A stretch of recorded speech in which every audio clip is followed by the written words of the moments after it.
Hi, welcome back guys. This is your friend, the Saiyan Fanfics, back with amazing fanfiction. This is the series of What If Deku Became Top-Class Villain. Now before starting, please give this video a like and subscribe to the channel if you want more videos like this. Now let's get into the fanfic. Tenko Shimura had always wanted to visit UA High School. Earlier in his life, it was because of a strong desire to be a hero alongside his elder sister Hana. Despite the small issue of his quirklessness, he admired their facilities, their faculty, and their record for producing amazing heroes like All Might. He never thought he'd go. Yet now that childhood dream had finally been realized. "Greetings, you annoyingly heroic children," the white-haired young man said in a raspy tone, increasing the volume on his microphone as a camera drone circled him. "My name is Decay, Field Commander of the League of Villains. On behalf of Prometheus, our Grand Commander, I'd like to welcome you all to today's guest lecture." As UAS Hero Class 1 bunched up behind their homeroom teacher, the villain leader's gaze zoomed in on one student in particular, whose face bore a look of surprise and fear,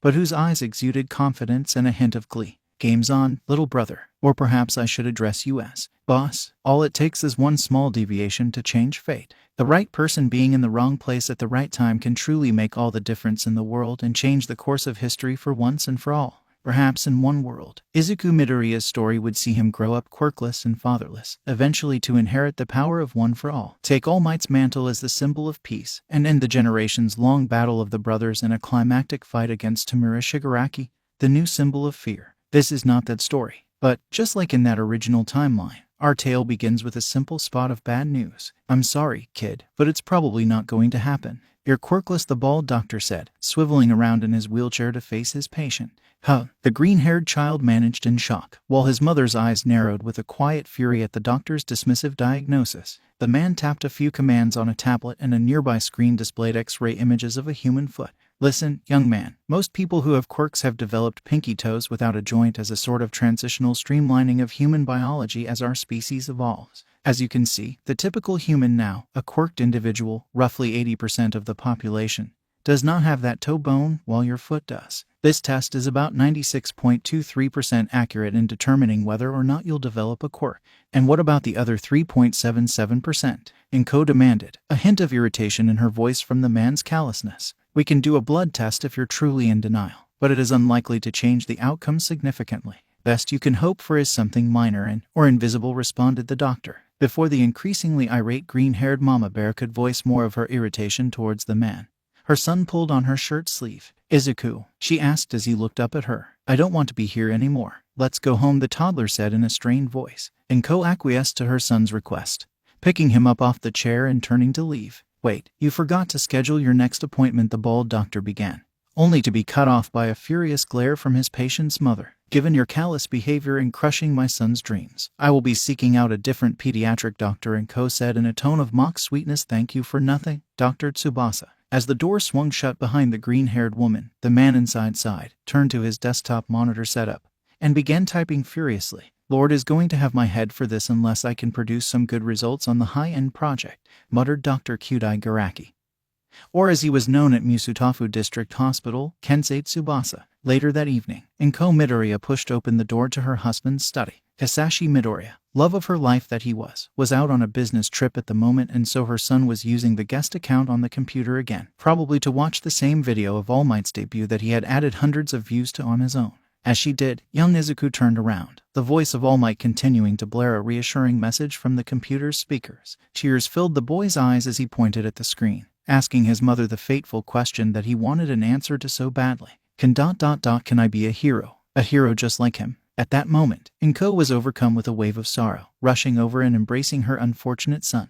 "I'm sorry," she sobbed, holding Izuku in her arms. "If only I could be better. If only I could say yes. I truly wish you could live this dream." While his sorrowful mother embraced him, Izuku's stare became less teary and more dead. "It's true. Not all men are created equal. This world isn't fair." At that moment, something began to slowly bend inside him. His innocence, maybe his sense of morality. Whatever it was, the young greenette had one thing he was sure of after this day. "I don't like it." Little did anyone know what the implications of that change in his mentality would be. A day later, at preschool, the green-haired boy was confronted during recess by some acquaintances of his, much to his chagrin. "So Deku, your birthday was yesterday. What's your quirk?" demanded Katsuki Bakugo, the red-eyed blonde son of Inko's best friend, Mitsuki. His quirk, Explosion, allowed him to sweat nitroglycerine from his palms and detonate it at will. Given this quirk's strength, he had become even more brash, cocky, and arrogant over the past several months than he was before. "Is it telekinesis like your mom, or fire breath like your dad?" asked Hiroki Tsubasa, grandson of the bald doctor that had diagnosed Izuku's condition. His quirk, Red Wings, was a very visible pterodactyl wing mutation that allowed him to fly just above the ground. He could probably fly higher if it wasn't for his love of very unhealthy snack foods affecting his physique. "Maybe it's a combination of both and he can be a firebender," proposed Sashiro Yubiri, who actually had no special connection to Midoriya whatsoever and was just there. He was born with a transformative quirk called Long Fingers, which currently let him stretch them up to 50 centimeters in length. "I actually don't have one," Midoriya admitted, which instantly silenced all three other children. After a few moments, Bakugo spoke up again. "You what? Why, you heard me, Kaken. Tsubasa's grandpa said I have the extra toe joint and I probably won't get one." The Greenette continued, not noticing the hostile silence from the other three toddlers. "But that's not the end of the world. I can still—" A small explosion cut him off. "You can still do what? Ha! You're quirkless, which means my nickname for you really was accurate. You are useless." Bakugo berated him. "Kaken, that's mean," Midoriya retorted, but the other three only laughed. "You, quirkless? I wonder if that's contagious," Tsubasa said in disgust. "I'll have to ask Grandpa, but I'm sure he'll agree with me." "Hey, I wonder ... does being quirkless mean that quirks don't work on him either?" wondered Yubiri aloud. "Maybe we should test that." "I don't like where this is going," Midoriya thought as the other three children turned to him, malicious grins on their faces. One fairly brutal beatdown later, as he lay on the playground while covered in bruises and small burns, Izuku Midoriya had only one thought as he stared at the sky. Kids are cruel ... but maybe so is this world. The years drug on after that.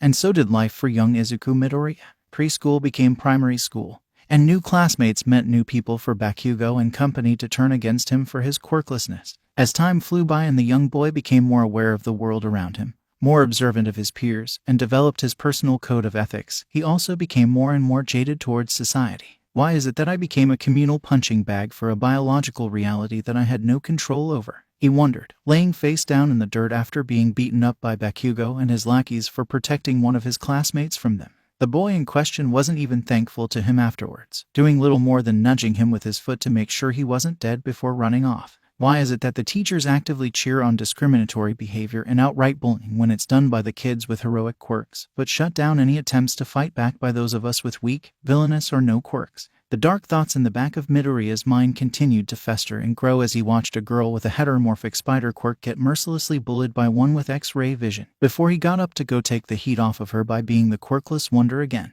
"I hate this concept of rising stars and the idea that they need to be protected from any sort of consequences. What's wrong with society that we let so-called heroes get away with literal murder if they claim they felt threatened or were busy fighting a villain and caused collateral damage?" he wondered, watching the sand hero, Snatch, get a not guilty verdict for suffocating several people to death with his sand while defeating the cannibalistic villain Moonfish. Snatch was lauded for his heroism in doing so by a press release from the Hero Public Safety Commission's head office in Paragon Plaza, something that disgusted the child even more. And can anyone even do anything about it? Little did he know that his life was about to be forever changed when he woke up on his 8th birthday. With all things being relative, Midoriya thought he'd had a pretty good day. He'd woken up early with enough time for a pretty good breakfast, was well rested, and didn't get caught in any incidents on his way to school. He'd successfully outran Bakugo and his lackeys and met a very friendly cat while hiding in a tree near the back corner of his elementary school's campus. A cat that was very appreciative when he offered it some shrimp from the bento his mother had made him. Then he'd managed to escape being made a fool of by the history teacher, before escaping Bakugo again and having enough time to catch a skirmish between local Musutafu hero Death Arms and a small group of bandits. Now, having finished his birthday dinner and his dessert, the boy was sitting in the living room while his mother finished washing the last of their dishes. Hero Analysis for the Future number 6 was in his hands as he pulled up the nightly news, hoping to catch some hero fights to analyze. He was particularly hoping to see a broadcast about someone with a really fascinatingly unique quirk, like 13 or the newly debuted Skycrawler. As he finally found a channel displaying a hero fight, some villain with a short-range teleportation quirk against Endeavor, he noticed something drip onto his notebook, a droplet of sort of odd black fluid. Wondering if there was a leak in their apartment, he looked upwards ... and immediately gasped in surprise. A small orb of viscous black liquid was forming in midair in the middle of their living room and rapidly expanding in size and turbulence. "Mom ... you should probably come see this," he said, raising his voice in alarm. "One moment," Izuku Honey and Co. called back. drying the last dishes. She entered the room just in time to notice the enormous orb of what looked like very thick ink directly in front of her son, right before it exploded, covering much of the room in a liquid that smelled like burnt rubber while revealing a figure inside it. The man in the orb was tall, probably just over 2 full meters in height, and impeccably dressed in a formal black business suit with a white undershirt. What was most concerning, aside from the fact that he had just warped into the Midoriya family's living room, was the fact that the upper half of his face was one giant open wound. The man had no nose, eyes, forehead or hair, just a wound dripping blood all over Inko's carpet. Before the woman could act in violent self-defense and rip the heart out of his chest, he spoke in an all-too-familiar voice. Izuku, Inko. The green-haired woman almost felt her own heart stop as she realized this was none other than her own husband, Hisashi Midoriya. Dad, what happened to you? Izuku shouted in shock. Can't lie my way out. The man chuckled bitterly. All Might tried to lobotomize me with his fist. What do you mean? All Might tried to lobotomize me with his fist, Inko demanded. Hisashi's injuries had by that point caught up with him enough to force him to drop to his knees. I'll contact when stable, he gasped out, before looking towards where he'd last heard his son. Happy birthday, Izuku. Love you. Then, the man was engulfed in black fluid again, disappearing as quickly as he'd arrived. Izuku dropped his notebook on the floor in stunned surprise, while his mother did the only sensible thing that can be done when your husband warps into your living room, says that he picked a fight with All Might and lost, then leaves. She fainted 3 weeks later. So tell me the truth, Hisashi, if that even is your name, Inko said in a mildly irate tone as she sat down in the chair by her husband's bedside. The man had an ungodly number of life support devices plugged into his arms, head and throat, all of them beeping, buzzing or dripping away. Who are you really? Hisashi sighed as best he could. I knew I'd have to explain this to you one day. I just didn't think it would be so soon, he said. I did not lie about my name. It really is and always has been Hisashi Shigaraki. I was never really fond of that surname though, which is why I took your last name when we married. As you've probably figured out, I'm not a salaryman accountant working overseas for the Silverstein Bags hedge fund in San Francisco. I am, put simply, a businessman, he said, when Inko leveled a glare at him that he could practically feel. Even if he couldn't see it, he withered slightly. Fine, I'm a villain. Technically the villain. Inko gasped slightly, before fixing her face with a look of determination. Define the villain. Hisashi bit his lip slightly, one of the few facial features he had left, before continuing. Have you ever heard a bedtime story about a boogeyman who can take your quirk? Inko nodded numbly. I have. But even if he was real, and not just a story to scare naughty children, wouldn't he be long dead by now? A moment later, she connected the dots. You, the boogeyman. I'm married to him, aren't I? Hisashi nodded as best he could. Correct. I am just over 130 years old thanks to an immortality quirk that I gathered from an associate of mine when I was around 40. I am, or I guess I was, ruler of Japan's underworld, with a trans-Pacific criminal empire that had tendrils in Hong Kong, Korea, Australia, Indonesia, Chile, Mexico, and the western United States. And All Might ... What did you do to provoke him? Inko pressed. It's personal for him. I can't go fully into detail, but about 35 years ago, I killed his mentor, Hisashi said. He's been after me with what I can't describe as anything other than a murder boner since then. And this fight saw him nearly get his wish. Does he know you survived? The green-haired woman asked. I don't think so. He doesn't know that I had enough regeneration quirks to keep myself alive even after a hit like that. And when I was retreating, I used a body double quirk and caused a massive explosion to fake my own death, the ancient supervillain elaborated. Now, I just have to cover my tracks for good. Sitting up in bed, the eyeless man looked as best he could at his wife. I'm stable for now, but once I am able to move and operate again, I will begin dismantling several of my largest criminal operations. I have enough wealth squirreled for us to live off for centuries if necessary, and could probably build an unassailable fortress for us to hide in if the world figures out who I am, he said, before being cut off by his wife. Hisashi. After a few moments of silence, the man sighed. Are you mad at me? Inko cleared her throat. I'm going to be perfectly honest, Hisashi. I am furious with you right now. Oh, thought all for one. The Dark Emperor, Scourge of the Pacific, man of 1,000 quirks, and Grand Regent to several budding villain groups started or co-opted by his subordinates. If you weren't tied to this life support system, I would have you sleeping on the couch for the next 10 years, Inko continued, seemingly unaware of her husband's internal terror. But with that being said, I'm not entirely surprised. What? Hisashi wondered aloud, his shock genuine this time, perhaps even more so than when All Might charged him with his innards dangling out of the hole in his stomach. Look, Inko began, looking her husband right where his eyes used to be before they were surgically removed via fists. I knew from the moment I met you in that konbini that you were lying about something.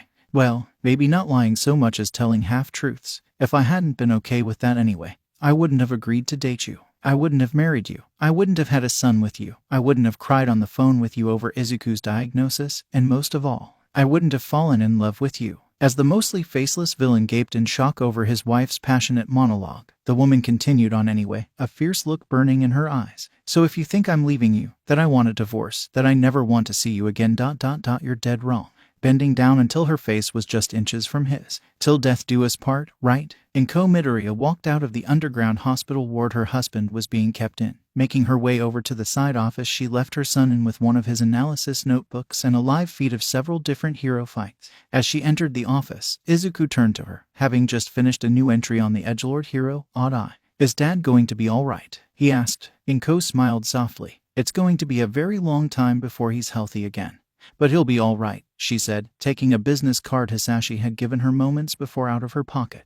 Oburo's Back Alley Tavern. She wondered, flipping the card over. On the back was a number and a short note. Call this number and ask for Kirigiri. He knows the full story. Pulling her phone out, Izuku dialed the number and waited for it to ring through. Oburo's Back Alley Tavern.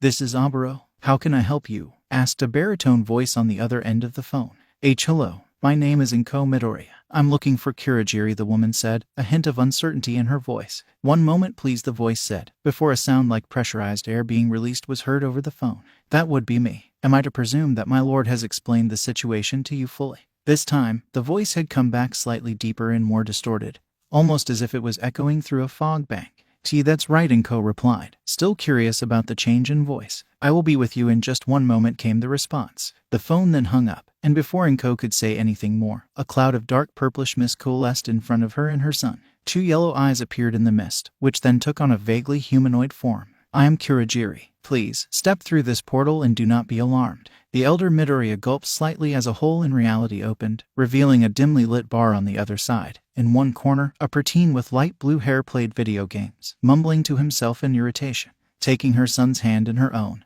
Izuku stepped forward towards an uncertain future. As soon as they had both passed through the gate, the dark mist collapsed in upon itself, leaving no trace that they had ever stood in the dimly lit underworld hospital. Oburo's Back Alley Tavern, 5:35 p.m. Stepping through the portal, Izuku and Izuku entered a dimly light but clean tavern. In one corner of the room, a couple of rough-looking thugs sat in a booth, drinking and laughing. Another corner had a small couch, where a blue-haired preteen growled indignantly while playing an archaic beat-em-up video game.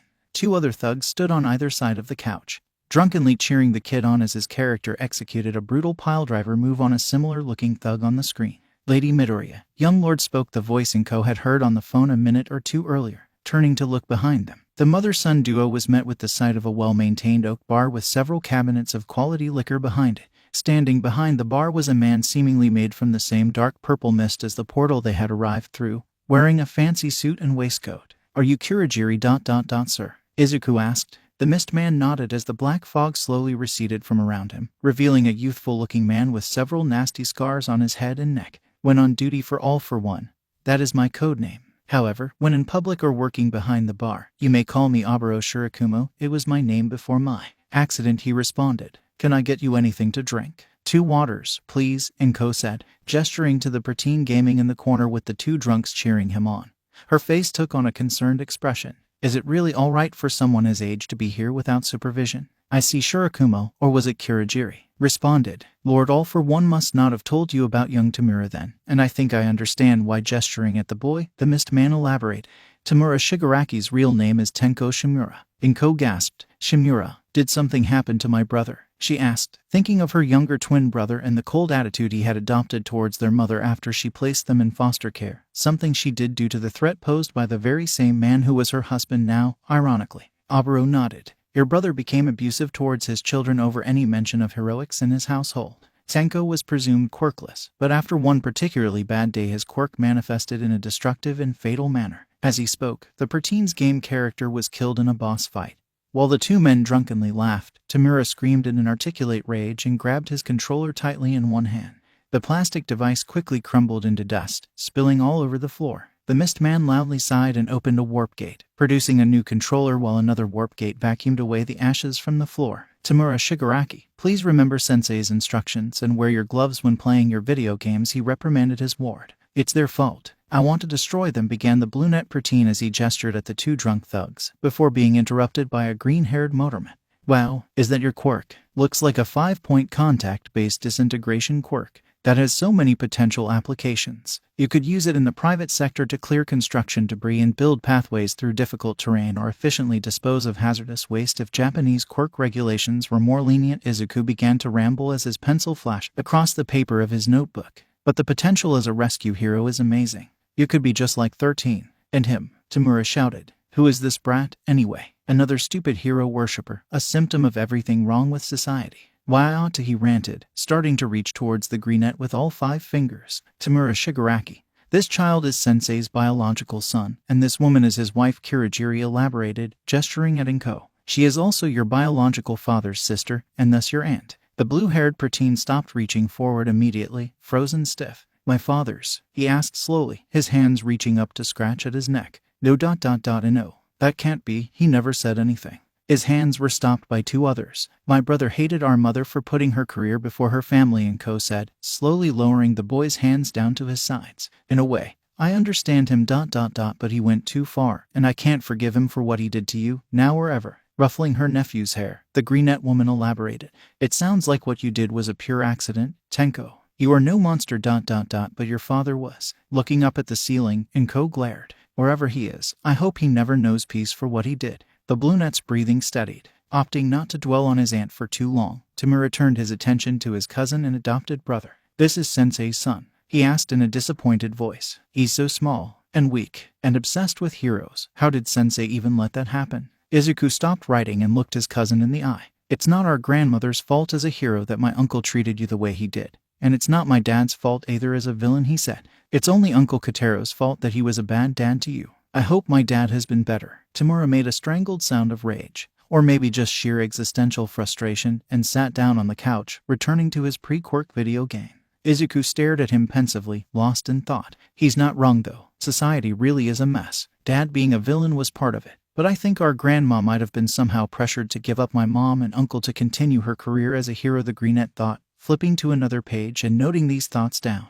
Maybe being a hero isn't the perfect pedestal I thought it was. 2 years later, Izuku Midoriya, age 10, Tenko Shimura, age 14. Izuku Midoriya's day could definitely have been going better. The green-haired child slid down a railing, banked hard right around a corner, and scrambled up a fire escape to the rooftop of a flower shop, his green head of hair helping him blend in with the planter boxes around the edges of the roof. A few seconds later, the splashing sounds of footsteps in the cold rain echoed down the street as Bakugo, Yubiri, and a couple of other bullies whose names he didn't know dashed into view. Where the hell did he go? Yubiri shouted, looking left and right. Hell if I know, chuckle nuts. Keep looking, ordered Bakugo as they continued down the street. Midoriya stayed under cover for another minute despite the rainy weather and gray skies, before shimmying down a drain pipe and escaping into a back alley. Stupid Kaken ...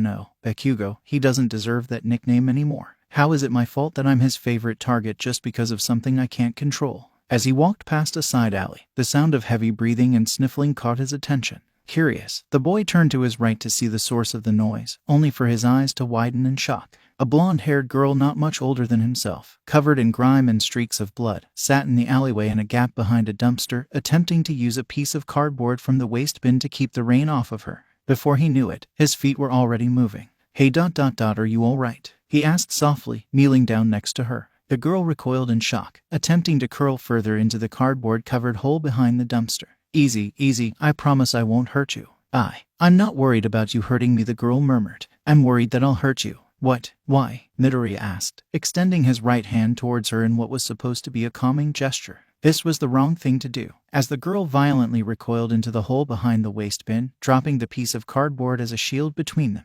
Because I'm a monster, a freak. I hurt people, she shouted, breaking down in tears. I could hurt you. Why are you being so nice to me? Isn't saving someone who needs to be saved what heroes do? Do I need more of a reason than that? The greenette asked. Silence greeted him, moving aside the cardboard. He found the girl staring at him with teary eyes sparkling with a glimmer of ... hope, maybe. Before he had much time to dwell on that thought, however, he heard angry shouting that was all too familiar further down the alley. God damn it, Bakugo, Midoriya thought to himself, looking around the alley and spying a stack of intact cardboard boxes. Thinking quickly, the greenette grabbed 3 empty ones, placing one over the blonde girl and then stacking the other 2 over the top of them. Shooting a text with a location off to Kurogiri, Midoriya calmed his breath and watched Bakugo and his cronies race past the alleyway, still looking for him. Damn Deku, I'll give him the beating of a lifetime when I find him, the explosive blonde shouted, deciding he'd burn that bridge on Monday when they returned to school. The boy waited until the angry voices had retreated far into the distance before standing up and removing the boxes.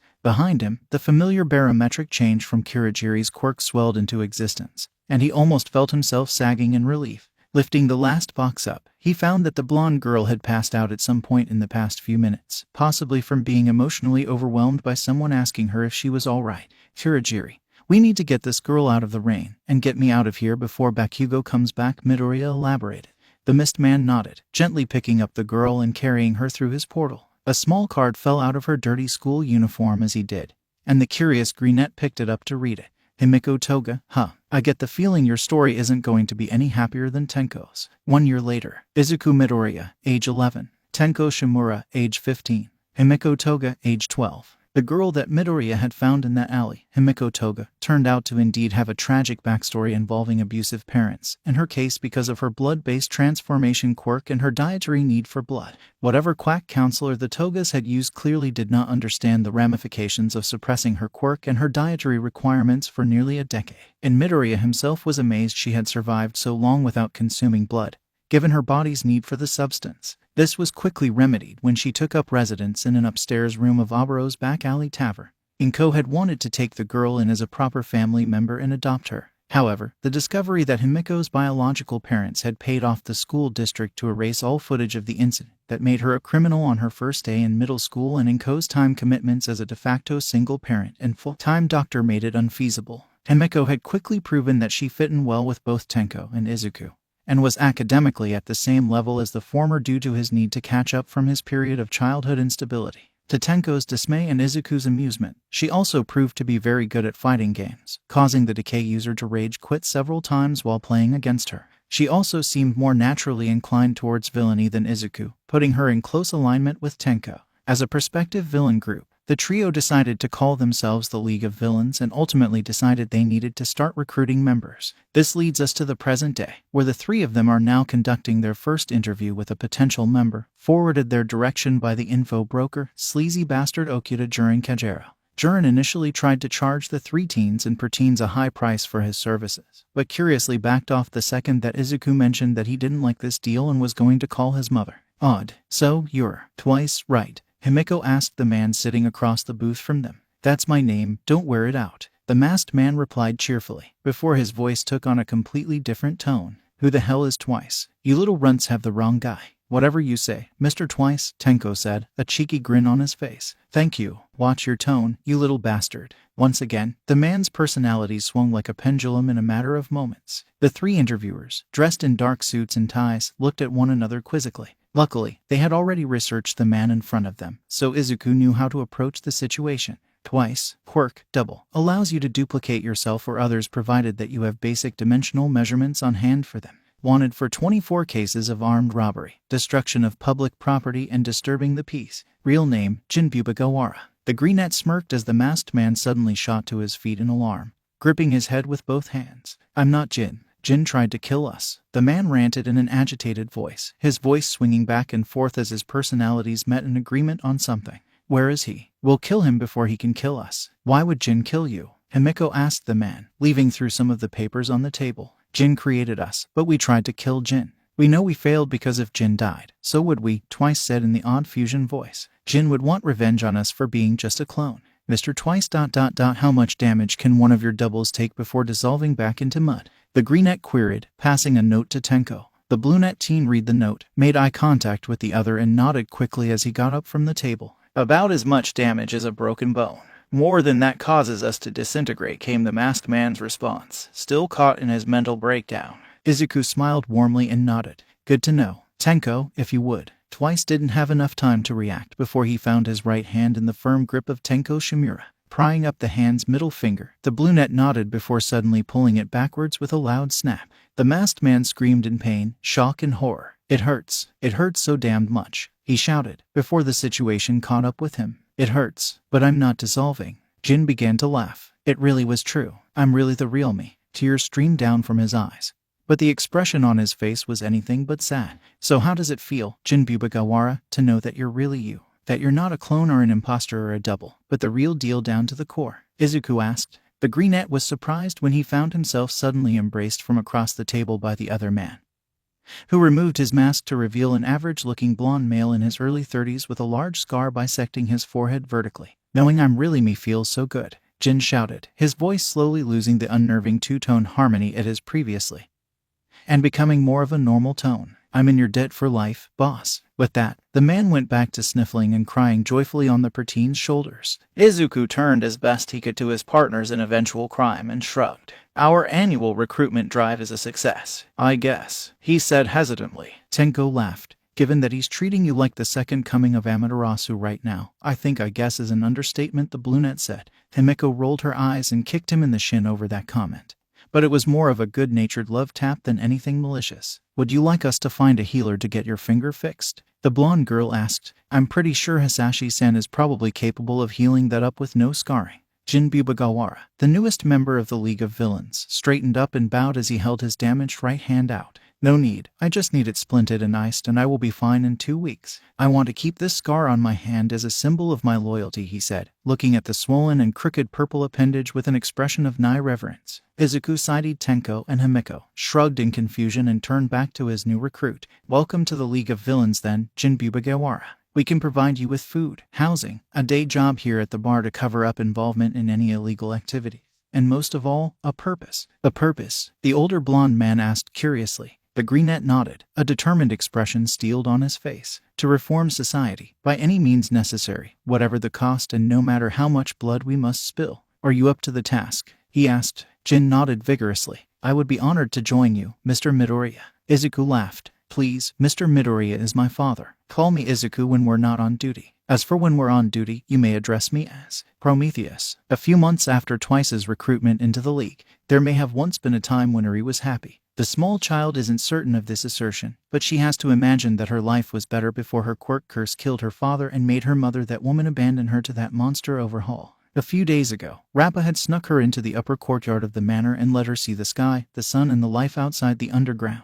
Looking at how the birds and butterflies soared, uncaring, through the air. It made the child's heart stir with an intense desire to finally be free. A thought she did not let go even as Chisaki drained her veins dry and then reassembled her later that day. So now she ran, knowing that if the caretaker she had given the slip managed to catch her again, there was likely no escape from the compound ever again. Down the alleyway, past the garbage cans, around a stray cat and towards the nice-looking lady and her son on the street. Oof, Izuku groaned as the white-haired child with one horn impacted his leg, knocking him to the ground. Oh dear, are you all right? Inko asked, crouching down next to her son and the small child who had run into him. That goes for you too, young lady. The brunette woman's eyes narrowed as she noticed the bandages on the child's arms and legs, and the dirt on her dress. This reeks of abuse in so many ways. Izuku, meanwhile, studied the child in front of him. Like his mother, he noticed her dirty clothes and the bandages on his arms, but he had an extra depth of perception that his mother did not.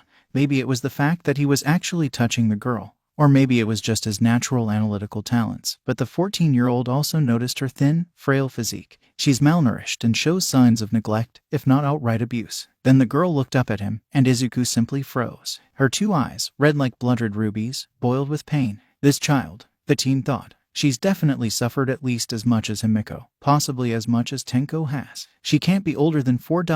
What kind of monster could inflict this much pain on a child so young for it to be seen in her eyes? Eri. The small child froze in sheer terror at the deep, commanding baritone voice that spoke her name. Turning around slowly, Eri's worst fears were realized as she saw a golden-eyed man standing at the other end of the alley, a plague mask on his face and white gloves on his hands. This was Kai Chisaki, the young master of the Shy Hasekai and source of her pain, the man known as Overhaul. Please do excuse my daughter. She has an awful tendency of running away, the man said, holding his hands up in a placating gesture. Chisaki kept his bloodlust well contained, but what little leaked out was enough to make the hair on both Midoriya's neck stand on end. This guy is bad news, Izuku thought, while Inko's palms glowed slightly as she established telekinetic grips on several objects in the alley. Do you have any idea why that might be? The teenager challenged the man against his better judgment, keeping one hand on the child's shoulder to try to reassure her. We'd better be ready to run at a moment's notice. Overhaul sighed. It's a funny and kind of sad story, really, but also an embarrassing one. I'd rather not tell it in public view. Would you mind coming back here so that I may tell you without fear of eavesdropping?" While saying this, the man took a step forward and began to slide off one glove. Before he could make another move or the Midoriyas could attempt to fight or escape, Eri let go of Izuku and ran back to Overhaul's side. "I'm sorry, father," she said, attempting to calm the man slightly and divert his anger away from the mother-son pair at the mouth of the alleyway. Chisaki inhaled deeply, his fury visible from the clenching of his fists and stiffening of his body, but after a few moments he relaxed slightly. "Very well, Eri, we are leaving," he said, turning to walk away. While doing so, he briefly looked back at Inko and Izuku. "And thank you for helping me find her. I'm very appreciative." Later, while strapped to the chair in Overhaul's laboratory, feeling the life drain out of her as he extracted all of her blood yet again, the white-haired unicorn child wondered if she would ever see the two people who had been so nice to her and tried to protect her from Overhaul again. A plague doctor mask, All for One asked, sitting on his throne while hooked up to his life support equipment. "Those are a hallmark of the Shai Hasekai, a Yakuza family based in the western Tokyo metro. I do remember seeing their boss, Kasuke Murasaki, shortly before my fight with All Might. At the time, his second-in-command was a young man with golden eyes named Kai Chisaki. It sounds like he may have been the man you encountered." "Kai Chisaki," Izuku murmured. A printer in the corner of the room came to life as Hisashi activated a technopathic quirk, using it to print all the information he had on the man and his organization. The first page that printed depicted the same golden-eyed man that Inko and Izuku had encountered earlier that day. "That's him. Everything about him," and that girl screamed bad news. "A child. Fascinating," Hisashi said. "I remember during my last meeting with Murasaki that he mentioned his daughter and son-in-law were expecting soon. I wonder if that girl was the same child they were expecting at the time. However, too much is amiss to suggest that Chisaki is the girl's actual father, which suggests that both Murasaki and his daughter's family may not be in the picture anymore. There was so much pain in her eyes. Whatever is going on with her, I can tell that she's got at least as tragic a backstory as Himiko, if not Tenko," the teenager replied, leafing through Chisaki's file. "I'm pretty sure this man is abusing her somehow." "Then what are you going to do about it?" "Huh?" Izuku asked, turning to the blind man in the back of the room. "You heard me. I know you desire to become a hero, despite me being literally the greatest villain in Japanese history. This seems like a good trial run of morally gray heroism." Dipping slightly into villainy, Hisashi responded. "You're so much like your uncle that it's terrifying. But you've got much more common sense and think more critically than he did." Setting down the papers, Izuku straightened up and turned to his father. "You've talked about my long-dead uncle more than a few times and have mentioned something called One for All in the past. I'm tired, Dad. I want the truth out of you. And when I say the truth, I mean the whole truth," the teen said, determination shining in his eyes. Hisashi grimaced slightly and was silent for a few moments before sighing deeply. "Fine, but you'll want to pull up a chair for this, because it's not a short or fun story at all." And so the great demon lord All for One began to tell his story. "I was born in the year 2001 here in Shizuoka Prefecture. My parents were Hirona Suzumabachi, heiress to a noble estate in Hokkaido, and Tamura Shigaraki, heir to one of the few zaibatsus of its size to have survived the 1990s economic recession. It was an arranged marriage by their parents, and not one that either of them agreed with. That's never a good start to a story. No, it is not. Anyway, I was born with white hair and red eyes, same as I had until that blonde gibbon surgically removed them with his fist. I was assumed to be an albino and was looked at oddly, but nobody really suspected anything was genetically amiss until my brother Yoichi was born 3 years later with white hair and green eyes, a combination unheard of at the time. Oh, they were signs that you would both go on to develop quirks in the future." "That's correct. But at the time nobody knew what a quirk even was, because they'd never been seen before. In order to not be perceived as freaks, Yoichi was forced to have his hair dyed, and both of us were pretty much isolated within our mother's large estate, homeschooled out of the public eye. In order to keep from dying of boredom, we turned to superhero comics we'd secretly ordered online and hidden from our parents. Our favorite was Captain Hero. But while he liked the main character for his sense of justice and self-sacrifice, I preferred the main villain for his gritty realism and willingness to get his hands dirty to achieve his goals." "That sounds awfully familiar. I may have gone too far in emulating the Demon King and achieving my goals. Right as All Might was shearing my face off, I came to the all-too-late conclusion that I was just an ascended Chunobu who had taken that shtick too far. Awkward but correct. Because of our parents' hatred for each other, we became their proxies in their little war against each other. Yoichi was my mother's favorite child, so she locked him in the house and kept him from developing normally.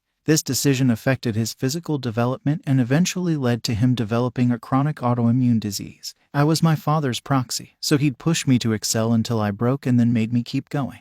Pretty much the only semblance of normalcy your uncle and I had was sneaking into each other's living quarters to read comics. I don't like where this story is going. It gets far worse than abusive parents. Around 2020, the glowing baby was born in China and society went topsy-turvy. It was thought that a global pandemic at the time was forcibly evolving the children of its survivors to develop quirks. But Dr. Garaki, whose real name is actually Koichi Shigaraki and is my cousin on my father's side, thinks they were about to develop naturally anyway, as nobody in our family had the virus but my cousin, your uncle, and I all developed quirks anyway. Garaki is your cousin. Hard to believe, I know. He couldn't handle more than a single copy of his own immortality quirk, while I have 3 preventing me from aging as badly as he did. I had just finished college and was trying to get your uncle out of that household when society came unglued and the Sino-American War started flying over our heads, with the quirks being an unexpected addition that made a pear-shaped situation go completely plum-shaped.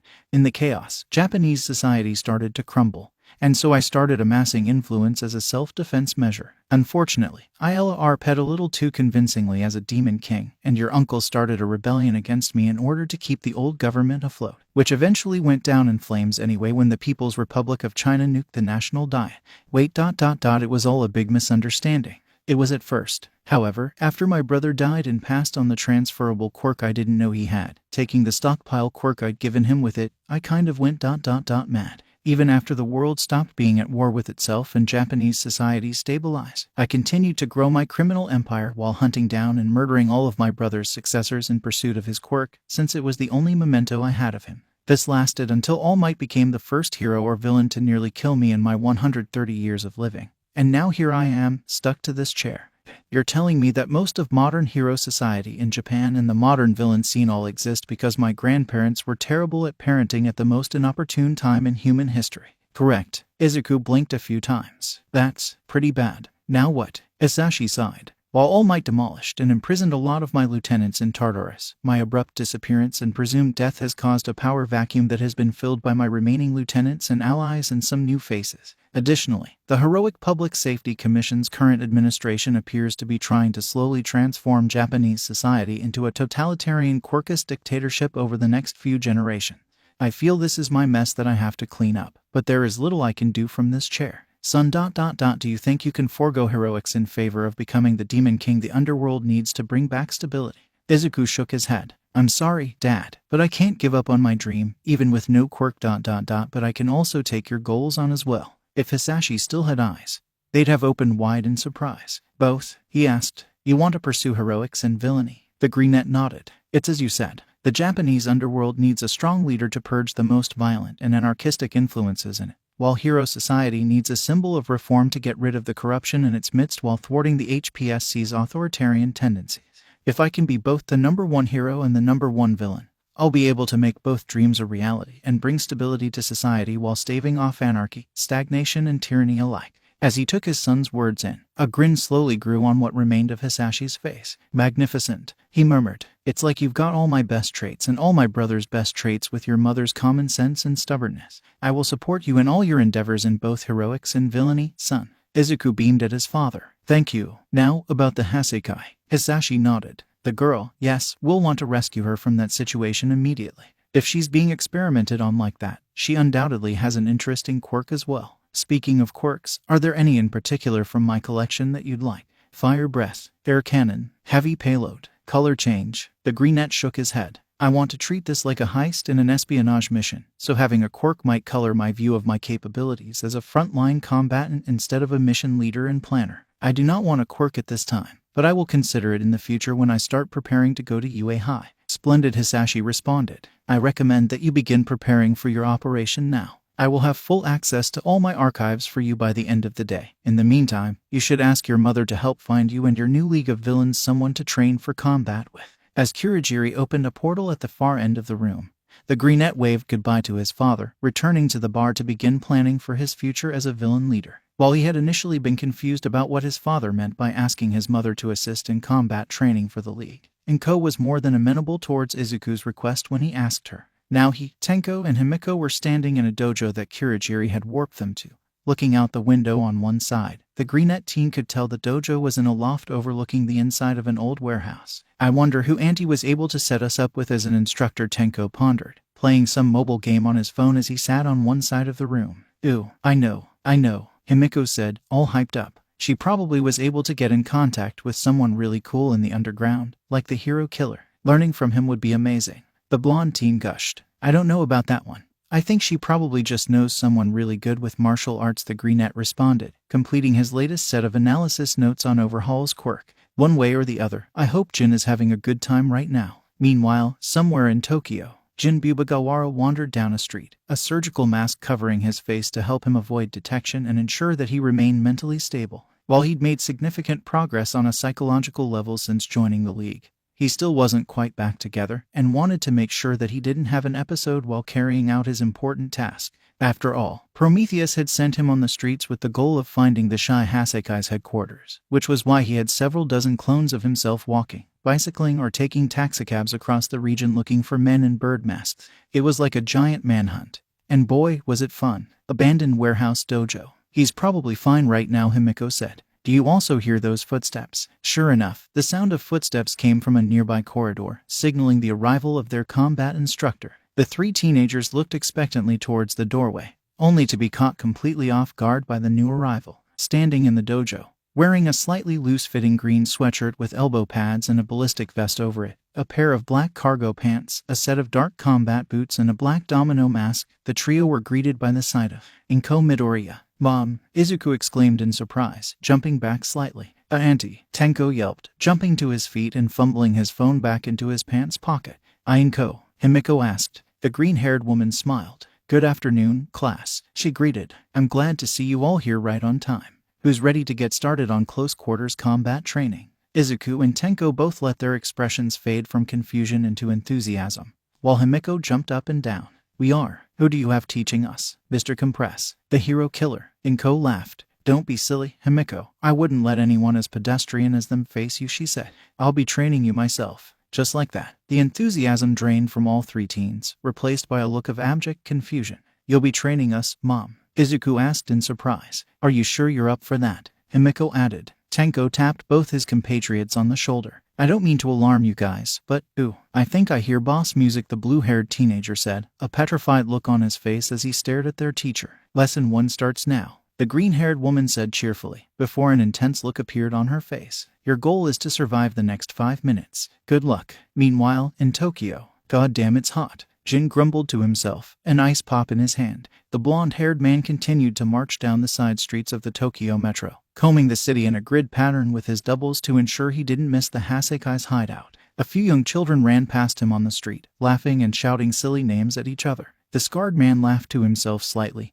then looked up to the sky. I hope those kids are having fun too right now. At the warehouse dojo, Izuku groaned in pain, lifting himself off the mat slowly in the hopes of avoiding his mother's attention.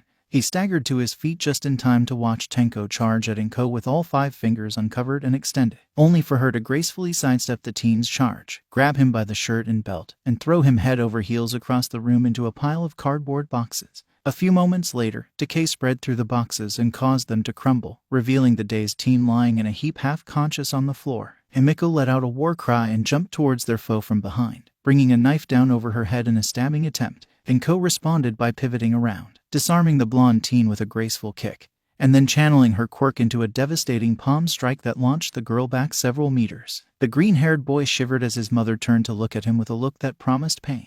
Well then, Izuku, are you going to show me what you've got? Come to mommy, dear, she said, her palms glowing slightly. Izuku dashed backwards in an attempt to retreat, only to feel a sudden tug on his t-shirt as Inko used her quirk to pull her son towards her rapidly.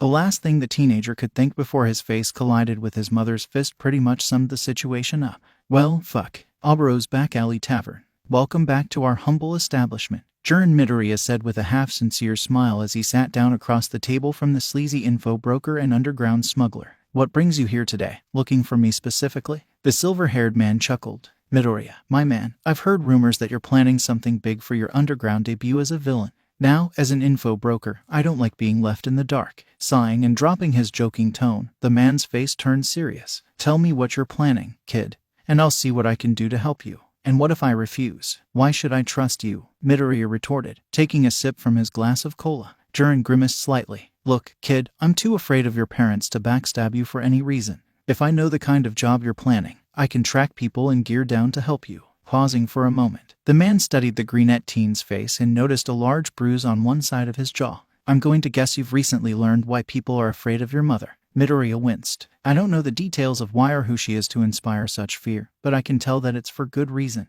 Mom hits like a truck and moves like a cat, he groaned, rubbing his sore cheek. The silver-haired man chuckled. Oh, you'll find out sooner or later, and boy, you're going to be shocked when you find out, he said.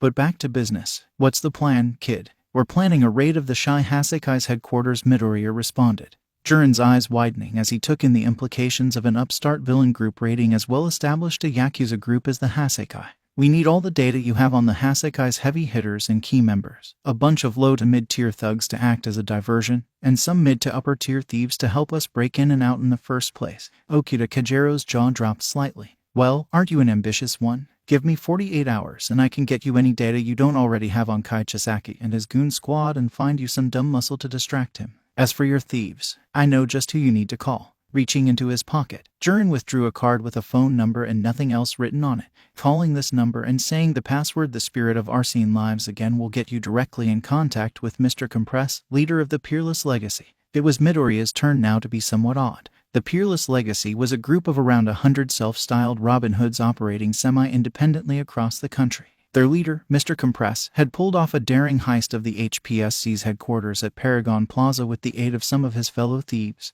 earning him a S-rank designation as an official supervillain. His great-grandfather, the peerless thief Oji Haruma, was the namesake of the organization as a whole. What's your price for all this? The brunette decided to ask the most important question so far, since he didn't want to make his plans rely on resources he couldn't afford to pay Jiren for. Aside from keeping your parents off my back, I want a 20% cut of whatever monetary assets your team drains from the Hasekai's accounts, Jiren said, putting out his cigarette. They're one of the longest operating Yakuza clans left in Japan, so they're sure to have a lot of money being laundered through various establishments. I want some of that. It'll help me afford to stay in this business a little longer. Midoriya held his hand out for a handshake. Consider it a deal, Mr. Kajero. 20% of the Hasekai's ill-gotten gains in exchange for information, some hired muscle, and the Peerless Legacy's. Jiren nodded and stood to shake the brunette teen's hand, before wandering back out of Aburo's back alley tavern to get to work for his latest client. A dingy alley somewhere. Screamed the generic Yakuza henchman in a plague mask as a naked teenage girl suddenly leapt out of nowhere onto his back and bit into his neck while gripping him in a sleeper hold. The weight on his back grew heavier as some sort of mud formed around her, slowly reshaping itself into his own physical form, clothing and all. For her part, Himiko Toga didn't let go and stopped drinking the man's blood until he was firmly down for the count, before dragging him into a nearby warehouse and tossing him through one of Kirigiri's gates. Walking back out onto the street, the girl disguised as a man hurried to catch up with the man's partner. Nobuhiko, where the hell did you go, man? Asked the other bird-masked Yakuza. Sorry, Kawamura. I was checking that alley for trouble after hearing a disturbance. The boss wouldn't want vigilantes or other Yakuza intruding on his turf, right? The lie slipped off of her tongue as easily as breathing. I guess so, Kawamura relented. Just don't sneak off like that again without telling me, okay? The man relaxed when the disguised girl nodded in concurrence as they continued back to the Hasekai's compound. Jin had located it a week earlier on his foot patrol and relayed the data back to the League. Izuku had then studied the clan's patrol routes via the security cameras he and Kirigiri had secretly installed in the neighborhood, and found one that went right past a warehouse owned by one of All for One's shell companies. The chosen target, Himiko, had disguised herself as was Nobuhiko Akaza, a fourth-year member of the Shy Hasekai who was reasonably well trusted by Overhaul and his top brass. Akaza also had another advantage to stealing his identity. He was quirkless, which meant Himiko wouldn't have to worry about blowing her cover by being unable to use his quirk. Her and Akaza's partner, Mikhairo Kawamura, re-entered the Hasekai's compound and descended an elevator to one of the lower levels, saluting as they passed an enormous man with red hair and a plague mask covering his entire head. The duo continued down a corridor. Where are you headed next? Himiko asked her partner. Kawamura sighed. I'm off to play pack mule in the freight area. We just finished another big batch of black gold and are gonna be shipping it off to our clients in Hokkaido. How about you? Akaza laughed. I'm stuck on desk jockey duty. I'll be answering emails, checking security cameras, all that boring stuff. Still, I guess it has to be done. Even Mimic can't stand to be doing that all the time. The two Yakuza parted ways, with the disguised Himiko continuing down to the IT department in the compound's computer room. After finding Akaza's cubicle, the girl logged into his desktop while downing one of the man's cherry sodas. Scrolling through the man's junk mail folder, she eventually found her objective, an email titled "Find hot singles in your area now," from the email address dustymagi@41.co.jp. Clicking the link, the girl took another sip of cherry soda while watching Tenko's malware link establish a backdoor connection between his gaming PC and the Hasekai's computer mainframe. Wherein Himeko thought, finishing the beverage. From there on, the disguised girl spent the rest of her shift poring over various bits of intel from the Hasekai's system. The blueprints for the building revealed that the compound was constructed in 2007 by a company called Majima Construction and had 5 levels, 2 above ground and 3 underground. The top 2 levels were residential, although most of the Hasekai were only permitted to enter and live on the lower one. Overhaul, his lieutenants and the 8 bullets lived on the upper one. The first underground level, where the computer room was located, was where most of the basic criminal work the Hasekai did was coordinated from: money laundering, weapons smuggling, racketeering, etc. The one below that was the laboratory where their various drugs were produced and stored, as well as where the cargo elevator up to their loading dock was located. The bottommost one. Well, Himeko had no idea, because she wasn't even allowed to access the cameras down there. Akaza's security clearance was red, which authorized him to access the 3 middle levels, but not the topmost or bottommost ones. The top floor was crimson clearance, which meant that the 8 bullets and Overhaul's lieutenants could access it, while the bottommost was violet. Only Overhaul, Chronostasis, and Mimic were allowed down there. That must be where the girl is being held. After her shift ended, the girl returned to Akaza's quarters on the ground floor of the Hasekai compound.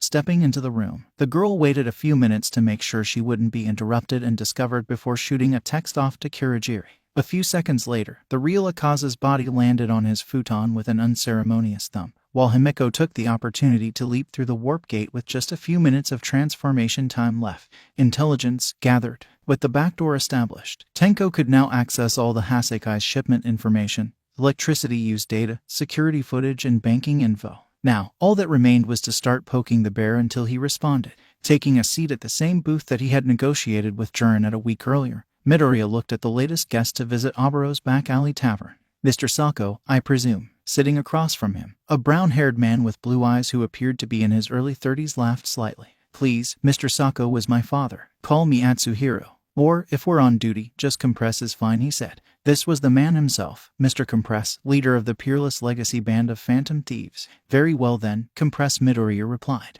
To get right to the point, I'd like to hire some of Peerless Legacy's members for a heist/raid of a Yakuza clan's compound. I already owe Jurin 20% of the Shy Hasekai's assets, but I'd be happy to pay you double that and throw in some select valuables taken from the compound. The operation will take up to 2 weeks and begin tomorrow morning. Your terms are almost agreeable, Prometheus Compress replied. But I understand you have a very valuable asset in your hands, one that I'd like to borrow if you wish to use my own human assets. And pray tell, what might that be? The green-haired teen asked, quirking an eyebrow. Sako smiled slightly. I understand that a man formerly known as Twice entered your employ within the last 6 months. His quirk would be a valuable asset for another job that I've been hired to do at about the same time. Jin is a valuable member of the league, but he's not cheap. You'll get 30% plus him, Midoriya said. Compress shook his head. 40% and Twice, or no deal. My final offer is 35 and Twice. Take it or leave it, the greenette replied. Your bargaining skills need work, but I have a soft spot for young villains like you after my own heart.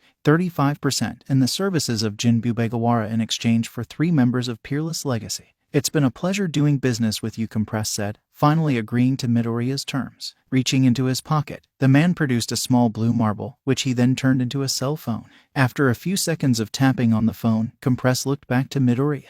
I've sent you the details on the specialties of the 3PL members I'll be lending to you. Use them in your plans as you wish, just make sure they all come back alive. You have a deal, Mr. Compress. I look forward to future collaborations between our organizations, Midoriya replied, shaking the taller man's hand. As Compress left the bar, a small smile graced his face under his mask. You're an interesting one, Prometheus. I look forward to seeing just how far you'll go from here. Who knows, maybe I'll work for you, instead of just with you, someday in the future.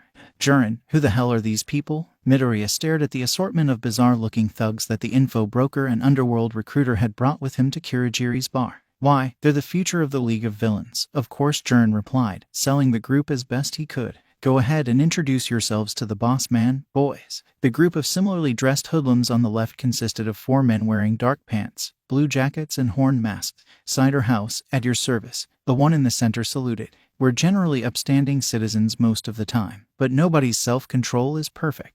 During the holiday season, we're small-time pickpockets ... But if you're giving us a chance to fuck things up for other villains without worrying about the cops, we're all on board. Interesting. What can you do? Midoriya asked, slipping fully into his Prometheus persona. One of the thugs spoke up. The boss can control seltzer water at will. I can make myself and others within 10 meters of me balance perfectly. Natsu over there can react slightly faster than the average person, and Cola behind me can create a disorienting gas. Not bad, not bad. I look forward to seeing you 4 in action, Prometheus responded. You, in the middle ... What can you do? The unassuming salaryman in the center raised one arm, which dissolved into a long tendril of foul-smelling green liquid. My name is Sewage Dorom, and my quirk is Sewer Sludge. I'm an unemployed accountant by trade, and my quirk allows me to transform my entire body into a viscous liquid impervious to most blunt attacks. I can also absorb mud, water, and decaying organic matter to increase my size and strength. Growing up with a quirk like that cannot be an easy experience, the villain leader noted,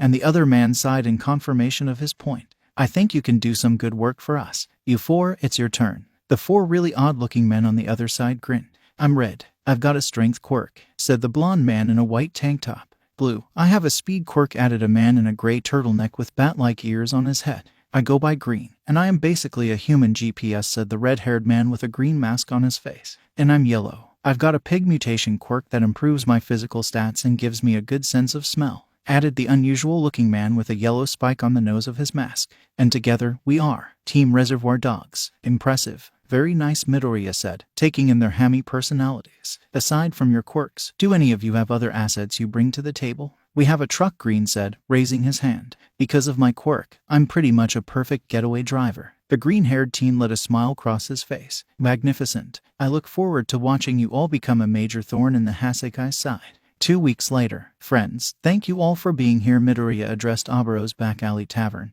receiving a chorus of rowdy cheers in response. The bar had officially closed that day for a private party, which wasn't technically wrong. We are gathered here this afternoon because, after 2 weeks of preparation, and by preparation, I mean fantastic work on the part of our friends Cider House, Mr. Sludge, and Team Reservoir Dogs once again, rowdy cheers came from the men in question. We are finally ready to initiate the main phase of our operation. From his seat at the bar, Tenko used a remote to turn on the TV in the corner, showing a map of the Tokyo Metro with a blinking red dot moving slowly across it. Right now, Overhaul is on his way to personally stake out one of his trigger shipments in Naruhata. Cider House, Mr. Sludge, and Reservoir Dogs will depart momentarily to beat him there and begin attacking the shipment before he arrives, the blue-haired teen said, taking over from his adoptive brother. Kurogiri will send you in your truck there. You are to distract him and the backup he took with him. Switching over to a PowerPoint deck, the Decay user continued his pitch as images of 6 men appeared on the screen. Overhaul took his trusted Lieutenant Hari Kirono, and half of the 8 bullets, Riki Akatsukame, Yu Hojo, Toya Satsuno, and Soramitsu Tape, with him. We do not expect you to engage them in combat. Instead, distract them with a car chase for as long as you can. The 9 men nodded in understanding and filed out of the building, hopping aboard Team Reservoir Dogs' truck, which Green then drove directly through one of Kurogiri's gates, traversing well over 100 kilometers in a matter of moments. Taking back over from Tenko, Midoriya resumed his part of the lecture. The rest of you will be aiding us in the actual strike on the compound. Le Brava, the small red-haired woman saluted. You and Kurogiri will be taking up a recon and remote command position atop a nearby apartment block. Kurogiri will be on standby to warp us all away if necessary, while you will support us by communicating potential hazards to us and draining all of the Hasekai's bank accounts for us. On the other hand, the rest of us will enter the compound on the first underground level, at the coordinates that Himiko gave us during her reconnaissance of the building a few weeks ago. Tenko and I can handle ourselves, as can gentle Midoriya said, while the silver-haired man nodded in agreement. Himiko, I want you and Inversion to stay close together. If Mimic divides us up, she'll be the best support that an ambush predator like you can have in direct combat. The blonde rolled her eyes, but acquiesced. The other girl, a brown-haired teen wearing a face mask, black pants, a black shirt with a pink necktie, and pink fingerless gloves, looked to her partner and nodded, a determined look in her brown eyes. Tenko once again took over, info dumping about their potential foes. Our biggest issue will be Joy Uraraka, Aka Mimic. He'll likely try to divide us from each other with his quirk and pit us against the remaining 8 bullets as soon as he realizes there's a problem. So be ready. Remember, lethal force is authorized for this mission. The Yakuza will likely be trying to kill us, so don't be afraid to beat them to it if you have no other choice. 2 more warp gates opened in the bar, each one leading to a different destination. Prometheus cleared his throat. This will be the League of Villains' first major operation against an enemy. Our objective is to bring down the Hasekai and rescue the child named Eri, who is being held prisoner on the bottom underground floor of the building. Let the Yakuza extermination operation commence. Shy Hasekai HQ, Tokyo. I'm in, Manami Aba said, her fingers flying across her laptop's keyboard as her computer finished connecting to the backdoor that Tenko and Himiko had previously established.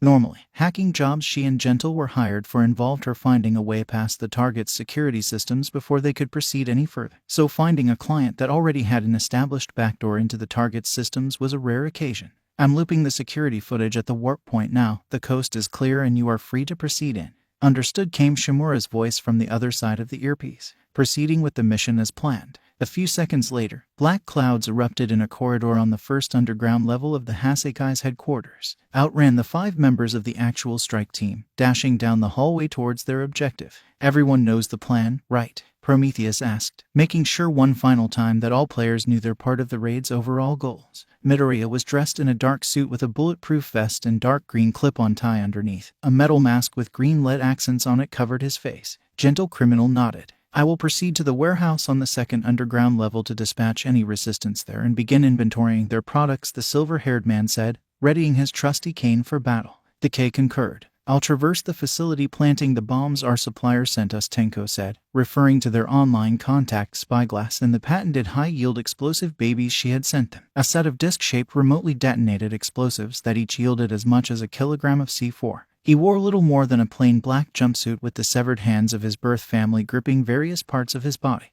And that means Inversion and I are with you. Looking for the girl, Carmilla added, reaching for her belt to make sure her knives were all still there. She wore an oversized tan cardigan with a ballistic vest underneath, a skirt with knives clipped to it, knee pads and a mask with a tooth pattern on it connected to a special backpack.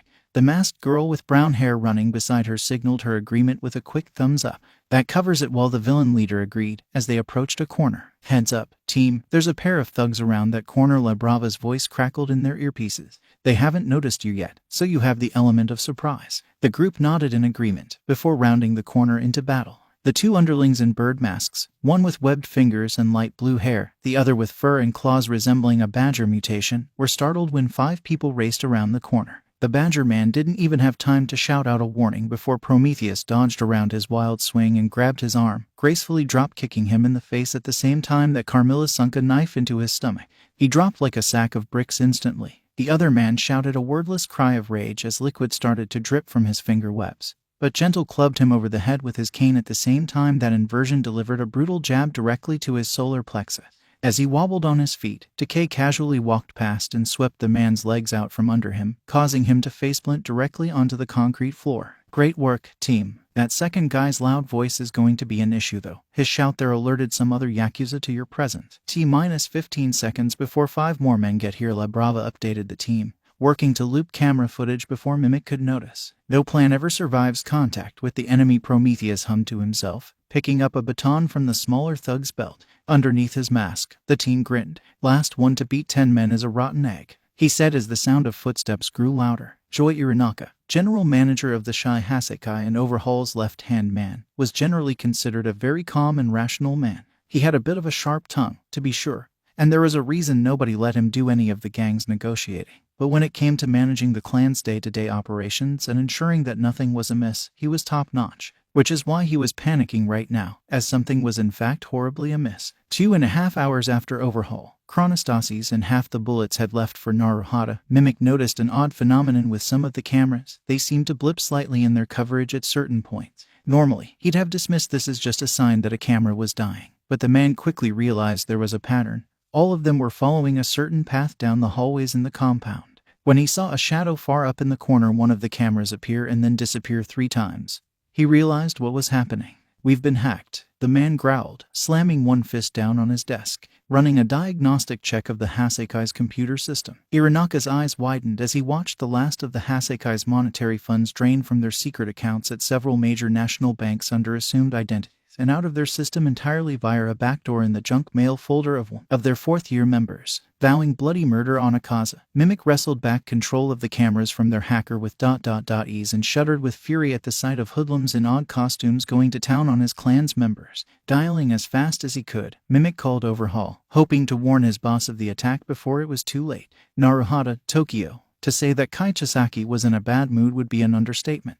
It was supposed to be another easy pest control operation. Find the hoodlums that had been attacking their trigger shipments, eliminate them, and wash the blood into Tokyo Bay. Then he could get back to the compound and return to his sessions with Eri. Overhaul was already mad that these diseased wretches had forced him to cancel today's in order to deal with them. Instead of it being an easy extermination operation, however, these random goons had proven unexpectedly competent. In fact, the one made of sludge had gotten a lucky hit in and knocked Tabe out, while the one with the strength quirk and the pig mutant had incapacitated Katsukame by luring him under a crane and dropping a cargo container on him. Now the Hasekai's cleanup crew was down a third of its men.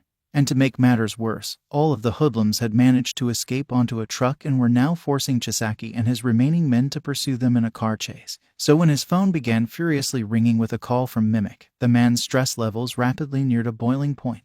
"What is it?" Overhaul growled at his lieutenant, only to be cut off by Mimic's panicked yell. "You need to get back here, now. It's all a diversion. Someone's attacking the compound right now, and someone else hacked our accounts and drained us dry of every single yen." "What?" Chisaki roared in fury. "Uraraka, these scum had better be dead before we get back, or you'll be," he began, before Setsuno cut him off. "Watch out," the blonde man shouted, turning the wheel of the limousine as hard as he could to avoid a high-pressure blast of seltzer water, which punched a hole through the windshield comparable to a bullet hole. The leader of Cider House shouted in mock anguish over missing his target. "Damn it, I almost got him. Sludge, you're up. On it," the foul-smelling liquid man warbled, leaping off the back of the truck into the path of the speeding black limo. Neither Setsuno nor Overhaul had time to react before their car slammed into Mr. Sludge, who instantly wormed his way into the car's engine and crushed all the components into scrap metal while absorbing the oil, gasoline, antifreeze, and coolant in the engine into himself. "Thanks for the meal," Dorum shouted as he reformed behind the wrecked limo, then jumped into a nearby manhole down into the sewers of Naruhata. Overhaul roared in incoherent fury and exploded the door to his vehicle, leaping out just as Chronostasis performed a U-turn in the other limo and skidded to a stop next to him. Throwing the door to the intact vehicle open, Chisaki yanked Hojo out of the passenger's seat and slammed the door shut. "Get us back to the compound as fast as possible. We're under attack," he shouted. Chrono's eyes widened, but the loyal right hand of Overhaul required no further elaboration, speeding off into the distance while leaving the wrecked car behind. "Why the hell do we still work for him?" Hojo wondered aloud as he helped Setsuno haul the two incapacitated bullets out from inside the vehicle. "I don't know about you, but I don't work for him anymore," Setsuno replied as he finally extracted Tabe from the burning wreck. "Me neither," rumbled Katsukame, slowly coming back to consciousness against the side of the vehicle. "Food," Tabe added incoherently. "You said it," Buddy Hojo concurred, looking the other way to watch as Cider House and Reservoir Dogs cheered in the distance, their truck getting smaller and smaller before turning a corner and disappearing entirely. "And that's 10, Prometheus shouted as he headbutted a skinny Yakuza thug in the nose, then laid the man low with a kick to the head. Looking around, the villain leader took a second to pout. "Are you serious? I'm the last one to reach 10. Decay shook the dust off of his hands from a thug he'd just killed. "In your defense, boss, you don't have a quirk that instantly destroys whatever it touches like I do," he said, reassuring the group's leader. "A fair point, since I don't have one at all." "Sound off. How many people have you each taken out?" the villain leader called out. 12, Carmilla shouted, pulling one of her knives out of a thug's lower back. 14, Inversion added, pressing her fingertips together as 3 floating men behind her fell to the floor in an unconscious heap. "Oops, make that 17. 22, Decay said, looking at the heaps of dust scattered down the corridor. 15, said Gentle bashfully, wincing slightly when the teenagers in the hall gave him the side eye. "What? I generally avoid combat in favor of daring escapes. I prefer to be gentle with my escapades." The other 4 groaned at his pun, but stopped when the floor shook. "You bastards." The building's corridors themselves seemed to shake in fury as a voice echoed all around them. "How dare you burst into our home and hurt our family? You scum should know your place." As the concrete walls and floors of the corridors began to warp, Prometheus realized their foe. Uraraka. He's using his mimicry quirk to possess the building's underground structure and reshape it at will, he shouted, before remembering one of the details of his quirk analysis of the man. Hold on ... He's only supposed to be able to possess objects the size of a fridge. How is he doing this? Drugs, Decay supplied. The Hasekai are known for an ultra-refined trigger formulation known as black gold. Some call it the caviar of quirk boosters. I'd wager Overhaul uses his quirk to break down normal trigger and remove the hazardous parts in order to create a formulation that is significantly stronger than average trigger and doesn't have negative drawbacks on the user's mentality. Knowing that won't help you, Mimic roared, as the hallways contorted further. Now be scattered to your deaths. Carmilla and Inversion screamed in surprise as a sinkhole opened up and dragged them down a floor, while pillars shot out of opposite walls and carried Gentle and Decay in opposite directions. Several tendrils of liquid cement ensnared Prometheus's arms, dragging him upwards through a hole in the ceiling, leaving the corridor barren and empty. Denjiro Tabata was flung into the small room forcefully by Mimic's concrete tendril. But a gentleman like him wouldn't have anything less than a graceful, gentlemanly entrance, now would he? Gently rebound, the man called, using his quirk to create an aerial trampoline in the middle of the room for himself, bouncing off of it and spinning in midair to land gracefully on his feet. Bowing slightly, Gentle Criminal looked around the room and noticed that he wasn't alone.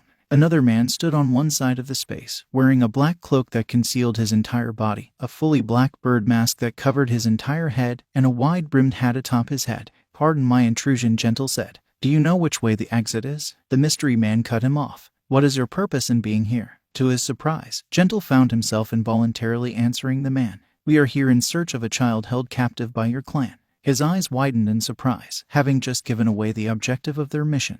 The other man tapped an earpiece. "They're here looking for Eri," he said simply, turning back to Gentle. "Who is your leader?" "As a member of Peerless Legacy, I consider Mr. Compress my leader, but I was hired for this job by Prometheus of the League of Villains," the silver-haired man replied again, an irritated look crossing his face. "A truth quirk ... You must be Shin Nemoto of the 8 Bullets then. I've been informed that your quirk is a non-combative one, which means that I have an edge over you in close combat then." "Correct," Nemoto confirmed for his opponent.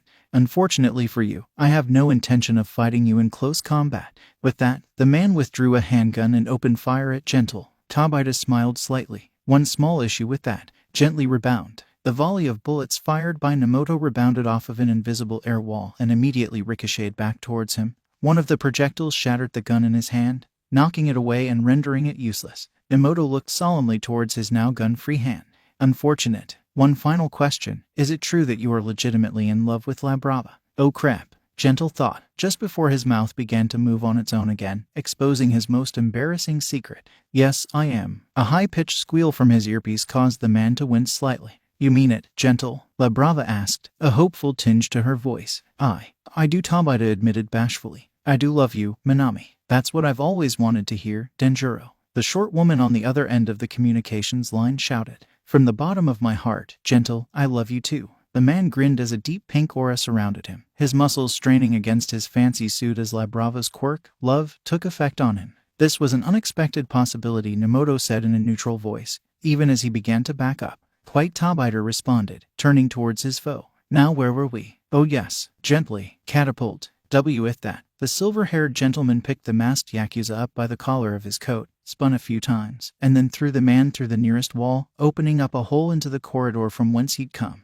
Back to the mission. With that, the artist known as Gentle Criminal proceeded once more towards his goal, running down the hallway for a ways before stomping one foot on the floor, opening up a hole to the next level down as he proceeded towards the underground warehouse. Behind him, the Yakuza named Shin Nemoto lay on the floor of the hallway in an unconscious daze, his mask and hat having fallen off somewhere on his way through the concrete wall. Lover mode was a terrifying force indeed. "Oof," shouted Himiko Toga as she hit the floor, having just fallen through a hole in the ceiling of this lower corridor. A few moments later, her masked partner landed beside her softly, touching her fingers together to deactivate her quirk. "A flotation quirk. Unfair," Carmilla groaned. "Hey, turning into other people by drinking their blood is pretty cool too," Inversion chirped, looking around them. Toga decided that maybe the other girl wasn't so bad after all, finding her cheerfulness somewhat infectious. The two of them were trapped in an impromptu room, with walls created by Mimic's quirk capping either end of the hallway to trap them in. "Now how are we going to get out of this?" The sound of dripping liquid grabbed the attention of both teenagers, the noise seeming to come from all around them. "What is that?" Inversion began, before suddenly collapsing to her knees. "The whole world spinnin'," she slurred, her voice slipping slightly into a Kansai accent. Carmilla's eyes shot to the ceiling, where she was greeted by the sight of a skinny man wearing a fur coat and brown slacks crawling upside down along the pipes snaking down the top of the hallway. The stench of alcohol wafted off of him in an almost tangible wave, prompting the blonde to wave her hand in front of her face in a futile effort to get rid of the smell. Hick, well, what have we got air? The man burbled, pouring a bottle of alcohol into his mouth to the point where it overflowed and drained out of a pair of special drain tubes next to the eyes on his mask. A couple of little girls, far from home. Oh great, we got Deidoro Sakaki, the vampiric girl said, rolling her eyes slightly. Perhaps not the most difficult opponent we could have had this evening, but certainly the most annoying. That's my name, don't wear it out. Sakaki slurred, suddenly dropping to the floor and landing on his feet with deceptive grace, studying the brown-haired girl clutching her stomach behind Toga. The man's eyebrow quirked. One little missy's already fallen to my sloshed. He wondered aloud, referring to his alcohol-fueled disorientation quirk. I haven't even drunk much today. Are you okay? Carmilla asked her partner, slowly drawing a knife in preparation for a fight. Inversion nodded slightly. I've got issues with motion sickness from my quirk, she groaned, placing one hand over her mouth for a moment and swallowing. If you can keep him busy for a minute, I'll be back in the fight. The drunkard laughed incoherently, pulling several throwing knives out of his fur coat. I'd like to see her try, he said, before throwing one towards the immobilized teen. Toga's eyes widened as she reacted just in time to knock the knife off course with one of her own thrown knives, before lunging at the man. Oops, Sakaki said, taking another swig of alcohol. Looks like I need to drink some more to slow you down, Lil Blondie. Himiko winced and stumbled as a wave of nausea hit her, but she did not relent. Something like this ... is nothing compared to how it felt to be starved of blood, Carmilla thought, swinging upwards with the knife in her right hand and clashing against Sakaki's own knives. The man briefly faltered in surprise at the force behind her swing, but tittered drunkenly and resumed his attack. The blonde girl gritted her teeth through the nausea and did her best to dodge the man's drunken and unpredictable swings, but found herself slowing due to his quirk. Trying a different approach, Carmilla got behind her opponent while slowing her breathing and clearing her mind, disappearing from the perception of the people around her. She had first figured out how to do this while hiding from the police after her ... incident ... Since it wasn't a quirk-based ability, Midoriya had almost gone crazy trying to figure out how it worked. Eventually the green-haired teen had thrown his hands up in defeat, simply said this is bullshit, and gone back to plotting the Hasekai's downfall. Sakaki wondered aloud as he turned around too. Nothing, that's funny. Coulda sworn she was right air. Shrugging his shoulders, the man turned back towards Inversion. Guess it's just you and me now, little lady, he laughed, brandishing his knives as he stalked towards her. Let's see how long you can last. A sudden pain blooming on the man's side halted him for a moment. Wah, he wondered, looking down to see a cut on his right just below his ribs. Where is she? More cuts slowly appeared on him as he grew increasingly agitated. Looking towards the still down Inversion, a cruel idea crossed his mind. Lil Missy, if you wanna be such a hero ... save your friend. He laughed, throwing another knife at the prone girl. Toga faded back into view, swinging one of her knives to deflect Sakaki's thrown one. Damn, he baited me into exposing myself and now I'm open, the blonde thought as she watched the drunkard wind up to throw several more knives, only for a blur to suddenly move past her towards Sakaki and around him. The alcoholic slowly lifted off the ground, his agitation increasing. Why am I floatin'? He slurred, spinning in midair to see Inversion turn towards him, a look of triumph in her eyes. I thought you were down. The brown-haired thief chuckled. Anti-nausea medication. I keep it on me because of my quirk, but it takes a minute to take effect, she explained. I knew that if I kept acting like I was immobilized by your quirk, you'd drop your guard and focus on Carmilla. Thanks to that, I was able to trap you in midair. Grinning under her mask, Inversion turned to her partner. Would you like to do the honors? With pleasure, the vampiric girl chuckled, leaping through midair onto the floating Sakaki's chest while brandishing a pair of knives. No, wait, can't we just talk this out? The man stammered, trying to swing his own knives. But the blonde girl just laughed, a sadistic glint in her eyes. Oh please ... like we'd give you that kind of dignity. Inversion turned away and winced as Sakaki screamed, the sound of knives repeatedly puncturing him echoing through the cramped space. After a minute, the screams stopped, and she sighed in relief, touching her fingertips together. Release, the brunette said, Sakaki's body hitting the floor with a slightly wet thud as her quirk deactivated. Toga walked past him, a spring in her step. Don't worry, I didn't stab him anywhere vital, but the blood loss will probably get him by the time we finish up, she said cheerfully. Inversion shuddered as she followed the other girl to the end of the hallway, where a featureless gray wall met them.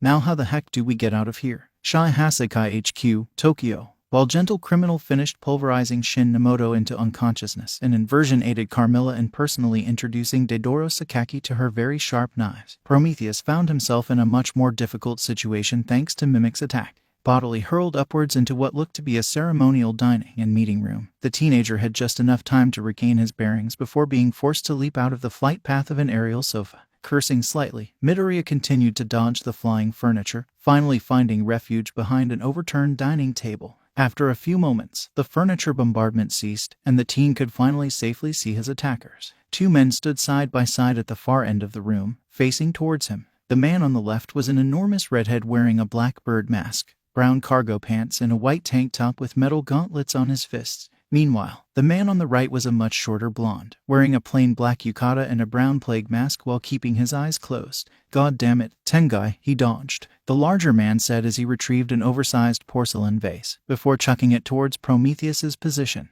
"And I didn't hit him that time either. Rappa, you imbecile, that's because he's hiding behind the table." The now-named Tengai responded, face-palming. "And why did you throw that vase? I am fairly certain that it belonged to the Hasekai's old boss, and Master Overhaul will not be pleased that you broke it." "Shut up, Tengai. I don't care about Overhaul," Rappa bellowed, throwing a right at his companion. A translucent barrier shimmered into existence and blocked the blow, though it was clear from Tengai's expression that blocking it was somewhat demanding for his quirk. Prometheus used the duo's bickering as an opportunity to move to a better hiding spot. Unfortunately for him, Tengai noticed. "We will address your lack of respect for authority within this organization later. Our quarry is attempting to escape," the man said, pointing towards the teenager. "Damn it," Rappa shouted, turning his attention from his partner to the interloper. "Get back here, asshole." Moving with surprising speed, the man quickly traversed the room and tossed aside the maplewood desk Midoriya had hid behind with his left hand, while lining up a devastating hit with his right fist. The teenager barely had time to dodge before Rappa's punch crashed where he had stood moments before, pulverizing the room's concrete floor. "If I take even one hit, I'm dead. Training be damned," the teen thought, knowing that his quirklessness put him at a big disadvantage. Human evolution hadn't benefited just the quirked. Quirkless people born in the 22nd century like himself enjoyed higher bone density and better physical strength, reaction time, and disease resistance as teenagers than all but the strongest pre-quirk athletes. But relative to those with quirks, they simply couldn't measure up. Now that his cover was gone, Prometheus was left with no choice but to run, dodge, and pray. "Kami-sama, I need a serious miracle right now," he thought, turning and throwing a smoke grenade at Rappa. The irate redhead deflected the projectile with a casual backhand while continuing to charge at his foe. To his surprise, however, Prometheus watched the grenade bounce at Tengai's feet, detonating in a cloud of white smoke that blinded the man and obscured him from view. "This might just be my chance," the teen thought, remembering the information Toga had gleaned on the 8 bullets from Overhaul's computers. Skidding to a stop, Midoriya held one hand out in front of him towards the charging man. "Kendo Rappa ... you're hired." "Huh," the man shouted, himself skidding to a stop just before he could run into his opponent. "Don't wheeze, listen, cough to him." The voice of Tengai sounded from within the smoke, muffled by his coughing. "Our team is in need of a genuine brawler and heavy hitter who wants to fight strong opponents for the sake of villainy. Or justice, depending on the operation," Midoriya continued, now in full-on recruiter mode. "If you agree, you'd start immediately." "What's in it for me?" the man asked, one of the eye holes on his mask twisting in suspicion. "I'm glad you asked," Prometheus said. "The League of Villains offers decent company housing, stock options in several major companies that we may or may not at least partially control, and a complete benefits package that includes health insurance, dental, visual, and a retirement plan.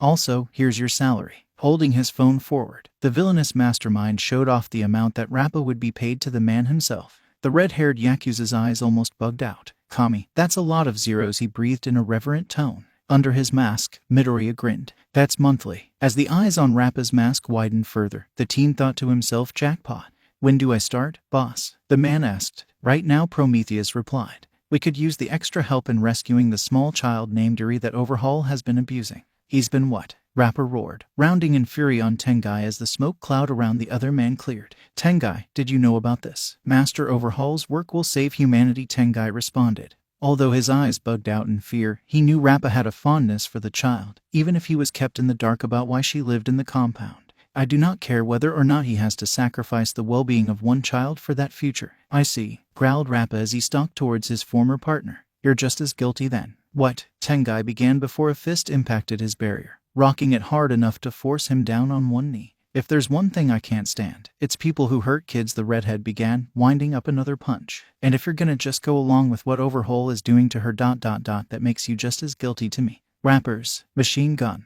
With that, Kendo Rappa unleashed a furious barrage of blows with his strong shoulder quirk directly at his former handler. Tengai's barrier lasted 9 full seconds under the rain of fists before breaking.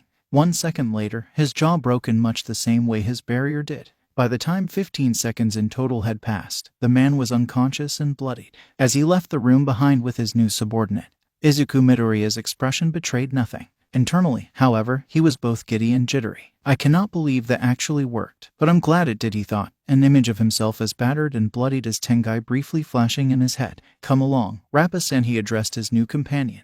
We have a girl to rescue. Please, boss, the redhead responded, discarding the bird mask to reveal a chiseled face with a large scar traversing it vertically across his mouth from just below his left eye to the top of his jaw. Call me Rapper. Elsewhere in the compound, Tenko Shimura was ejected into a small room, flying head over heels until landing on a pile of empty cardboard boxes. Looking around, the elder teenager realized he was in some kind of storeroom. Shelves filled with various items lined the walls of the room. On either side of a big shelf in the middle, 2 patches of suspiciously smooth concrete betrayed where Mimic had blocked the doorways to contain him. Hunting around the room, Decay found a few packages of decent-looking instant ramen which he snatched up for future use, some snack bars which he promptly ate, and an enormous medical kit that he placed a small warp beacon on for Kirigiri to retrieve later. Pushing aside a few of the empty boxes he had landed on, the young man's face widened in an amused grin as he produced several 6-packs of energy drinks with some generic anime women on them, all labeled with a sticky note denoting them as property of Kirono H. 5 minutes and 3 of those energy drinks later, Shimura started to die of boredom upon realizing he'd forgotten to bring his Switch and wasn't in the mood to play any of the mobile games he had downloaded on his phone.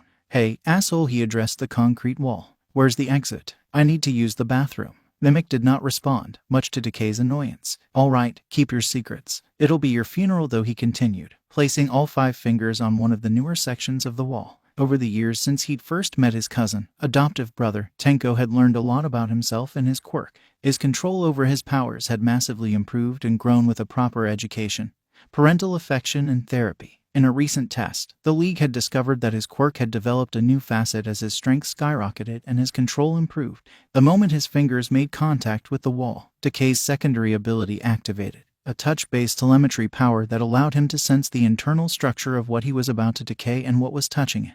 Given how Mimic had spread himself throughout the compound, Tenko's quirk registered all the concrete in the compound as a single object, allowing him to locate his allies and his enemies on a mental map of the facility and map exactly what he wanted to decay in the compound. Checkmate. Precision decay. A second later, cracks began to spiderweb up the walls as his quirk took hold of the building's concrete, feeling the structure of the facility in his mind again.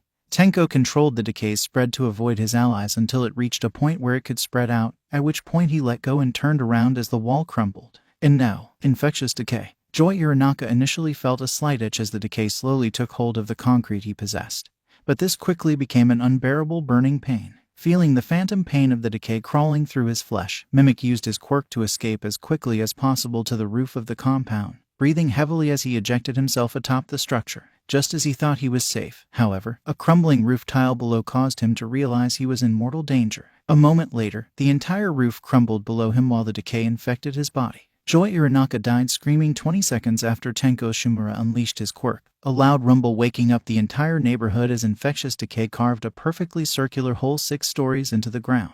As he waltzed up to the edge of the pit, the villain named Decay took a look at his handiwork and whistled, before placing a hand on the floor and precisely applying his quirk again to smoothly descend 3 floors to the basement. From a hallway on the opposite side, Gentle Criminal leapt into the void, a deep fuskia aura surrounding him. Gently, rebound, the man shouted, creating an air trampoline halfway down to slow his descent. Danjiro Tabata landed a moment later with enough force to crack the concrete ground floor. Decay and Gentle nodded to each other, appraising their surroundings. Just below where Decay had been, Inversion and Carmilla floated into midair, slowly descending towards ground level. When they were just above the floor, the brown-haired thief touched her fingers together. Release. The duo dropped to the ground, looking around the cavern that was decayed into the building.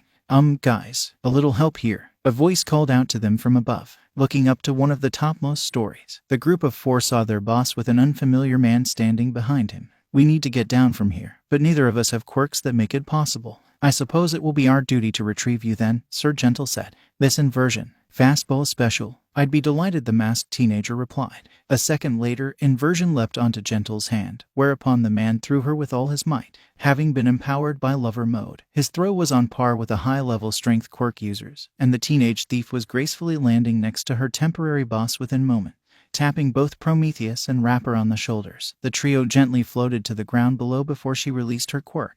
I found a new recruit, the group's leader announced. This is Rapper. He was working for the Hasekai, but now he's our brawler and enforcer. He used to be a legend in underground tournaments before Overhaul recruited him. I look forward to working with you, Rapper shouted, bowing at a perfect 90-degree angle. Well, you definitely get style points for that intro. Guess you're our newest party member now. We'll get you leveled up yet, Decay said, turning towards one of the corridors. This must be the violet clearance floor. Carmilla nodded in affirmation, having gathered that intel in the first place. Eri woke up to the sound of footsteps outside her door again. Despite her best efforts, the girl couldn't help but whimper. The only people who ever visited her were Chisaki, Mimic, or Kurono. Their presence almost always meant another session with Overhaul, and all the pain that came with. To her surprise, however, the door opened not to reveal any of the above, but rather an unfamiliar girl with blonde hair, and the same boy with green hair she had seen a few weeks earlier. This time, however, he wore a tuxedo and an odd mask that covered the lower half of his face. Eri, the teen asked, "Is that you?" The small child crawled out from her bed's thin sheets, stumbling towards him. "You came back for me. But why?" Suddenly, a realization hit her. "You have to run. If Chisaki sees you, he'll..." At that point, the blonde girl carefully pulled her into a hug, patting her on the back. "It'll be all right. Chisaki isn't here right now, and we'll have you out of here by the time he comes back." Midoriya joined Toga in her embrace of Eri, and soon the child fell into a peaceful slumber, perhaps the first time in over a year that she had slept well. Activating a warp beacon, Midoriya stood up again as Kurogiri opened a portal to their location. "Himiko, take her back home and look after her. The rest of us will finish the raid and set the trap." Carmilla nodded as she picked the child up and walked through the portal, returning to Abaro's tavern. "Yo, little brother," Decay said, sticking his head into the room. "We found some things you might be interested in. One of them appears to be the Hasekai's old boss." "Show me," Prometheus replied, turning to follow his cousin towards the recent finds. A few moments later, the duo arrived at an ornate wooden door with the Hasekai's crest emblazoned on it. Opening the door, Tenko revealed the inside to his adoptive brother and boss. An absolutely spotless room in traditional Japanese decor greeted them, though elaborate medical devices covered one entire wall. In the middle, an elderly man reclined on a hospital bed, the devices beside him beeping slightly as his vitals were displayed on them. "Is he dead?" Inversion asked as she entered the room. "No, just in a deep sleep, or more accurately, a coma," Midoriya responded. "Fan out and search the room. We need some indication as to why he's like this." "I think I might know," Rapper said, sticking his head around the corner. "I heard some rumors when I first joined from some of the original members. Apparently the Oyabun didn't like the way Chisaki was running things and the research he was doing after being promoted to Wakakashira, and confronted him on it. They had a big argument, and shortly afterwards the boss ended up in a coma." "I see. An ideological power struggle," Prometheus muttered. "The rumors I heard said that Overhaul put him in a coma with his quirk and isn't planning on letting him out until his research is done. Whatever that is," Rappa said. "Incidentally, those guys I heard it from, they disappeared pretty soon afterward, right while he and his top guys were bringing in a bunch of new guys." "Makes sense. He removed the entire old guard and replaced the clan membership with people loyal only to him," the Greenette said. "Do you know what research he was doing?" "That's why I came down here to get you. Gentle-san and I just found his lab," Inversion said. "What the hell is this?" Prometheus wondered aloud, looking around the room he had just entered. The entire room was white and outfitted with all sorts of unfamiliar medical devices, computer terminals, and large refrigerators. In the center sat a bright pink medical chair, its color a disturbing contrast to the restraints covering it and the large needles and phlebotomy apparatus on its back. "This must be where Overhaul tortured her." Decay trailed off, his fingers twitching slightly. Noticing this, Prometheus stepped forward and patted him on the back, helping to ground him. As Tenko was himself a former victim of child abuse, the Greenette was able to instantly tell that the room could potentially trigger Decay's trauma.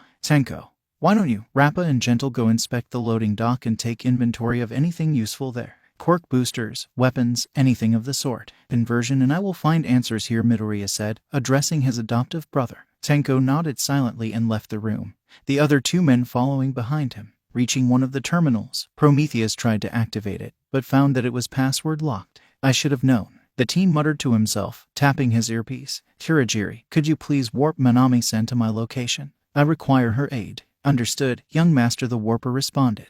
Less than a minute later, Lebrava's program had finished cracking Overhaul's password and unlocked the knowledge therein for Midoriya to behold. The pint-sized woman then returned to the safety of the bar. In the meantime, the villain boss had begun browsing through Overhaul's files while downloading all his proprietary research to a set of hard drives he brought with him. What he found sickened him. The young man's eyes widened in horror as he watched recordings of Kaichisaki's experiments. How he strapped the child to the chair in the room's center, drained her of blood until she died of hypovolemic shock, and then used his quirk to overhaul her back to life. His mission statement about the creation of a quirk-destroying drug in the hopes of eliminating quirks and bringing the Yakuza back to prominence. His plan to pull the boss out of a coma and to age him with Yuri's quirk once the Hasekai ruled the underworld once more, regardless of the consequences for the rest of mankind.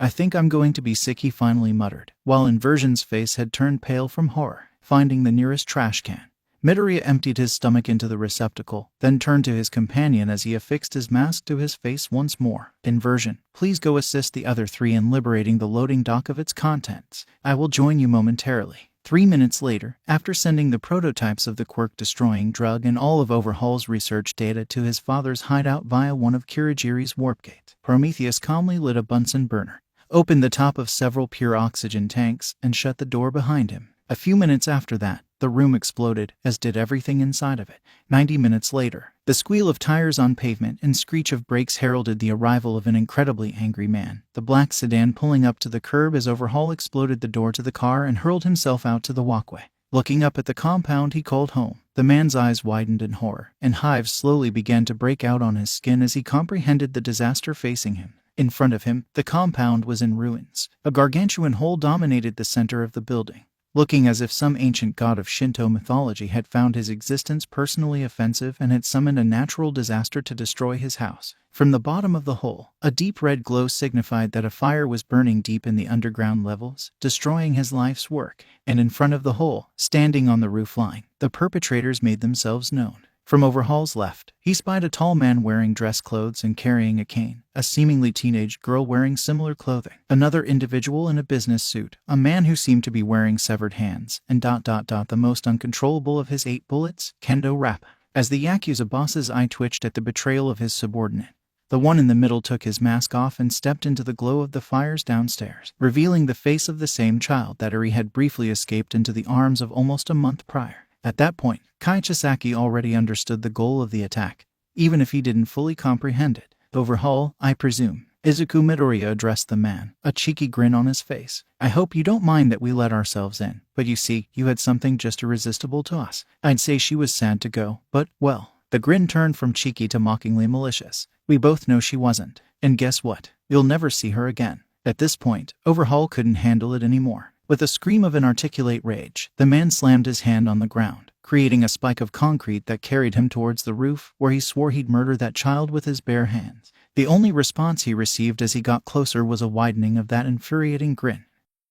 Shai Hasekai HQ, Tokyo. Kaichisaki roared in inarticulate fury as the ground under his feet reshaped itself, becoming a spike that carried him from the courtyard in front of the Hasekai's manor up to what remained of the building's roof. The green-haired child facing him simply leapt aside, that infuriating grin never leaving his face. "Who the hell are you, anyway?" the man shouted, veins bulging outwards around his eyes. "Another victim of society infected with the hero syndrome. Another patient of the quirk disease." Midoriya chuckled. "Oh please, you make my motives seem much more pedestrian than they really are. If you must know, however, I am Prometheus, leader of the League of Villains." The teenager introduced himself, bowing slightly. "But when child abuse is involved, I might as well be little more than another concerned citizen like so many others who you erased for their caring gaze towards your former ward." "Enough talking. You can die now," Overhaul replied, lunging forward with his hand extended towards his soon-to-be victim. A slight pain stabbed through his shoulder for a brief instant, but the man thought nothing of it, laying one hand on the face of the dead man walking and activating his quirk.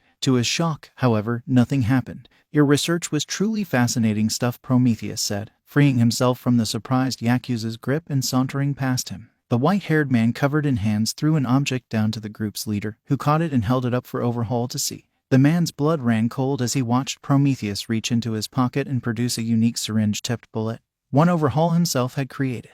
"I mean, look at this. To think you actually produced a legitimate quirk-suppressing drug. And not one of those amped-up opioids the government refers to by that name, but a legitimate suppressant that only targets the quirk factor without adversely affecting other aspects of the victim's health." Prometheus lauded Overhaul while sidestepping the latest suicide charge from the enraged, temporarily quirkless man. "Not only that, you also made a working prototype of an actual quirk-destroying drug that seemingly turns back time on evolution itself." It's a shame. Really, he continued mournfully, all it took to achieve that goal was killing and reviving Eri-chan nearly every day for over a year. Overhaul screamed incoherently again and charged at Prometheus.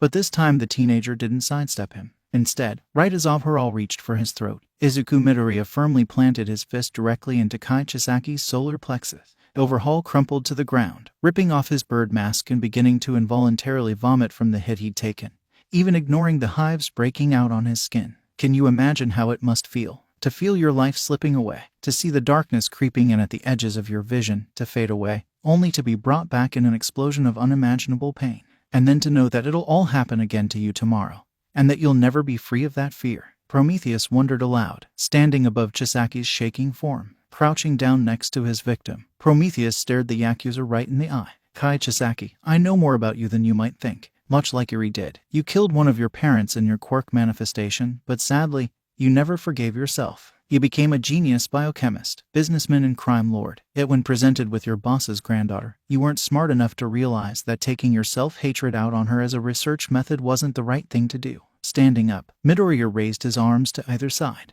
And your philosophy is all manner of wrong anyway. Quirks aren't a disease, a curse, a malevolent stain on humanity. They're a gift of evolution. Even I can see that, and I wasn't lucky enough to receive such a gift. Looking back to his foe, Prometheus let a look of disdain mar his features. Honestly, for someone so gifted, you really aren't very smart. And because what you lack in common sense, you decided to make up for an abusiveness.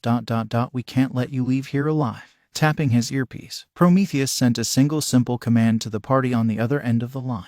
Do it. Send him in. Overhaul had just enough time to stumble back to his feet when a portal of black mist opened atop the roof. Then it hit him, a sudden feeling of sheer hatred, of pure, refined, unadulterated malice. The man who stepped onto the roof stood over 2 meters tall, clad in a formal suit with a black mask covering his entire head and neck. Most notably, however, he gave off an undeniable presence of pure power, of incredible strength, and of incredible bloodlust. Overhaul was forced back to his knees by the feeling. But he was hardly the only one affected. Inversion hid behind the furiously sweating gentle criminal, and the rapper was actually trembling.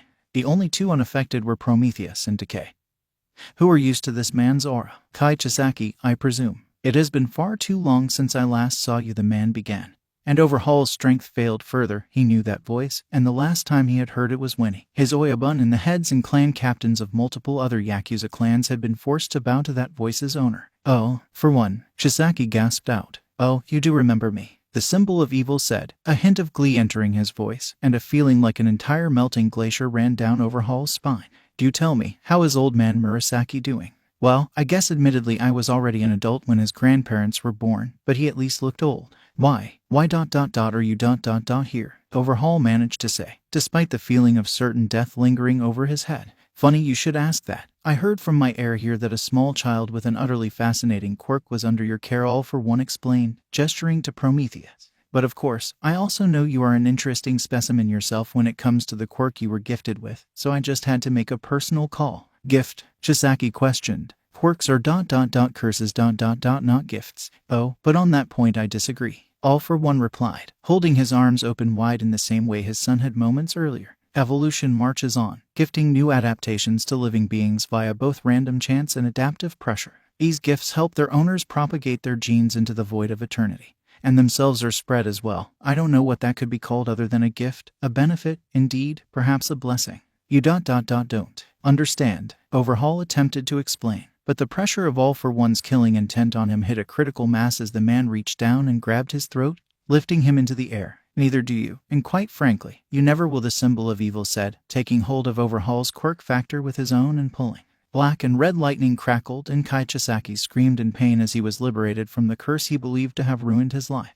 You saw quirks as a curse, so I took yours from you. I hope you remain grateful to me in your final moments. Walking over to the edge of the hole in the roof, All for One regarded the struggling form of Overhaul with contempt. So with that in mind, goodbye, Overhaul. A moment later, he let go, turning away from the struggling, dying form in the basement of the building. All for One addressed his heir in the league. You have done well this evening. I shall retire for the evening now, but soon after you return, I would like my son to visit me. I have a gift to share with you. With that, the symbol of evil returned through one of Kirigiri's portals to his hideout. That was fucking terrifying, rapper managed. Singularity and Gentle both nodded in agreement, themselves still shivering slightly in fear. Don't worry, you'll get used to it, Decay surmised, before turning to his adoptive brother. The cops will be here in about 5 minutes. They've stopped chasing the reservoir dogs. We should leave. All right, Prometheus muttered, descending off the roof of the building with his colleagues to the street outside the Hasekai's manor. Once they had retreated a safe distance, the teenager produced a detonator from within his vest, removed the safety and switched it on.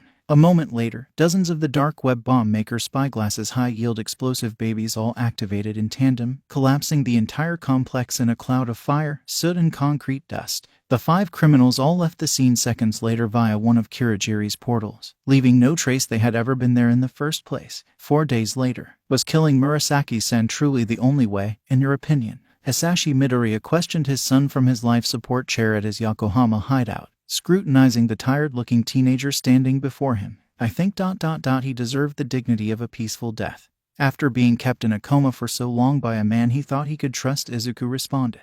I hope his soul was freed by my actions, granting him the eternal rest we all hope will await us. Noble enough a goal, to be sure. What else was gained from your mission? Hisashi asked. We obtained 48 completed samples of the quirk-suppressing drug and a similar number of bullets containing it. 12 prototype samples of a quirk-destroying drug, nearly 5,000 doses of trigger, of which 1,100 were Overhaul's special black gold formulation, and nearly 3 billion yen, of which we kept 40%, Izuku elaborated. Of the remaining 60%, another 40 went to the Peerless Legacy for their services, and 20% went to Jurin for his. Hisashi chuckled. You may have overpaid Jurin somewhat, but I can accept that on your first time negotiating a deal. What if the girl, Iri, is settling in well back at home? After Mom and Himiko finished bathing her and bandaging her wounds, she slept for nearly 3 days straight before waking up, Izuku said. However, she was up in time for breakfast this morning. Apparently she thinks omelet rice is delicious and loves apples. Fantastic, Hisashi exclaimed. I'm happy to hear she is slowly adjusting and leaving behind what Overhaul did to her.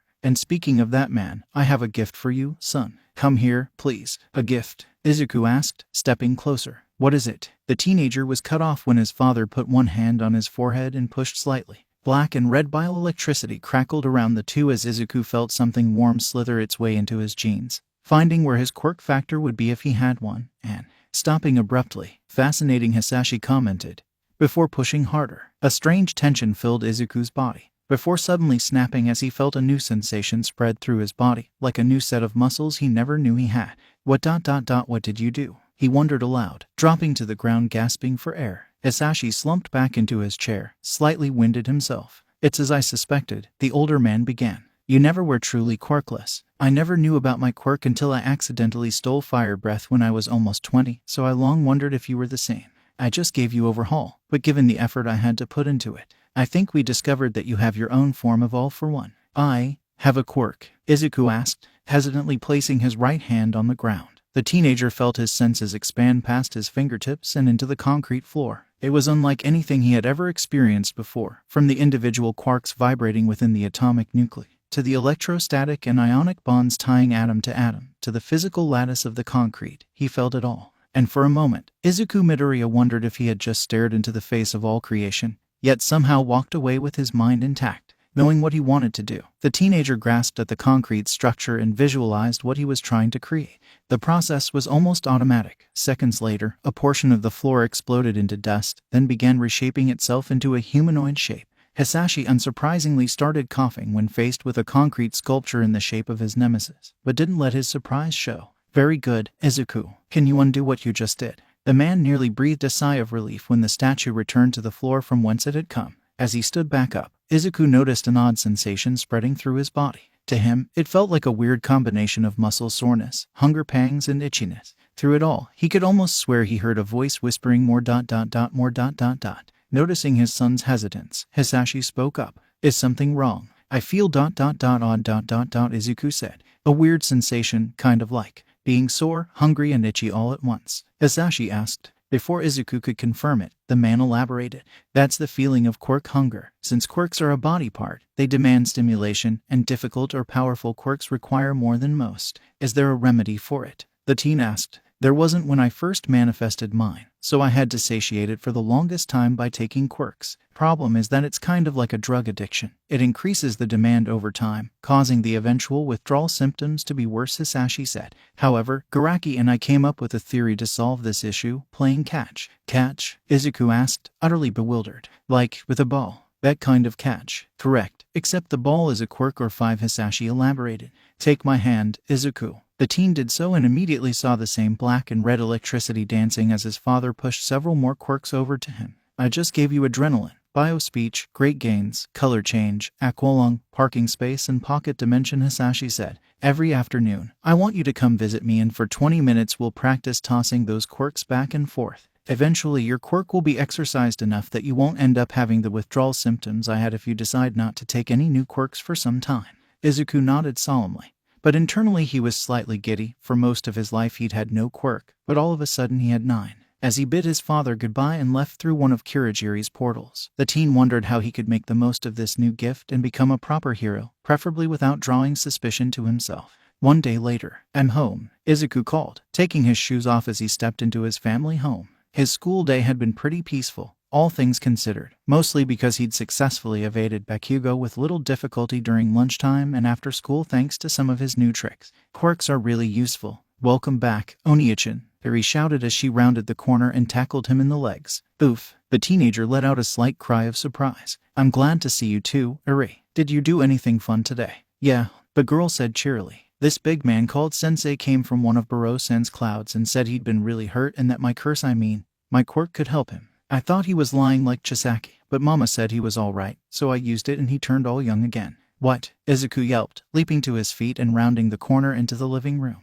There on the couch sat his mother, but next to her was the same white-haired, red-eyed giant of a man Izuku remembered from his childhood, a face he hadn't seen in over 5 years. Dad, why your face? You're better. The greenette stammered in surprise and joy. Surprise? You were right about Eri-chan's quirk. It really is something incredible, Hisashi said, standing up and stretching his limbs. I feel so light without all that medical equipment weighing me down. And I can see again. Now I can see just how much of a ladykiller my son has grown up into. He laughed. Now I can truly support you. Without any fear or issue, the man continued, reaching down and ruffling his son's hair. Hisashi Shigaraki smiled. I look forward to seeing just how far you'll go with my own 2 eyes, son. Musutafu, 2 weeks after the Shai Hasekai attack. I know that look on your face, kid. You're a hero fanboy, aren't you? This question was posed to one Izuku Midoriya, age 13, by a middle-aged man with odd star-shaped growths on either side of his head. The two of them were part of a large crowd that had gathered at a train station in Taduan Ward, Musutafu, watching several local heroes apprehend a giant villain that had stolen someone's purse. Though, in a manner of speaking, I guess I am the green-haired teen responded, looking up from his notebook to address the man. Let me guess, you want to be a hero yourself, don't you? The man continued, chuckling a little. How did you guess? The notebook, the starry eyes, or the muttering? Midoriya quipped in response, before his eyes were drawn back to the scene by the arrival of a new costumed crusader, the arboreal hero, Kamui Woods. Attention, evildoer. You have violated Article 1, Section 3, Subsection 1 of the Japanese Quirk Code, and thus have been categorized as a villain. The hero addressed the man, evading his enraged swings with ease. Illegal quirk use, disturbing the peace, disrupting rush hour, theft and assault.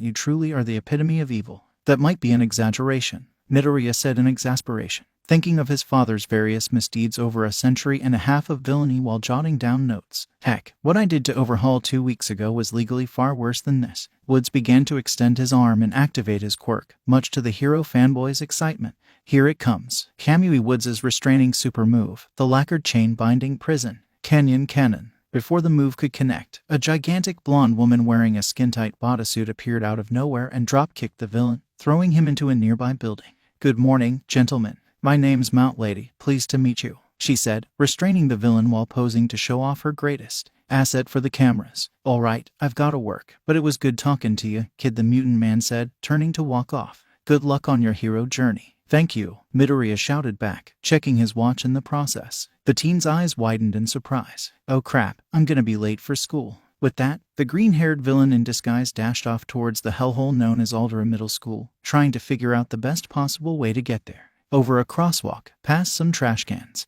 and down an alley he careened, avoiding a few startled cats before finding a secluded spot to stop. No cameras here to see me. Guess I'm breaking the law today, Midoriya said, before touching the ground and activating Overhaul. As the pavement enveloped him and sucked him down into the ground, the teenager thought about how he'd adapted to his new quirk, or more accurately, quirks, over the past 2 weeks, and the heavy training he'd put in to master many of them. Overhaul was one he'd hardly scratched the surface of. Right now he could only use it to access underground maintenance tunnels, but he hypothesized that eventually he'd be able to near instantly travel the distance by reshaping the earth around him to create a personalized subway system.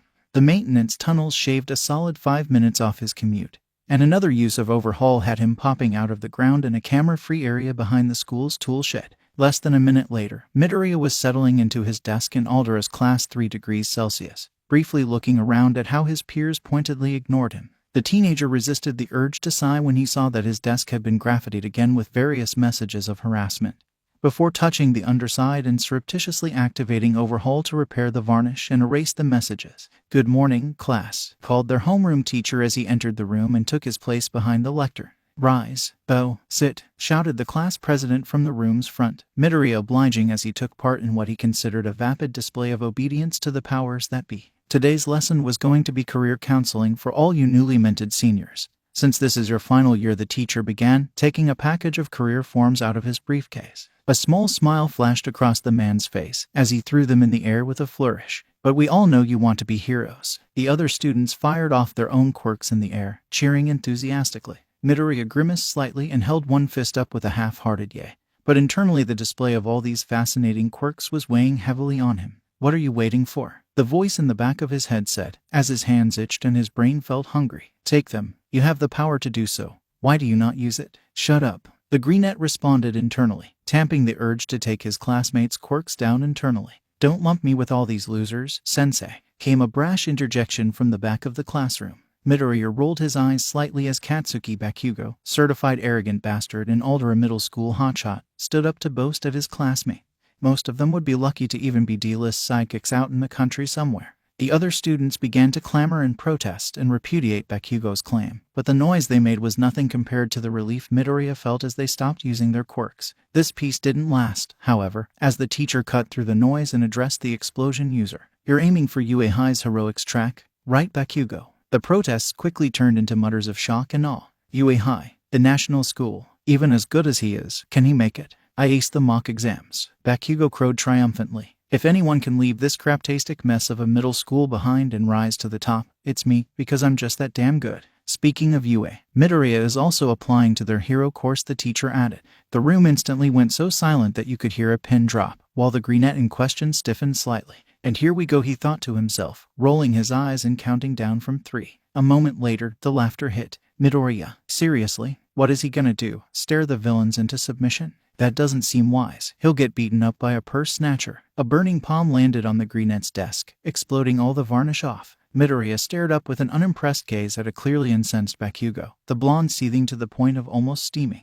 "I just fixed that desk," he sighed. "Deku, you insignificant fuck," Bakugo roared. "You've got some fucking audacity trying to stand in the same ring as me, you know that. This isn't some kind of meaningless contest," Kaken Midoriya replied in an unimpressed manner. The greenette had hated his school life for a very long time, and much of its issues had stemmed from Bakugo's strange and obsessive hatred of him. "Maybe once upon a time I would have cowered, but compared to the likes of Overhaul, Kaken and these children are nothing ... and I ended Overhaul and took everything that belonged to him, right down to his very individuality." Before the explosive blonde could reply, Midoriya casually stood up and looked around the room, completely ignoring Bakugo. "It's true. A lack of quirk puts me at a natural disadvantage in the same way that a man with nothing with his bare hands would be at a disadvantage cutting wood against a man with an axe or a chainsaw. But Kaken is right about a lot of you. Many of you would be low-tier sidekicks at best. For this trick, I'll need a volunteer." Loud protests filled the room as many of the other teenagers decried the fact that their school's quirkless wonder was calling them weak. Midoriya's eyes scanned the crowd and eventually settled on one figure in particular, a hint of vindictive glee creeping onto the greenette's face at the possibility of humiliating one of his original bullies. "Thanks for volunteering, Ubiri," he said cheerfully, the students instantly shutting up as he walked over to the student in question. "What do you want, Deku?" Ubiri stammered as Midoriya leaned over his desk. Back at Midoriya's own desk, Bakugo was completely motionless, still processing the fact that his target had outright ignored him in favor of the rest of the class. "Your quirk, Long Fingers, lets you extend your fingers up to a meter in length," the greenette said. "Tell me, does their strength and durability also scale upwards with size?" Yes, the other teen said, extending them to full length, only to be surprised when Midoriya grabbed a fistful of them and squeezed. Ouch. Oh, stop, please. Midoriya. Looks like they don't scale upwards in strength that much, Midoriya responded. Now imagine that there's been a villain attack and a piece of rubble is about to hit a small child. If you're a good person, you extend those fingers and catch it to save her. Except now your fingers are shattered and it's going to take months for you to be at full strength again. A hero who risks debilitating injury every time they use their quirk in the field won't last long in that field.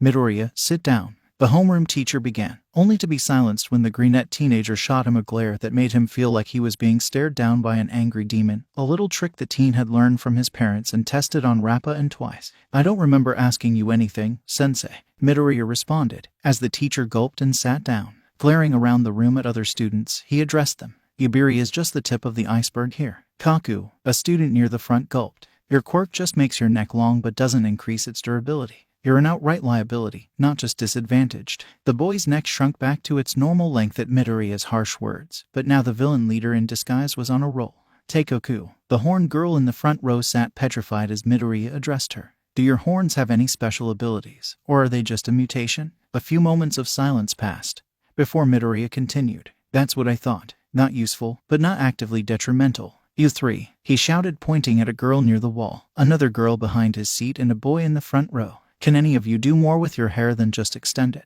All three shook their heads and cowered. Stick to modeling. You'd actually be good at that. Kintsugi, Midoriya shouted, pointing at a teen seated directly behind Bakugo. Yours is actually useful, but why the hell aren't you wearing a shirt? The teen in question squeaked when he realized his shirt was gone. Hastily retrieving a spare gakurin from his bag, Hanami, Midoriya said to a boy against the back wall, who jumped when his name was called. Your quirk is just having a long nose. That looks more uncomfortable than useful, especially with the pollen in the air. The teen nodded rapidly before blowing his oversized nose, now a deep shade of red, into a tissue from his jacket. Looking back around the classroom, Midoriya spread his arms out and addressed the class as a whole. Out of all 31 people in this classroom, only a handful of you have quirks that would be better for heroism than outright not having one at all, he said, before pointing to the students in question. Suika, a brunette girl near the door with a water control quirk, blinked in surprise. Hawamaru, the red-headed girl to the right of his desk, squeaked, her fire quirk briefly flaring up at his acknowledgement. Kintsugi, the startled teen, had just managed to put his spare jacket on and immediately snapped to attention, sighing in relief when he realized Midoriya wasn't saying something negative this time.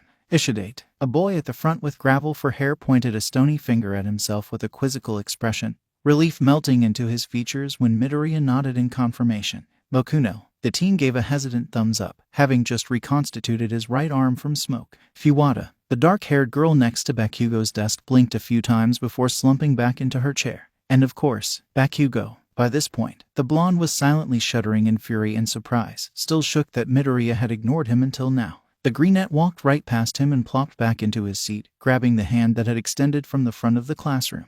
Even your quirk isn't much to write home about, sensei, he said, watching the man's face contort in discomfort as he plucked at one of the two elastic tendons connecting his hand to his arm like a banjo string. These tendons don't look too durable. I think I'd rather just have normal hands. Now, any questions? Deku, you bastard. Bakugo finally snapped out of his reverie with an enraged roar. How dare you? No quirk use in the classroom, their teacher shouted, clearly unnerved as all hell by Midoriya's little speech. The greenette grinned as Bakugo stomped off and released their teacher's hand, the elastic rebound bowling the man over before he stood up and began to talk about physics. We're not done, Deku, Bakugo growled, looming over Midoriya's desk while the greenette scribbled new notes in his notebook on the heroes he'd seen that morning. When he didn't respond after several long moments, Bakugo grabbed the notebook and pondered it for a moment. Hero analysis for the future, number 13, he thought, before clapping it between his hands and blowing it. Midoriya stopped what he was doing and looked up with an exasperated expression on his face as Bakugo threw the notebook out the open window. Well, that was rather rude, he remarked, placing his pencils back in his backpack and slinging it over his shoulder. Pay attention, god damn it, a blonde roared, slapping his hands down on top of Midoriya's desk and releasing an explosion as his compatriots with the elongated fingers and oversized nose backed up in terror. And why the hell should I do that? Midoriya countered, whirling around and slamming one fist down on the desk precariously close to Bakugo's fingers. Are you mad about that little speech from earlier? If you are, tell me one thing I said about our classmates that wasn't dead accurate. The explosive teen's eye twitched. You've got some fucking nerve saying anything about any of them with no quirk of your own, Deku. That makes you worse than useless, he roared. I'd rather have no quirk and know my limits than be an overconfident moron who thinks they're hero material despite a quirk that makes them an outright hazard. Midoriya countered. Magon, for instance. His quirk lets him pull his eyeballs out of his head. That's quite literally worse than not having one. Shut the hell up. At this point, Bakugo was running out of ways to reply. What matters is that they have quirks, something to distinguish their individuality in the eyes of society, and you don't. I wouldn't wish that fate on the worst villains to ever walk the earth. So you agree society is wrong then? Excellent. Midoriya laughed. I'm glad that even someone as arrogant as you can see what a disaster the system is. Hey, Bakugo, maybe we should leave. Yubiri began, only for both of the arguing 14-year-olds to round on him with fury on their faces. Shut the hell up, Fingers. I don't remember asking you a goddamn thing, Yubiri. Turning back to the green-haired teen, Bakugo growled at his longtime victim. You know, Deku, there is still one option available to you. Jump off a rooftop and pray for a good quirk in your next life. He shouted, and the room fell silent. Midoriya just stared at him for a few moments before bursting into laughter. This only confused the blonde more, and he made that fact known. What the hell's so funny, Deku? You know, I've known for the longest time that you fit a lot of different descriptors. Arrogant, loudmouthed, abrasive and distasteful, to name a few. The greenette began. But I didn't know that stupid also applied. Bakugo roared in fury and swung downwards with an explosive palm. But Midoriya dodged to the side and slung his backpack over his shoulder in the process, placing one foot on the windowsill. But you want to know something really funny, Bakugo? He said, the blonde freezing at the lack of a nickname coming from his childhood victim. Midoriya's glare intensified before he delivered the last word of their argument. Even my twitching corpse splattered on the pavement would be more heroic than you could ever dream to be. And then, before anyone could stop him, the green-haired teenager leapt out the window. Bakugo froze in shock while Yubiri and Hanami leapt forward to look out the window, gaping in surprise. He's gone, the former asked in confusion, looking across the courtyard below. I don't see him anywhere. No body, no backpack. I don't even see anyone with green hair down there, Hanami said, looking around the window's viewshed. What even happened? A few blocks away, Midoriya walked down a side street. Despite what I said earlier, quirks are actually really cool, he murmured, running a hand through his hair, currently pitch black, while his eyes and backpack were both a deep cerulean blue. Color change was an incredibly useful quirk for disguises, especially since he could use it to temporarily erase his freckles. Looking down at the ruined notebook in his hand, he sighed and activated Overhaul to repair it as he passed under a bridge. A gurgling noise behind him caught the young man's attention, and he turned his head just in time to watch an enormous creature made of slime and filth climb out of a nearby manhole. Sweet Kami, I can't believe someone like him is in town, the sludge warbled. I've got to find a suitable escape route, and fast. At this point, the creature noticed the black-haired, blue-eyed child staring at him at the exit of the bridge. Perfect. A medium-sized skin suit, he said. Hate to do this to you, kid, but them's the breaks. With that, the sludge leapt at the teenager, only to be surprised when a look of irritation manifested on his face. Suige Dorom, cease this at once. Back, the sludge shouted, careening to a stop. How the hell do you know my name, kid? The teenager smirked, before touching a hand to his face. As the villain stared in surprise, the kid's curly black hair turned a dark green, while his blue eyes turned a lighter shade of green and freckles dotted his face. D-Boss. Hello, Mr. Sludge, Midoriya said, staring down his former subordinate. Care to tell me what you're doing attacking me on a side street in Musutafu? Please forgive me, Dorom shouted, doing his best to bow as a creature made of sewer sludge. I'm just trying to escape from him. Him? Midoriya questioned. What hero are you talking about? The manhole cover at the other end of the underpass exploded into the air as Mr. Sludge's eyes widened in fright. He's here, the man squawked. A titanic being of muscles and blonde hair stepped out of the manhole, decked out in casual clothes and holding a bag of groceries in one hand. Have no fear, citizens, hope has arrived, boomed All Might, the strongest man alive. Because I am here. All Might, Midoriya stammered in shock, overcome by the surprise of seeing his idol in the flesh. Unhand that young man, foul villain. The symbol of peace boomed, pulling his left arm back. Midoriya's eyes widened and he prepared to call on Overhaul to get himself out of the way. Texas, smash. The blast of compressed air unleashed from All Might's fist ripped through the confined space, aimed like a cannon at Midoriya and Dorom.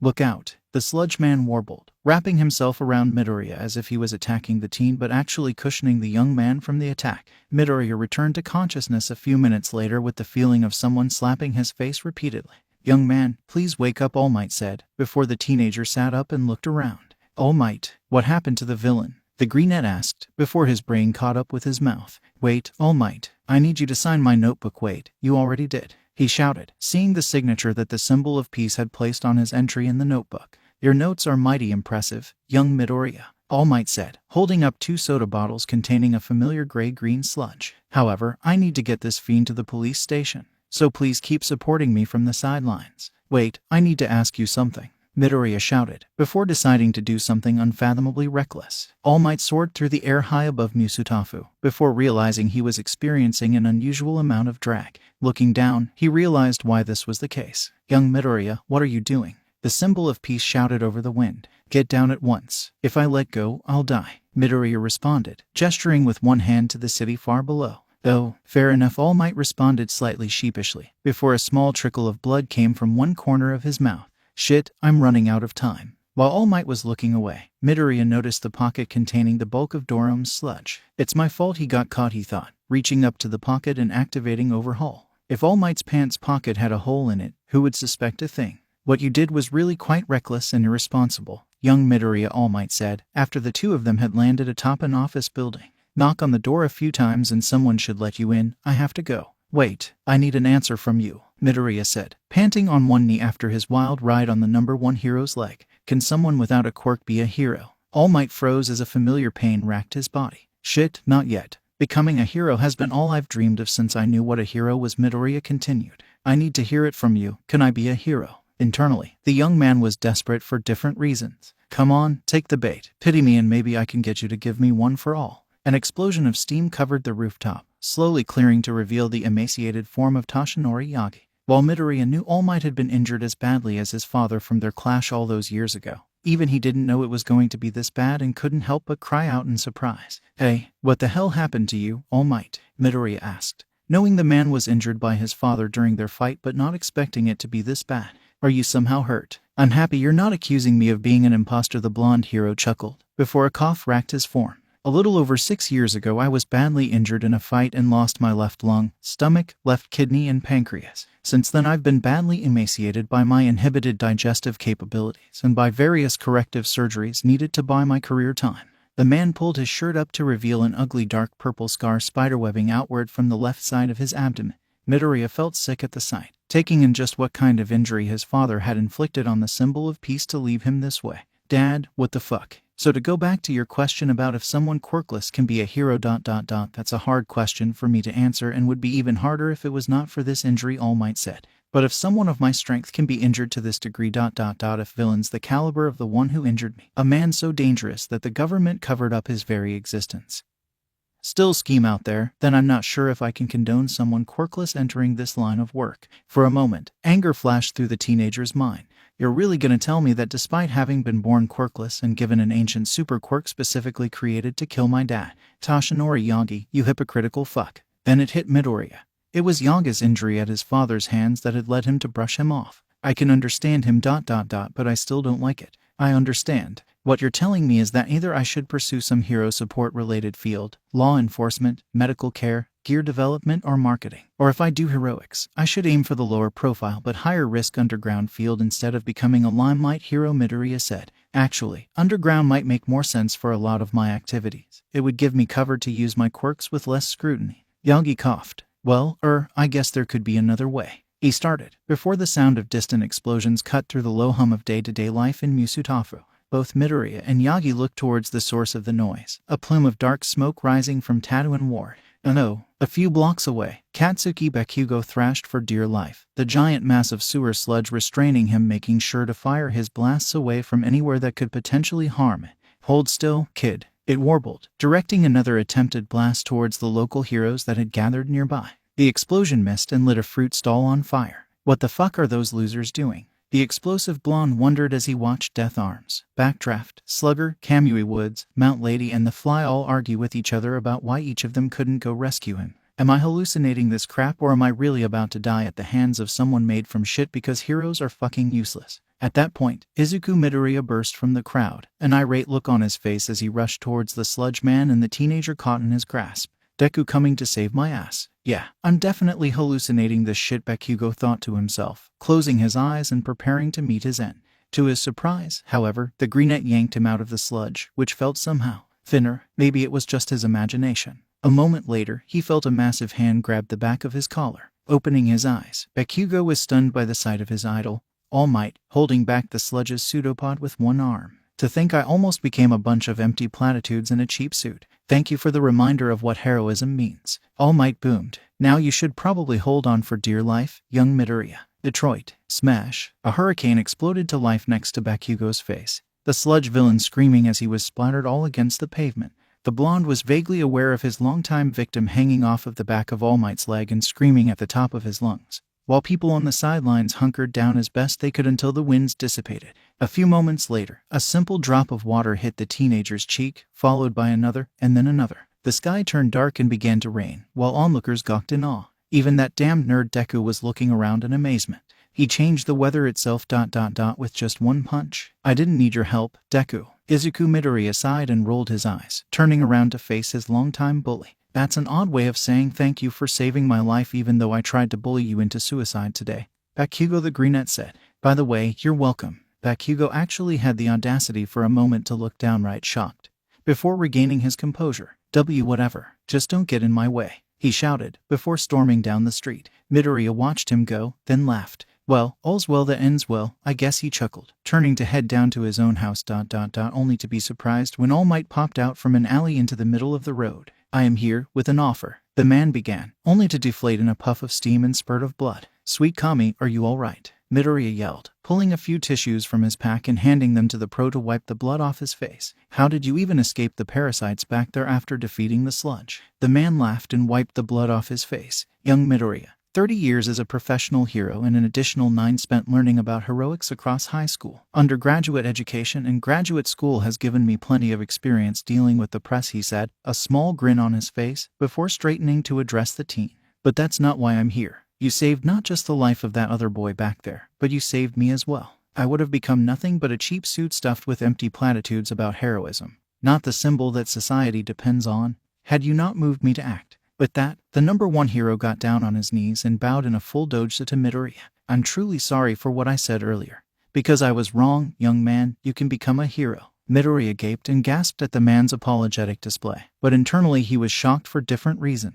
Holy crap, is he actually going to offer it to me? Standing up, Toshinori Yagi held one hand forward and seemed to glow with an ethereal light. You could become the kind of underground hero you mentioned earlier. But if you wish to be a limelight hero, there is another way you can do it. Izuku Midoriya, I possess the only truly transferable quirk in the world, and would like to pass it along to you as my successor. The world's only what? Midoriya asked in surprise. Internally, his jubilance was reaching critical mass. Oh my god, he actually offered it to me. Over the years, many people have wondered what kind of quirk I have. A strength quirk, speed, maybe something that amplifies my statistics according to my moral righteousness. Personally, I always like to deflect by saying I just ate healthy foods growing up, but the truth is much different. My quirk is a transferable energy stockpiling quirk called One for All, Yagi said, the ethereal light in his palm intensifying 1,000-fold. I am this quirk's 8th wielder, and would like you to be the 9th. Do you accept? I accept, Midoriya shouted without hesitation, immediately bowing. Excellent. All Might laughed. However, your physical strength needs to be improved a lot before you receive this quirk. I have spent 39 years cultivating its power and adding to the stockpile, so you risk crippling yourself if you're not in good enough shape for it.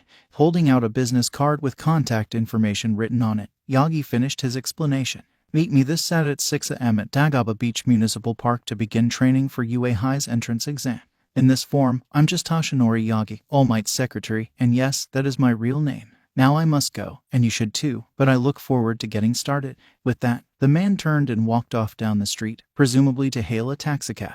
Midoriya stared at the card in his hands for a few moments before pumping his fist and whooping in delight after making sure nobody was around to see his outburst. I'm really getting one for all. Time to bring my uncle's quirk back to the family. A few minutes later, Midoriya returned home and opened the front door just in time to be swept up in a crushing hug by his mother. Izuku, I'm so glad you're safe, she cried, hugging and crying on him. The teenager was used to his mother's emotional outbursts, but was still somewhat surprised by the immense strength she seemed to have hidden for years. It's good to be home, Mom, Izuku said as his mother released him. As he took off his shoes, the teenager continued to talk to the green-haired housewife.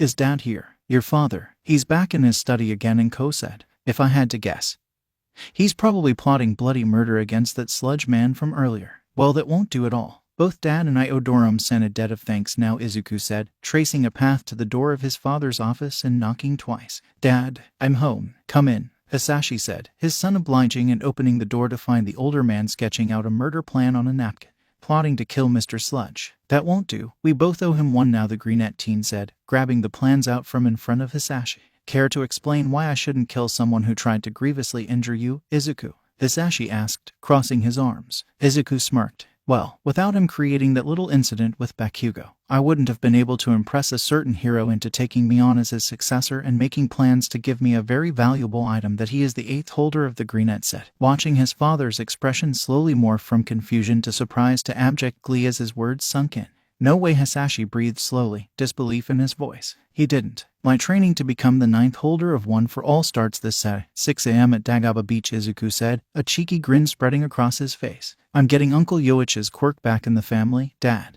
The ever-stoic demon lord who had terrorized Japan's underworld for over a century couldn't hold it in anymore. With a whoop of joy, Hisashi Shigaraki embraced his son, a look of delight on his face. Incredible, Izuku. You've accomplished my single greatest goal in less than 6 months as a villain. He laughed. Izuku chuckled slightly. I guess I have, Dad. Could you call Aburo-san? I need to go meet up with Tenko and Himiko. This development means we're going to have to change all our plans by a lot.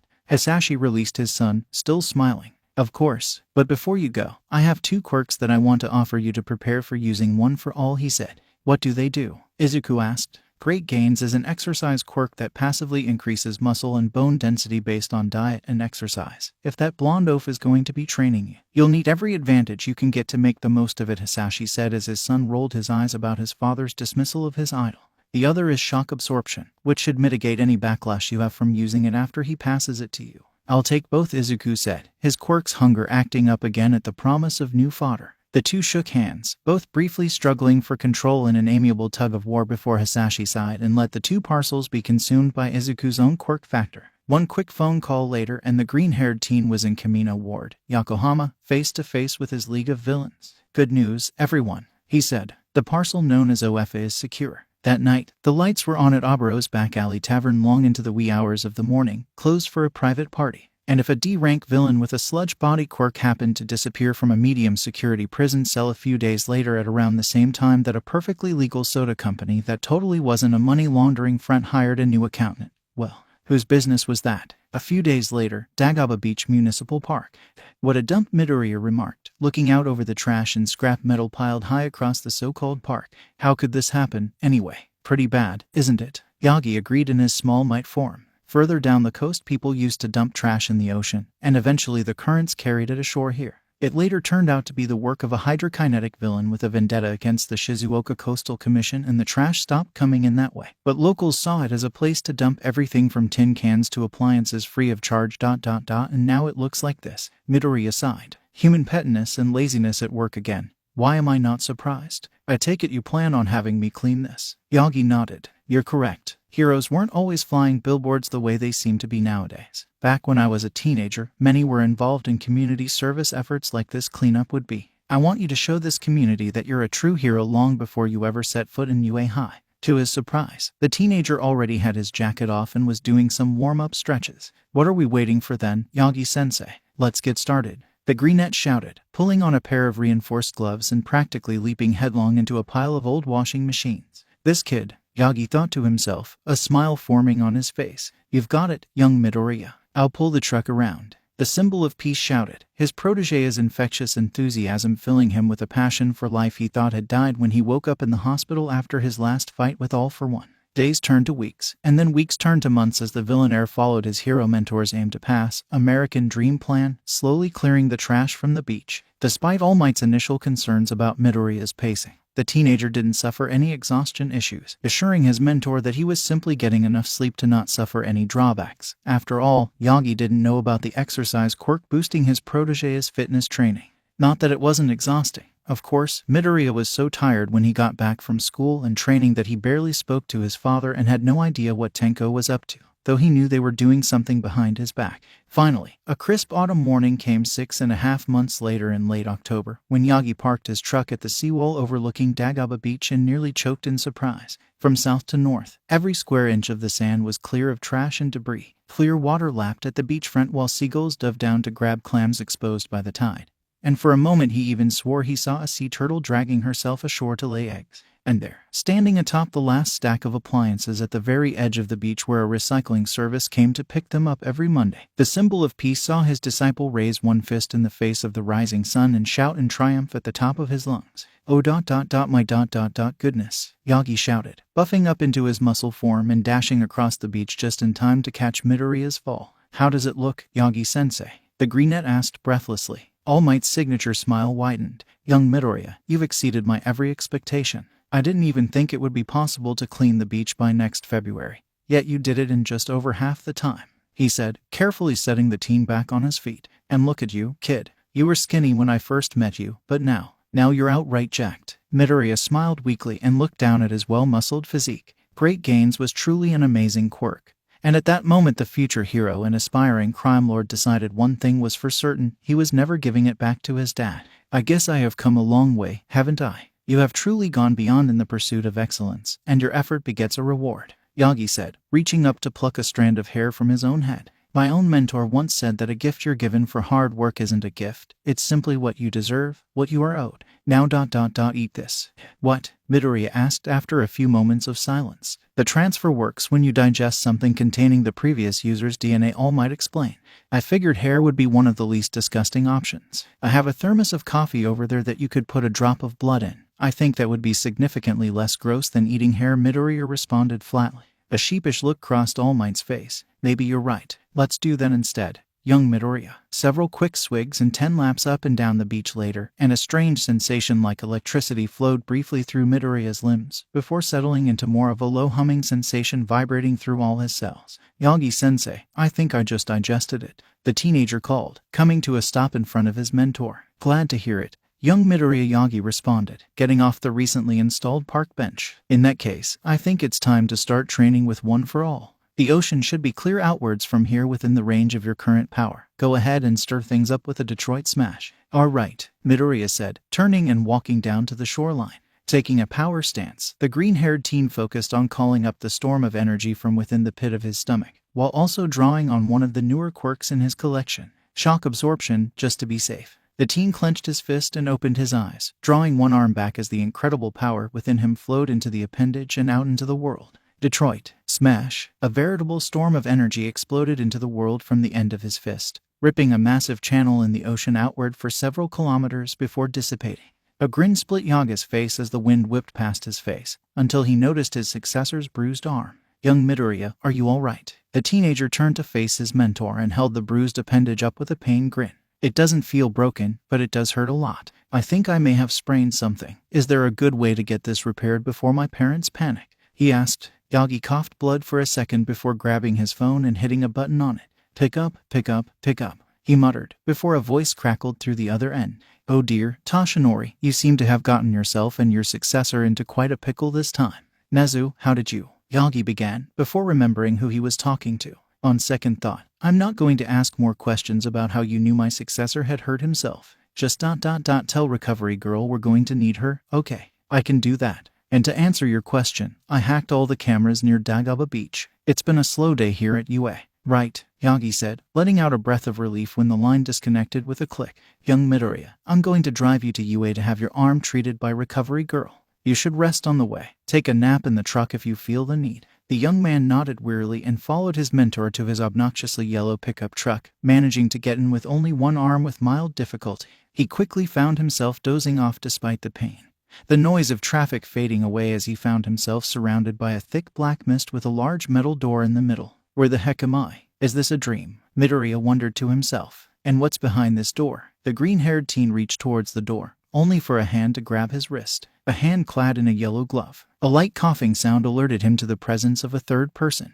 Turning towards the source, he was met with the visage of a person he'd only seen once as a solitary photograph on his father's desk once. And when he looked back at the other individual, he saw a woman noticeably resembling his mother, Uncle Yoichi, Grandma Shimura. "Is this the inside of One for All?" The teenager wondered. "Hello, Izuku," his uncle said. "As you may have guessed, we have a lot to talk about." The heavy metal door swung open within the empty void, revealing a room that Midoriya would never have guessed existed from the other side of it. Inside, a group of 8 chairs was arrayed around an ethereal campfire. Yoichi snapped his fingers and the chairs rearranged themselves as a 9th was added. "Have a seat, Izuku," the white-haired man said. "We have much we need to talk about." The teenager nodded, an expression of awe on his face. As he went to sit down, however, Midoriya felt like he was being watched, a feeling that quickly became one of imminent danger. Next thing he knew, his grandmother had grabbed the back of his collar and pulled him out of his chair. A moment later, the chair was smashed to pieces by the fist of a blonde-haired man wearing a combat jacket and a black bandana, his hair tied up in a ponytail. "What are you doing, third?"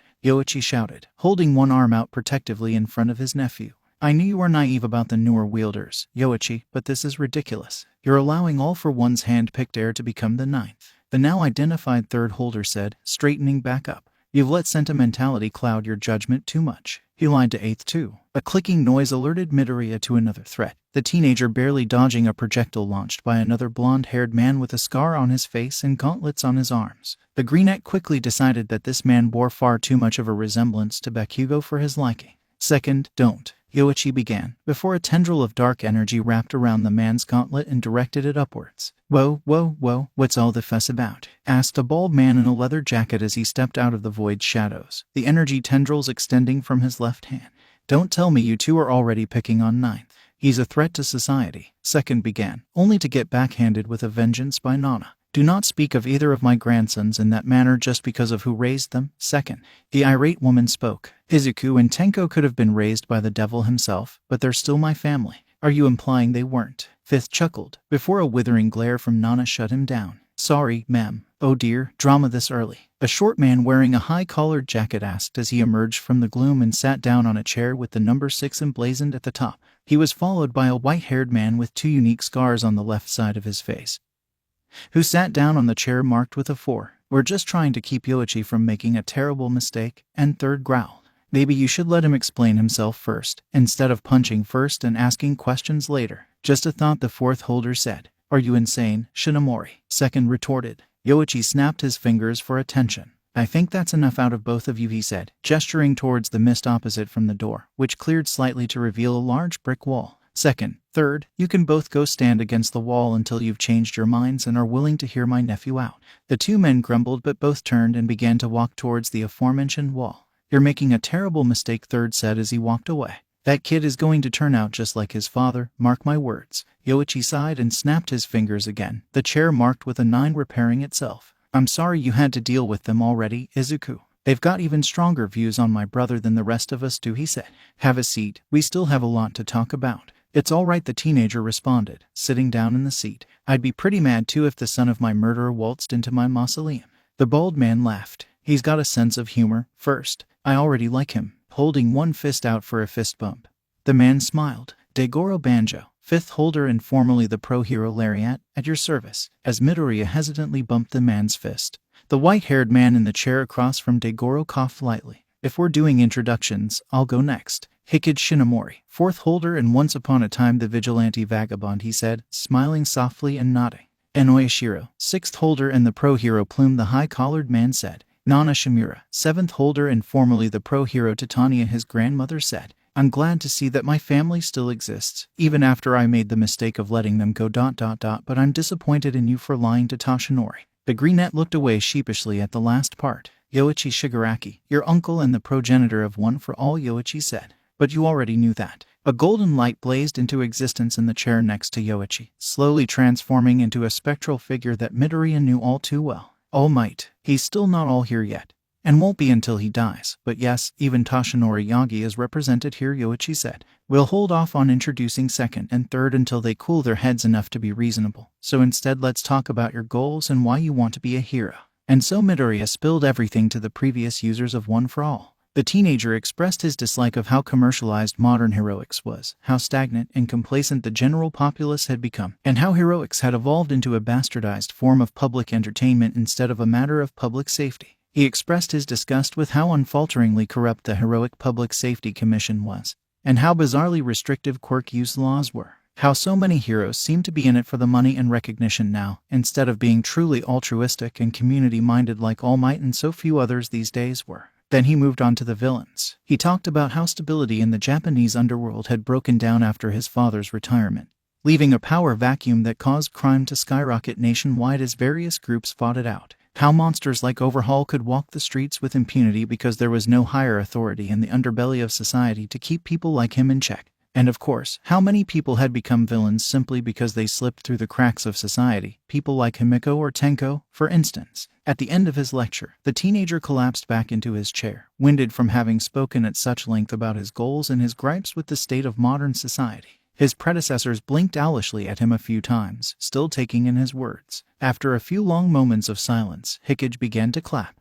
"I'm impressed, Ninth," the man said. "You're committed enough to societal reform and saving people that get overlooked these days that you're willing to become a boogaman like your father and be the symbol that fights that boogaman. Not many are devoted enough to play both sides like that. You're pretty funky, kid," Dagoro added, clapping and laughing jovially. At Midoriya's quizzical look, the bald man clarified. "It's a compliment, Ninth. You already saved my other grandson, Izuku," Nana said, a soft smile on her face. "I look forward to seeing just how many more people you'll end up saving." And chose not to say anything, simply nodding in approval and applauding. Yoichi grinned. "I guess it's settled then. We have a 5-2 vote of confidence in Izuku Midoriya's status as the 9th holder of One for All. Thank you for your trust. I won't let you down," Midoriya responded, standing up and bowing. On to another matter. "The stockpile has hit critical mass and One for All has achieved singularity," Yoichi said, and the void instantly fell silent. Then ... is it time?" Dagoro ventured. Yoichi nodded. "With One for All's awakening, the 6 quirks stockpiled therein will be available with the blessing of each vestige here. I imagine the synergistic effect it will have with Izuku's form of All for One will be quite fascinating." "Oh, other quirks?" Midoriya wondered aloud. "Wait, I'll inherit your quirks." "Bingo," Yoichi said, making a finger guns gesture at his nephew. "With their agreement and acceptance of you as 9th holder, you'll get access to these 4 quirks." The white-haired man gestured around at the other vestiges seated around the spectral campfire. "Black Whip." Dagoro gave a thumbs up. "Danger Sense." Hickage smiled softly. "Smokescreen." And nodded slightly. "And Float." Nana clasped her hands together, a comforting slime on her face. "And eventually we'll get those 2 grumpapins back there to come around. And then you'll have access to their quirks too." Second and third continued to lean against the wall, giving no indication they'd even heard Yoichi. "Wait a minute," Midoriya said, standing up and looking around the vault. "If All for One and One for All are 2 quirks that both contain other quirks ... can I trade those quirks between them?" A look of surprise crossed the faces of each of the previous vestiges. "Try it out then," Yoichi said, walking over to his nephew and placing one hand on his shoulder. "I want to see if you can pull this off." Midoriya nodded and closed his eyes, concentrating on his own quirk and trying to imagine a similar room to this one, connecting One for All to All for One. As the previous wielders watched in shock, with even second and third turning to stare, a simple wooden door popped out of the ground and grafted itself to the wall, bits of brick dust raining down from it. "And now, let's see if I can call someone else here," Midoriya thought, concentrating again. A few moments later, the doorknob turned and the door opened, a bright light shining through and illuminating the dark void. A tall, strongly built man with blonde hair and a mustache stepped through, blinking in surprise. "Fascinating. A new world for me to explore," the man wondered aloud in English, before noticing his present company. "Excuse me, can anyone tell me what year it is and where I am? I need to know if it's leg day yet." "The year is 2145 and you're inside a quirk. Can I ask you what your name is?" Midoriya said. "Good heavens, is this the work of a meta ability?" The man asked. "Oh, but where are my manners? My name is Theodore Marshall Hemingway, explorer extraordinaire. I seem to last recall being on a hiking trip in Hokkaido shortly after the Japanese Civil War ended in 2052. Today we call meta abilities quirks, and you're currently inside mine," Midoriya said. "My name is Izuku Midoriya. Can I ask you what your ability is?" "Why certainly, young man," the explorer said. "It helps me put on muscle when I work out, and I call it great gains." As if to emphasize his point, the man struck a pose, his muscles bulging against his jacket sleeves. "Interesting," Midoriya began, before he suddenly lifted off the ground and flew back towards the door. "I must be waking up in the real world now. I'll be back soon." Sitting up with a start, the greenette teenager sneezed and looked around the medical room he was in. "Is this Yue?" he wondered aloud. "Oh good. The smelling salts were enough to wake you," an elderly voice said from his bedside. Looking over, Midoriya recognized the short old woman putting a cork back in a small brown bottle. "You're the youthful heroine, recovery girl," he said excitedly, pulling out a notebook and pencil. You've got one of the most powerful healing quirks on record and are instrumental to UAS success. Can I have your autograph? The old woman sighed. Kids these days. Always so focused on these things, she chuckled. I was worried when Toshinori brought you in, but your arm was in decent enough condition for being a first-time user of One for All. A sprained wrist, 2 pulled muscles, and a fractured tibia aren't too bad relative to what you could have suffered. I see, Midoriya said, pondering his options. Where is Yagi-sensei, anyway? Recovery girl finished signing his notebook and handed it back to him. He's up in Nezu's office, waiting for you. The principal wants to speak with you. He finds you interesting. For some reason, this made Midoriya break out in a cold sweat. A few minutes later, the greenette brought his hand up to knock on the door to Nezu's office, only for the structure to swing inwards. Midoriya sighed and looked at the creature sitting behind the large Italian maplewood desk. Cameras. Nezu chuckled. Of course, I do allow myself some bad habits just to see how you humans react, the creature said. But enough about that. What am I? A dog, a rat, or a bear? Midoriya shook his head. None of the above. Looking at your physiology and the color pattern of your fur, you appear to be a stoat, more specifically an Eastern Siberian stoat permanently in winter coloration. Probably from Kamchatka or Hokkaido, the teenager said, a cheeky grin slowly crossing his face. But more to the point, you're the principal. Nezu went deathly quiet for a moment, then began to chuckle. It started as a small giggle, then became full-blown laughter, and finally a high animalistic tittering. Yagi, who was sitting on a couch off to one side, began to look around nervously. Finally, the principal stopped and grinned at Midoriya. You're the first to have figured it out. He laughed, turning to All Might. Yagi, your apprentice and I are going to get along very well. What have I unleashed upon this poor, unsuspecting world? The symbol of peace wondered. That's ... good, I guess, he said. So tell me, Midoriya, how do you feel after gaining One for All? The principal asked, sipping his tea. Different, Midoriya replied, looking at his hands and flexing his fingers momentarily. Whenever I call it up, I feel like there's a storm inside me that I'm barely containing, giving me the strength and energy to do things beyond the impossible. Yagi was telling me that you injured yourself earlier, something that hasn't happened to previous users, Nezu said. Do you think there's a way to address this? I think I'm simply not physically capable of handling 100% yet and won't be able to until I finish puberty, Midoriya said, pulling out one of his notebooks and jotting information about himself in it.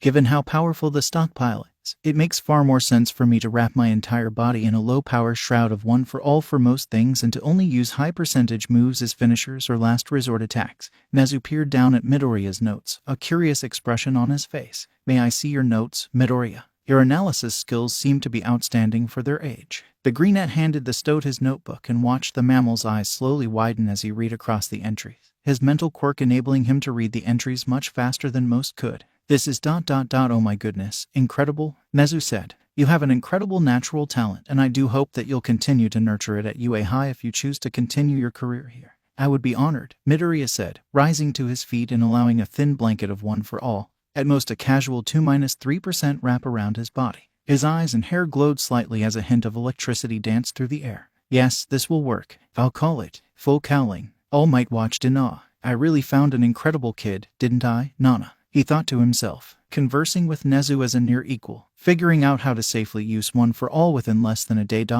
He's going to do great things, I can tell. Rising to his feet, the symbol of peace addressed his protege. Young Midoriya, now that your arm is healed, I really should return you to your home, he said. We'll continue your training in 3 days at a local gym that I recently finished refurbishing. But until then, take the rest of this week off. Buffing up into his muscle form, Yagi flashed a smile. You've earned this. I'm home, the green-haired teenager shouted, kicking off his shoes and stepping through the front door. Their house was oddly quiet, the only noise being some indistinct talking on the television. Welcome back, Izuku Nachin, Iri said, running out from around a corner and tackling him in a hug. Izuku smiled and hugged his sister back. Thank you, Iri-chan, he said, straightening up. Where's Mom and Dad? Mama is in the living room watching TV, and Papa is on the TV, Iri responded, turning and walking towards the living room. Midoriya followed, wondering what his sister meant by Papa is on the TV. Welcome home, Izuku, his mother said, standing up from the couch to hug him. I'm just checking the news and your father ... Well, you should see for yourself. Izuku sat down and finally had a chance to check the news reports on the TV ... Only for his eyes to bulge in shock. A cheery jingle sounded through the air as a graphic flashed across the screen. Election night update. The graphic flashed away to reveal a man with one large horn and an unassuming dark-haired woman. Welcome back to JNN's Triennial House of Counselors election coverage. I'm Dakaku Miyagi, the man said. And I'm Hitomi Hinamori. JNN has verified with local and prefectural election officials and can now make a solid projection about tonight's results. We are now projecting that, in what was an upset until just a few weeks ago, the newly formed party called A Future outright has won 47 seats in the House of Councillors, boosting it to become the second largest behind the ruling Constitutional Liberal Party. Businessman and AFO party leader Hisashi Akitani has announced the formation of a minority coalition opposing the Constitutional Liberal, Hearts and Minds, and Nippon Restoration Party's majority coalition. The screen changed to a picture of Hisashi standing atop a campaign bus, wearing his usual outfit aside from a pair of reading glasses and a black clip-on necktie. "Tonight, my fellow Japanese, we celebrate our successes," he shouted, to cheers from the crowd below. "Our work is hardly done, as we continue to advocate for heroics reform, careful economic deregulation and clean energy." Looking to one side, the former Demon Lord continued his speech. "Alongside the other minority parties, we have formed a narrow opposition coalition and now have to select a vice president for the House of Councillors," he said. "With that in mind, I would like you all to welcome your new councillor vice president, Shizuoka Prefecture's own Tamura Shigaraki." Midoriya watched the TV in stunned surprise. His adoptive brother walking onto the stage to give a speech and taking his new role as one of the most powerful elected leaders in Japan in stride. As Tenko droned on about something involving reform and unity, the green-haired teen turned and realized that a sheepish-looking Himiko was seated on the nearby rocking chair. She gave him a wave and a nervous chuckle. Surprise! To the surprise of absolutely nobody in the Midoriya family or the League, Izuku was caught off guard by the revelation that his father and cousin had gone into politics while he wasn't looking. Himiko's awkward reaction to the Izuku's enlightenment turned out to be due to her role in their campaign, acting as Tenko's campaign manager and now as treasurer for the AFO party. However, the Greenette was taking the new level of influence they'd gained through his father and cousin's little side project in stride, though their new status as public figures meant Twice would be very busy during future operations. Yaga's new gym gave Midoriya the perfect opportunity to keep improving his physical strength in preparation for the entrance exam, lifting more and more weight and increasing his running distance as fall slowly became winter. The holidays flew by, and eventually the days began to lengthen again as the exam day drew closer. As for Aldera, well, after his little lecture on the day of the sludge villain incident, as the media was now calling it, much of the school, faculty and student body alike was far too scared of him to even talk to him. Even Bakugo had backed off after that day's events, probably more out of confusion than anything resembling gratitude. This didn't make things any less confusing when several of his classmates not named Bakugo cornered him after class 2 days before UA High's entrance exam. "And how can I help you for?" the villain leader asked, looking up at his classmates Ai Haomaru, Shinakairo Kintsugi, Anko Suika, and Osamu Mokuno, his eyebrow raised slightly as he took this small group in. "Kintsugi, where's your shirt?" The muscular teen's eyes widened in surprise as he realized he'd forgotten to put his Gakurin jacket on yet again. "Oh no, not again," he shouted, turning to fumble in his school bag for the missing garment. The other three stood around awkwardly until Kintsugi returned, now wearing the jacket he was supposed to. Midoriya blinked a few times, looking around at them. "So, hello," he wondered aloud, only to be caught off guard as all four dropped to the floor in a bow. "Please forgive us." "What?" the Greenette asked in surprise. Caught off guard as an apology out of the blue was probably the last thing he expected from any of his classmates. "For years, we've stood by and watched as Bakugo and his lackeys insulted, beat and humiliated you, and we didn't stop for a second to realize that we were wrong to do so," said Mokuno. "We all came here to humbly apologize for everything that's happened to you here." Kintsugi nodded along in agreement. "During our freshman year here, you saved me from Bakugo once and I never even thought to thank you because I'd fallen into the same viewpoint everyone else had of you," Suika added. "All that kindness, and what did I do to repay you? I laughed at you, like everyone else in the school." The water user was on the verge of tears. "We're all guilty of bystander syndrome," Haomaru said, slowly standing up from her doja. "I don't think any of us deserve your forgiveness, but I hope you can at least move on from here without worrying that we hated you." Midoriya sighed. "And what could you have done otherwise? Become victims of Bakugo's inflated ego and explosive temper as well?" he asked. "Because if that was the alternative, I can see why you'd choose to stay on his good side instead, even if you did so unconsciously. Bystander syndrome usually isn't something you choose. It's something that happens through either mob mentality or peer pressure," the Greenette continued. "Knowing how screwed up human psychology is, it wouldn't be right for me to stick the blame for his misdeeds on you. Besides, the worst any of you ever did was laugh at me or ignore me. Compared to Bakugo's history with me, that's not going to keep me awake at night." But Suika began to object, only for Midoriya to cut her off. "Look, if you want to make it up to me and feel like I've really forgiven you, there's one thing I'd like you to do. When you start high school, No matter where you go, then be the person that takes the plunge and breaks through bystander syndrome. Befriend the one kid alone at their lunch table. I can promise you it'll make all the difference in the world to them. With that, the teenager turned around. I have to go now to get ready for UAS entrance exam. But if you can do that, then maybe you'll feel like I've forgiven you. Then all you'll have to do is figure out how to forgive yourselves. As he began to walk away, the other four called after him in support. Knock him dead, Midoriya. Don't give Bakugo any satisfaction. You'd better get in. We're all rooting for you. Good luck, Midoriya-kun. As he left Aldera Middle School that day, a small smile graced the Greenette's features. Maybe he had a few good memories from that hellhole after all. And maybe there was still hope for his classmates to become good people. Maybe even for Bakugo. February 26th, 7:30 a.m., Musutafu. Finally, the long-awaited day arrived on a crisp February morning, when Izuku Midoriya finally arrived at Ultra Academia High School to embrace his destiny. UA High, huh, he muttered, chuckling slightly. Guess this is really the start line for me, and everything else up until now has been just practice. Get out of my way, you useless nerd. An all too familiar voice came from behind him. Midoriya sighed and turned around in time to see Bakugo storming up the steps to UAS front gate. Well, good morning to you too, Bakugo, he said, plastering the most blatantly fake smile possible on his face. Ready to take second place. The blonde's face contorted in an expression of absolute fury. You fucker, he shouted. I can't wait to kill you here. Midoriya laughed in a completely deadpan manner. You have fun with that then. In the meantime, I'm going to be passing the exam.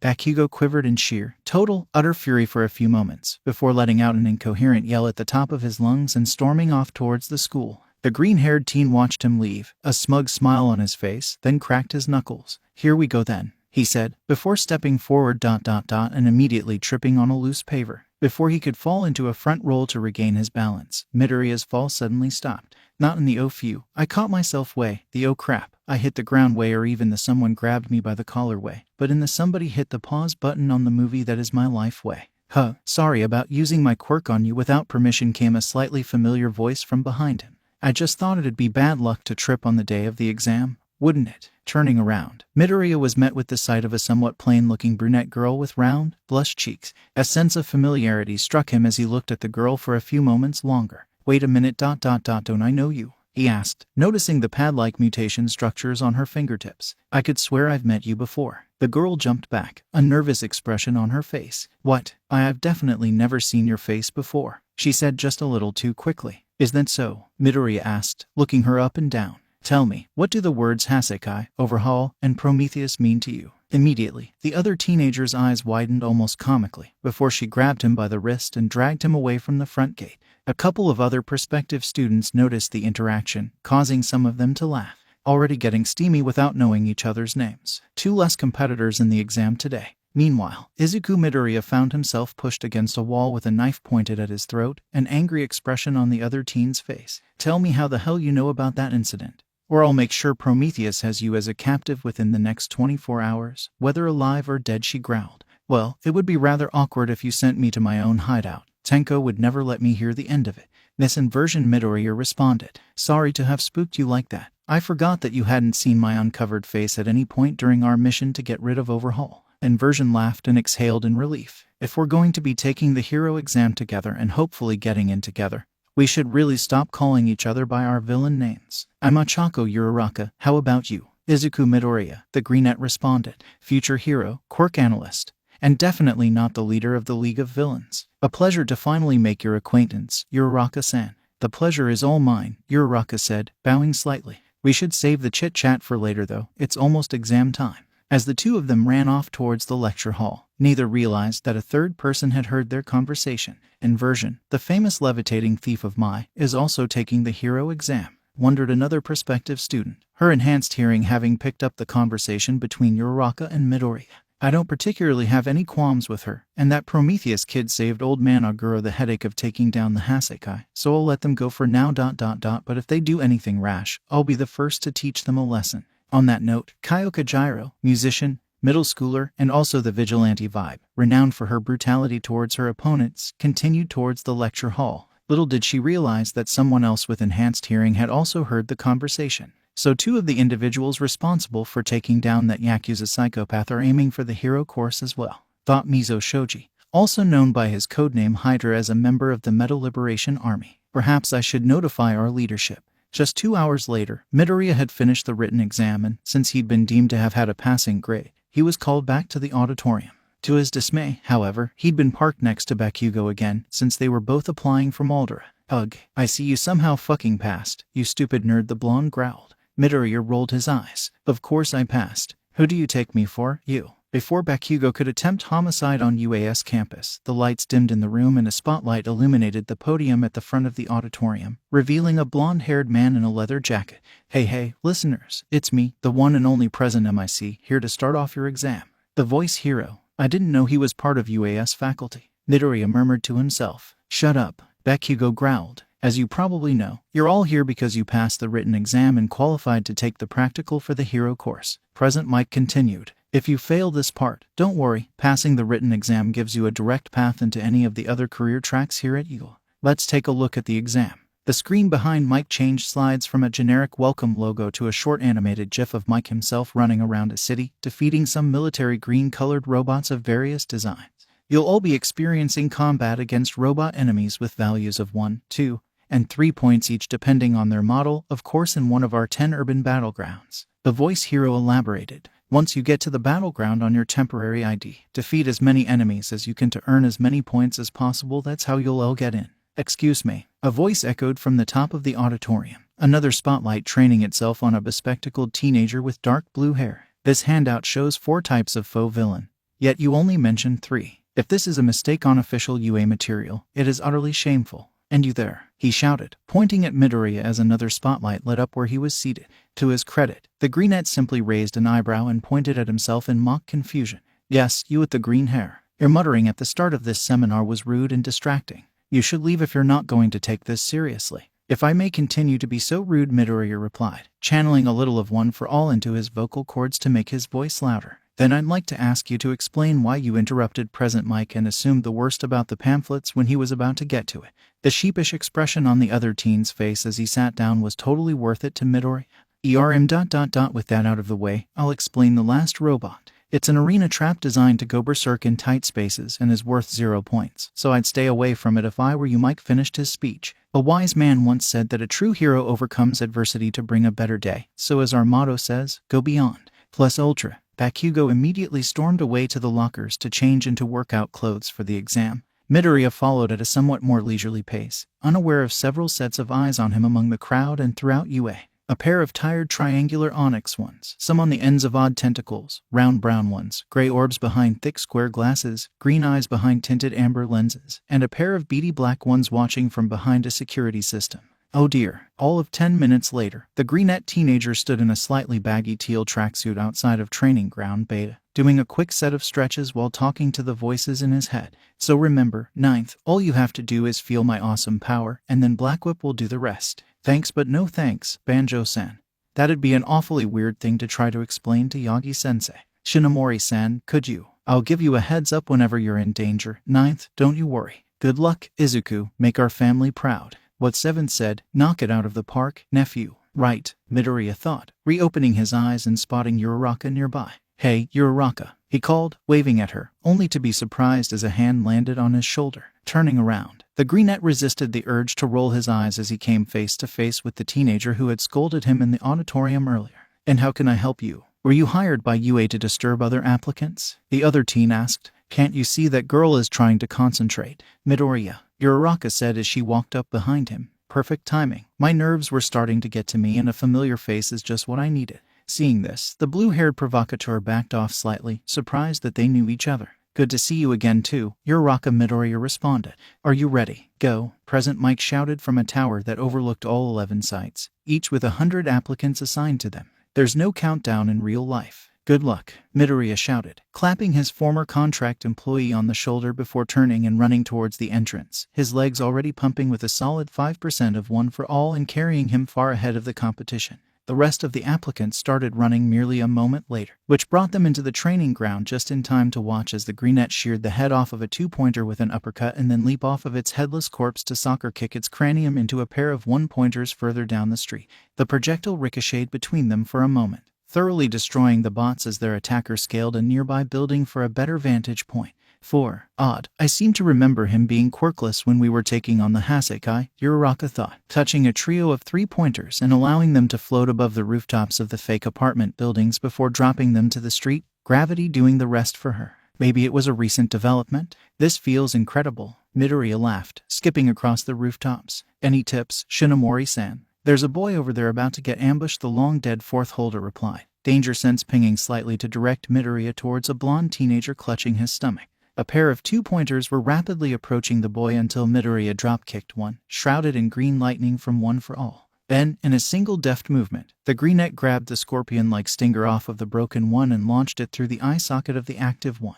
Are you okay? He asked, kneeling down next to the other teenager. Also, I guess that's 8 now. Mondya, the blonde muttered. I just need a minute for my stomach to settle. We don't have a minute to spare, Midoriya replied. I'll carry you until you feel better. Grab on. Wait, what? Was all the other teen could manage before Midoriya hoisted him onto his back. At this point, Yuga Aoyama had no idea what to do other than hang on for dear life as green electricity crackled around them, his savior taking a moment to rip a stop sign from the ground and shove it through another robot's severed head as a makeshift hammer before demolishing a 3-pointer with it. 11. As you can see, there are a variety of different strategies and combat styles that can be employed in this exam, said Nezu, the principal of UA High, as he and the other faculty sat in a viewing room to judge the examinees. Behind them sat the 4 recommendation students admitted, Momo Yaoyorozu, Shoto Todoroki, Setsuna Takage, and Juzo Honuki. Each student was seated with their sponsor to the exam, Yaoyorozu Group CEO Ringo Yaoyorozu, the Flame Hero, Endeavor, the Magic Hero, Majestic, and the Shield Hero, Crust, respectively. Gathering intelligence to locate your opponents. Mizo Shoji stood atop a roof in training ground beta, using his enhanced senses to find robots to ambush and destroy, quickly traversing a wide area. Tenya Ada drop-kicked another 2-pointer, the engines in his calves working overtime as he sped off in pursuit of new prey. Raw combat power. Katsuki Bakugo leapt onto a 3-pointer from above, shredding its armor with a series of precise attacks while surrounded by the corpses of other destroyed bots. Staying calm under pressure, Kyoka Gyro calmly slid under a 1-pointer's outstretched limb, shorting its circuits out with a quick burst of sound by plugging one of her headphone jack-shaped earlobes into its armor, outwitting superior opponents to gain an upper hand. Minoru Mineta dropped into an alleyway from above as he yanked a number of purple orbs off his head, their adhesive properties sticking a group of 2-pointers together, and the willingness to lend a helping hand, even with no apparent benefit. Izuku Midoriya tossed Yuga Aoyama into the air, where the French teenager unleashed his quirk again to blast apart another robot while Midoriya dispatched 2 more. The best heroes combine all these traits, even in the face of our final test, Nezu continued, gesturing to the deflated All Might. Yagi-san, would you do the honors? I would be delighted. The incognito symbol of peace responded, opening the plastic cover over a red button labeled Kaiju Switch and pressing it. In each of the 11 training grounds, a false building exploded in the middle of the arena, revealing a colossal robot, military green and shaped a little like an insectoid centaur. The executor bots towered over their surroundings and elicited immediate reactions of shock and fear from the examinees. That's the 0-pointer, Midoriya shouted as he looked up at the metal colossus, Aoyama gasping for breath on the ground behind him. I knew UAS donors had some deep pockets, but this is ridiculous. Ground Beta's 0-pointer raised its fist and punched downward, a massive shockwave sweeping examinees off their feet. Aoyama-san, please evacuate to a safe distance, the greenette said, removing his track jacket to give his arms greater mobility, his upper half now clad in just a short-sleeved black base layer. This robot poses a risk to every examinee here. I'm going to take it down. The French blonde nodded in affirmation, blasting a robot away from another examinee as he ran. I currently have around 56 points from combat. Helping Aoyama-sen slowed me down, Midoriya said, doing some quick stretches. That's probably enough to get in safely. At that point, the villain leader noticed another figure running in his direction among the crowd of fleeing examinees. Uraraka. The brunette brightened and changed course to stop in front of him. Yes, Midoriya, she asked, panting slightly. I need you to nullify my gravity for a moment and release me when I'm on a collision course with that thing, he said, pointing to the 0-pointer. I'm going to take it down. Are you sure? The brunette asked. I know you're capable, but the collateral damage from that is on a whole other level from overhaul. Positive, Midoriya responded. One for all flaring around him again. First though, we'll have to get in closer. You think you're up for the challenge? For just a moment, the thief's resolve wavered in the face of this challenge, before coming back fourfold. I was born ready, she shouted. Let's do this, Midoriya. The 2 teenagers rushed back towards the arena trap. getting in closer and closer to the robot of deadly proportions. Chunks of concrete began to fall around them from the zero-pointer's frenzied attacks.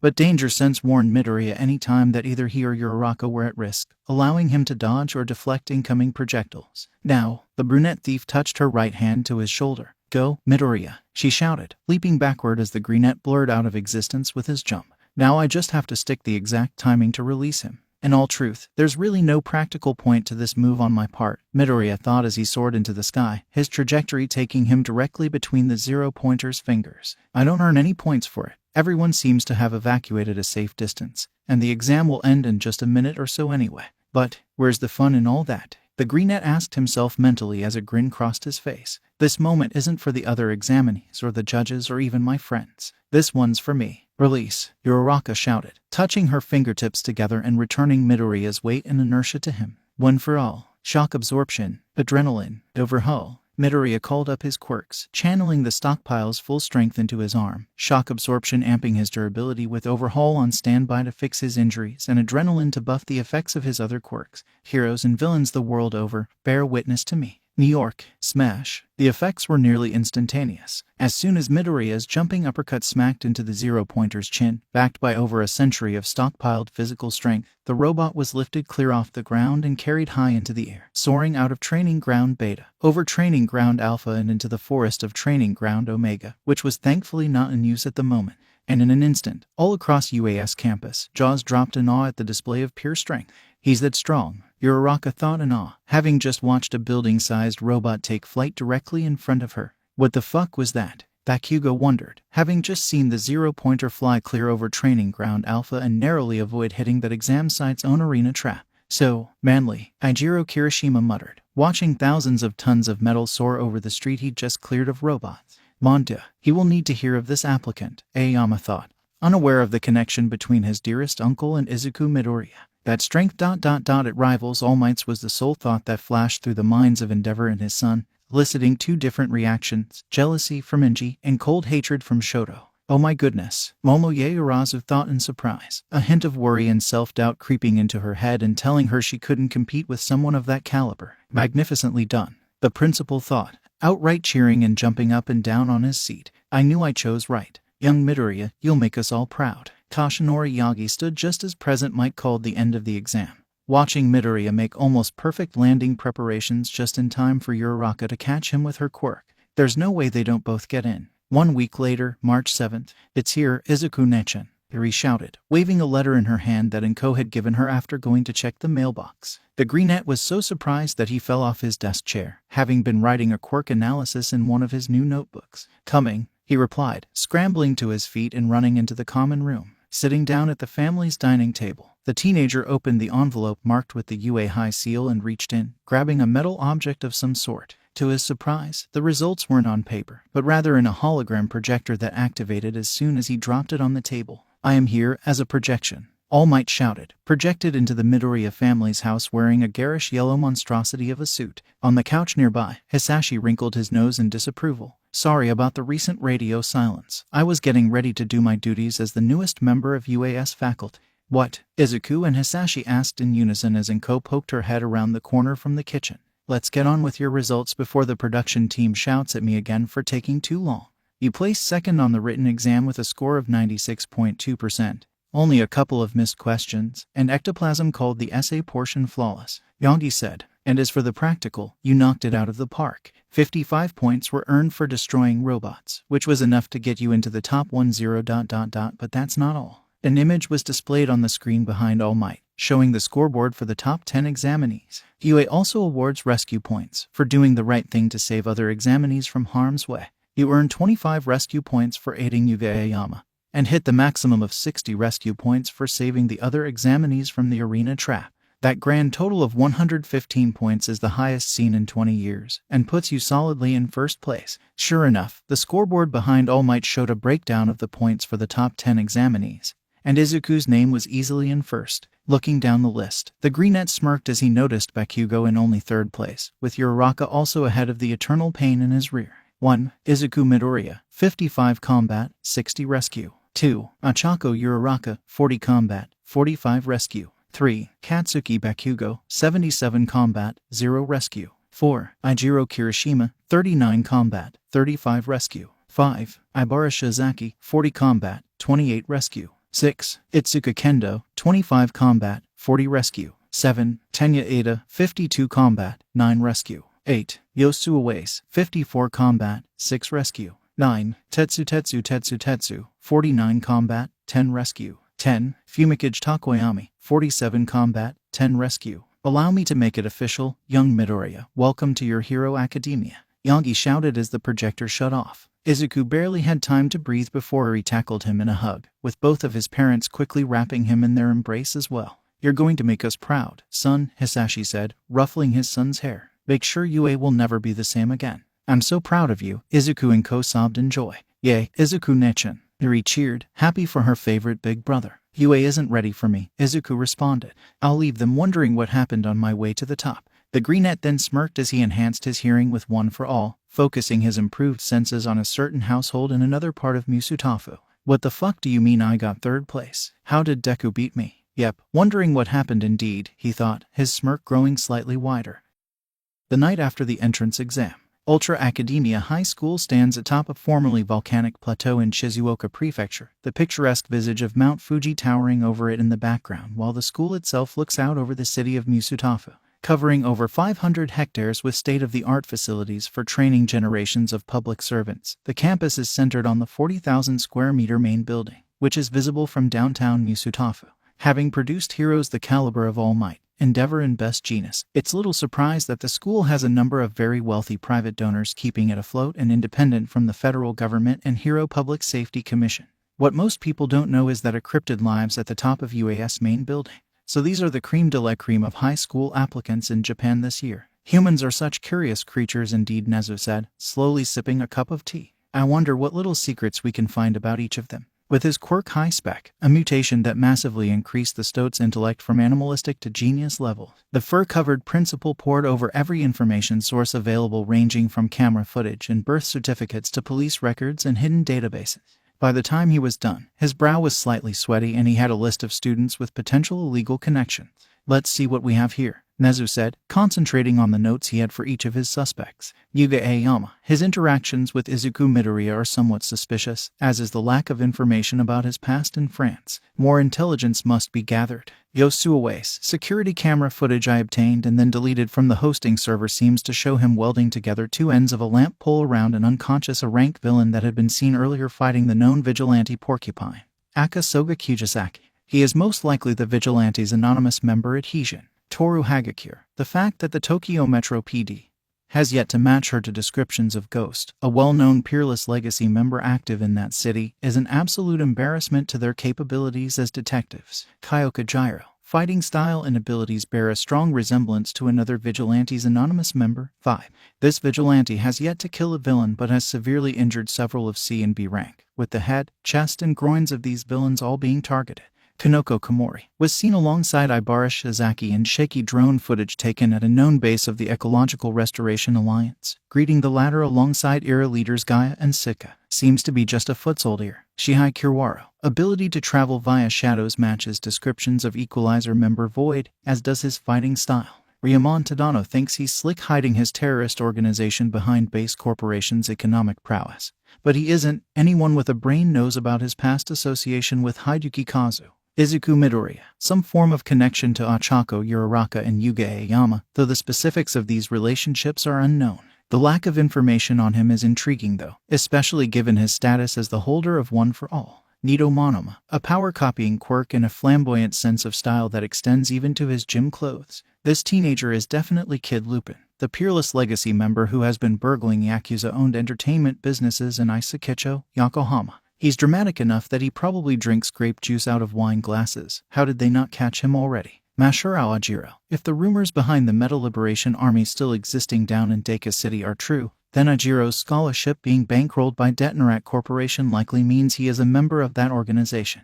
Hiryu Rin, heir to the Kirin Lake Triad, a Chinese mafia group with some business dealings in Japan, unlikely to pose any sort of threat at UA High. Rikido Sato. Like Shihei Kiwara, footage taken in Corellia City makes it likely that Sato is also a member of the Equalizers. His description seems to specifically match a recently promoted member under the codename Addiction, which may reference his quirk. Ibara Shizaki, seen in footage taken at an Ecological Restoration Alliance base accompanying IRA co-leaders Sitka and Gaia as part of their official entourage. With any luck, she didn't pick up a case of nihilistic insanity and terminal stupidity from them. Nezu Shoji. Like Mashiro Ajiro, Shoji's tuition at UA is to be paid in full by Detnerat, meaning he is also likely a Meta Liberation Army member. Given that his medical records show a history of anti-mutant discrimination against him, I am unsurprised that he joined that group. Kosei Tsuburaba. His quirk and physical description seem to line up with a recently debuted vigilante from northern Shikoku dubbed Glass. May or may not be a Vigilante's anonymous member. Ochako Uraraka.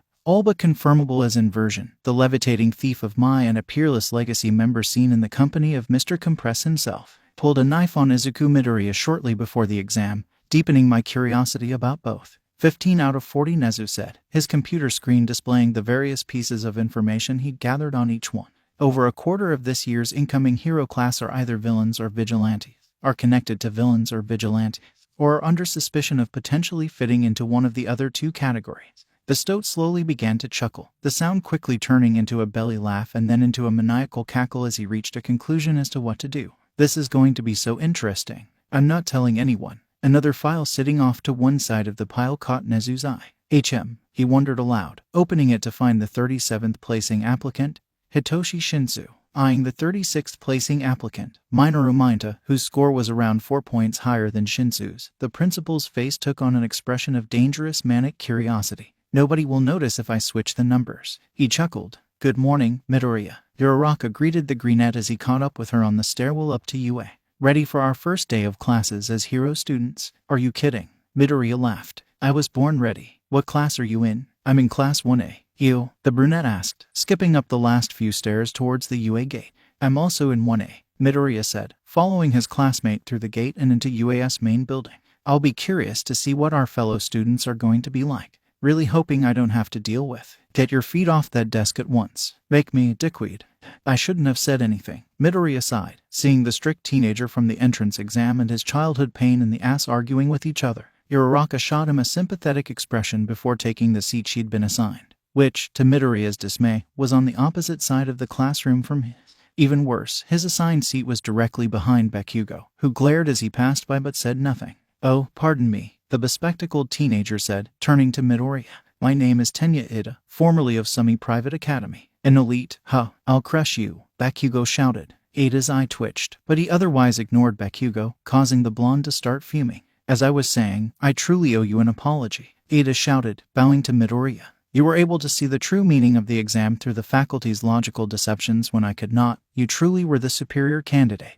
Ooh, thank you, Ida-san. Izuku Midoriya. Nice to meet you, the greenette said. Actually, I had no idea there was any grading based on rescuing others and blew up the 0-pointer to flex my true capabilities in front of the teachers. But you don't need to know that. If you all think you have time to chit-chat, you should leave, a voice echoed from the door. Looking in that direction, Midoriya noticed a yellow thing resembling a caterpillar, which unfurled to reveal a disheveled man with long dark hair wearing a black jumpsuit, a white scarf wrapped around the man's neck, from which he produced a pouch of mango juice that was drained dry with a single gulp. 7 seconds to quiet down. Not the worst I've seen, but in need of improvement, the man said. I am Shota Aizawa, your homeroom teacher. We're doing a physical assessment on the athletic grounds behind the school in 15 minutes. Anybody not changed into their athletic uniforms there by then will be expelled. Good luck. With that, he exited the room as quickly as he'd entered, leaving a confused student body behind him. Midoriya's eyes narrowed as he recalled the name and appearance of the man teaching him. Eraserhead. That's unfortunate. He's a dangerously observant and effective pro, the greenette thought, writing down his mental notes as he walked to the lockers. To make matters worse, he was Aburo-sen's classmate before the Garve incident, which Dad engineered back when he was in his almost comically evil Machiavellian phase. Sometimes I think the brain damage he sustained when Yagi-sensei caved his skull and was a net positive to his life.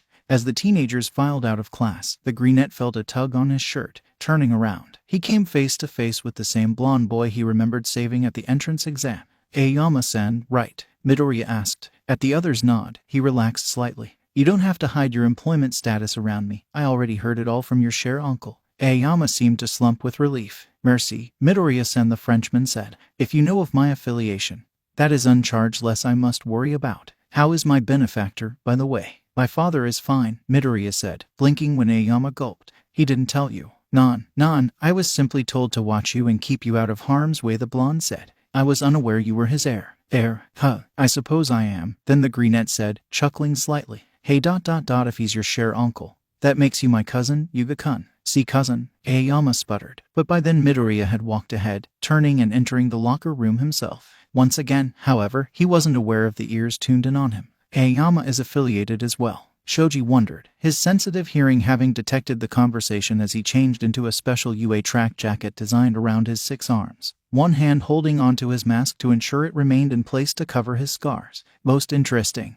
1 minute to spare. You were all almost expelled, Aizawa said, checking his stopwatch as the class arrived on the field. Today you'll be participating in a standard set of 8 exercises. A 50-meter dash, a grip strength test, a standing long jump, side-to-side steps, a softball throw, a 1-kilometer run, sit-ups and seated toe touches. Only one difference from what you're used to. You can use your quirks for these. But sir, what about orientation? Asked a taller, dark-haired girl. Is that not important to our academics at UA? Going through orientation will be a waste of time for anyone who gets expelled today, Aizawa said, a terrifying expression crossing his face. By the way, whoever scores lowest on this exam is getting expelled for having no potential. The entire class went silent in an instant. And here we go, Midoriya thought, right as a new clamor began. You'd send us home on the first day. That's hardly fair. Are you serious? Fair, Aizawa hissed. Are natural disasters fair? Industrial accidents that set cities ablaze. Rampaging villains with no mind for collateral damage. If fairness is what you seek, heroism isn't for you.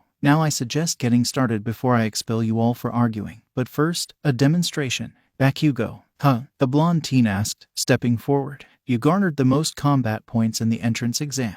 What was your farthest softball throw in middle school? 67 meters. Why? Bakugo said, bringing his hand up just in time to catch the softball chucked at him. Step inside the circle and throw it as hard as you can with your quirk, Aizawa said. Anything goes as long as you don't step outside of it. Awesome, the blonde grinned, his right hand beginning to smoke as he took a pitching stance and drew his arm back. I'll just add a little heat to this throw. It's about to get loud, Midoriya sighed, glancing at Aoyama and Uraraka. I recommend covering your ears. As the 3 of them did so, he also noticed the violet-haired girl and the 6-armed boy from their class covered their ears. Interesting, enhanced hearing. Die, Bakugo roared, letting loose with an explosive pitch that rattled the windows of UA's main school building.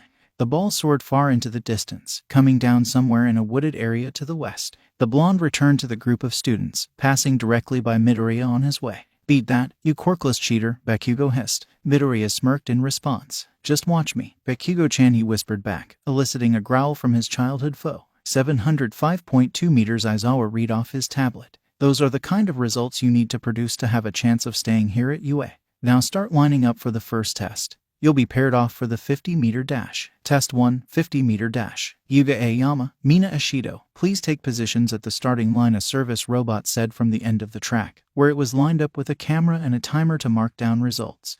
It seems that of our group of 12 mousquetaires, I am the first to participate, Aoyama said, starting towards the line. Do cheer for me, please. Meeting him, there was a girl with bright pink skin and hair, bony horns protruding from the top of her head as a secondary mutation. Ready, Frenchie? She asked, producing an indignant cough from Aoyama. Runners on your mark. Start. While Ashido dashed forward in a fairly normal run, Aoyama turned his back and jumped in the air. A blast of sparkling energy from his ornate belt shot him backwards down the track, quickly propelling him past Ashido and nearly to the finish line, only for the beam to quit and drop him unceremoniously on the ground. By the time he got back up and fired again, Ashido had reached the end of the track. Mina Ashido 4.35 seconds. Yuga Aoyama 5.11 seconds. Manda Aoyama muttered, returning to Midoriya's side. I had forgotten how taxing extended use of my naval laser can be. Stomachaches are truly an inelegant side effect. No, sounds like something is amiss with his quirk factor, Midoriya thought to himself. Either Dad did it on purpose, or it's simply not possible to adapt the quirk to Aoyama's physiology. Midoriya sighed as Bakugo easily blew past the girl with the frog mutation, getting a time of 4.13 seconds relative to her 5.58 seconds. Of course he excels again. Good luck, Hagakure, Uraraka called, grabbing Midoriya's attention again. Thanks, Uraraka, came the response from a floating gym uniform, which started towards the track where Ida was waiting. Midoriya raised an eyebrow at the brunette, who giggled slightly. We're friends from our extracurricular activities, she said. I'll introduce you to her and our club's other member in 1B after we get done for the day.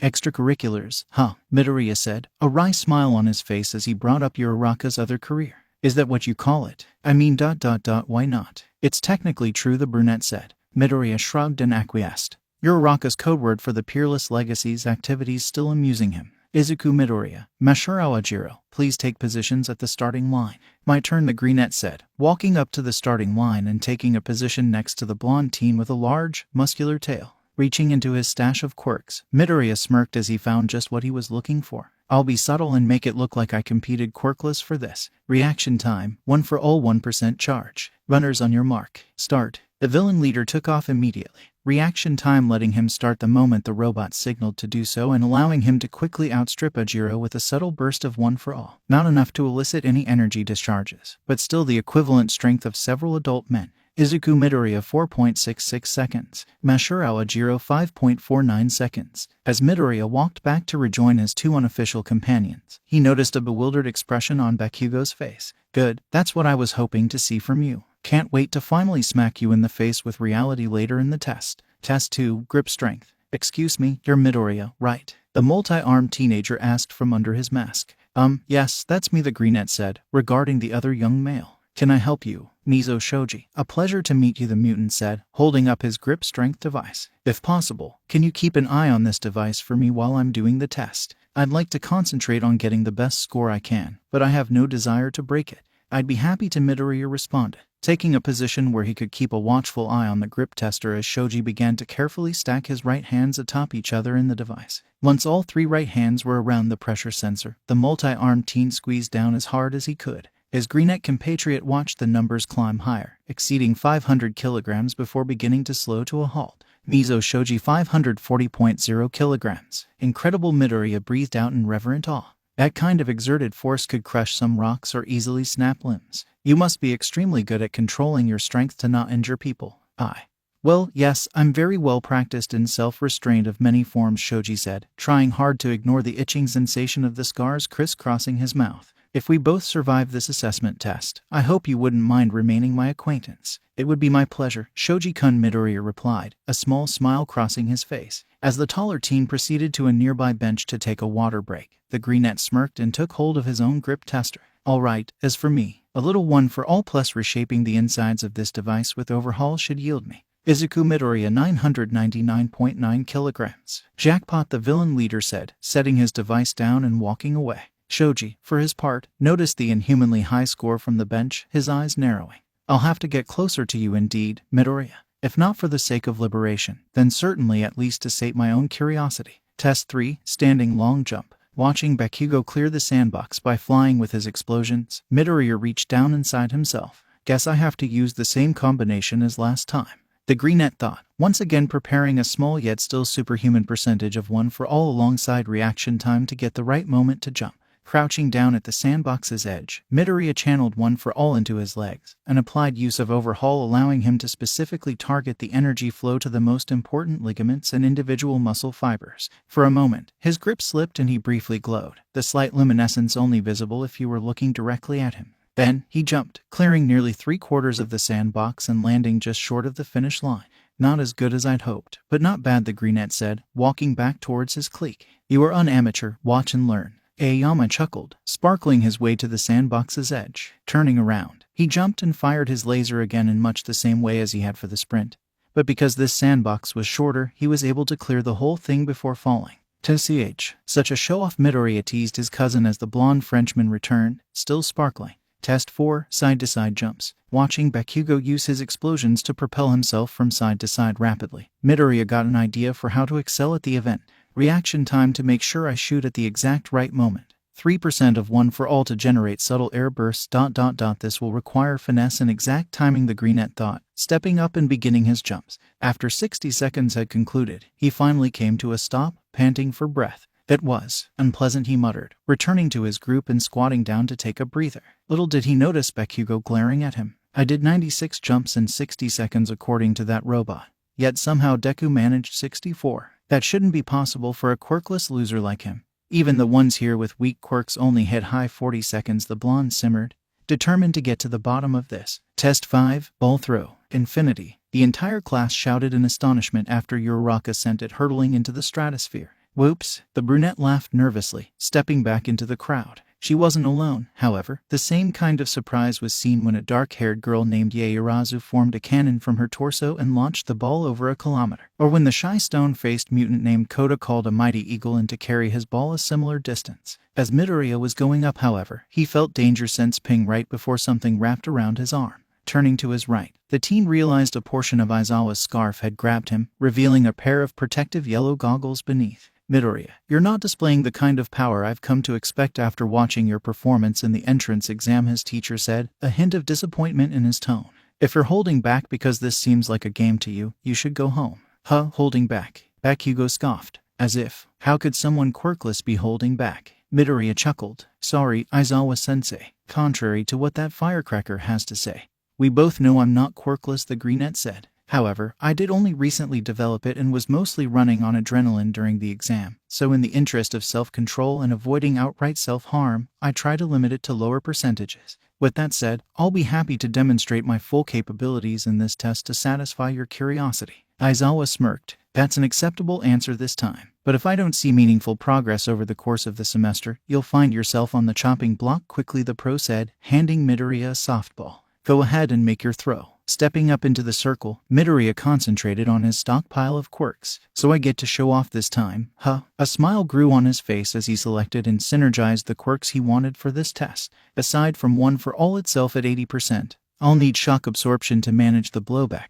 overhaul and regeneration on standby to fix my arm, and I'll coat my arm under my jacket sleeve to act as a brace. Opening his eyes and drawing his arm back, Midoriya leapt forward, landing on his left foot as he swung his right arm to throw the ball. How's this for quirkless, Bakugo? Seattle, smash. The moment the ball left his hand, a shockwave roared across the athletic grounds, rattling windows and their frames across the entire UA campus. As the dust cleared, the students raised their gazes to the sky just in time to see a small flash of white disappear from their view into one of the clouds in the atmosphere. 3.14 kilometers, Aizawa said, a cat-like grin spreading across his face. This kid. The sounds of explosions caught both men's ears, causing them to turn in time to see an angry red-eyed blur launching itself at them. Decay, you bastard. How dare you lie about being quirkless all these years? Bakugo roared. Before he could get any closer, however, the blast suddenly cut off and Bakugo found himself ensnared in Aizawa's scarf. What? Where did my quirk go? I erased it, Aizawa said simply. Attempt to assault your classmate one more time,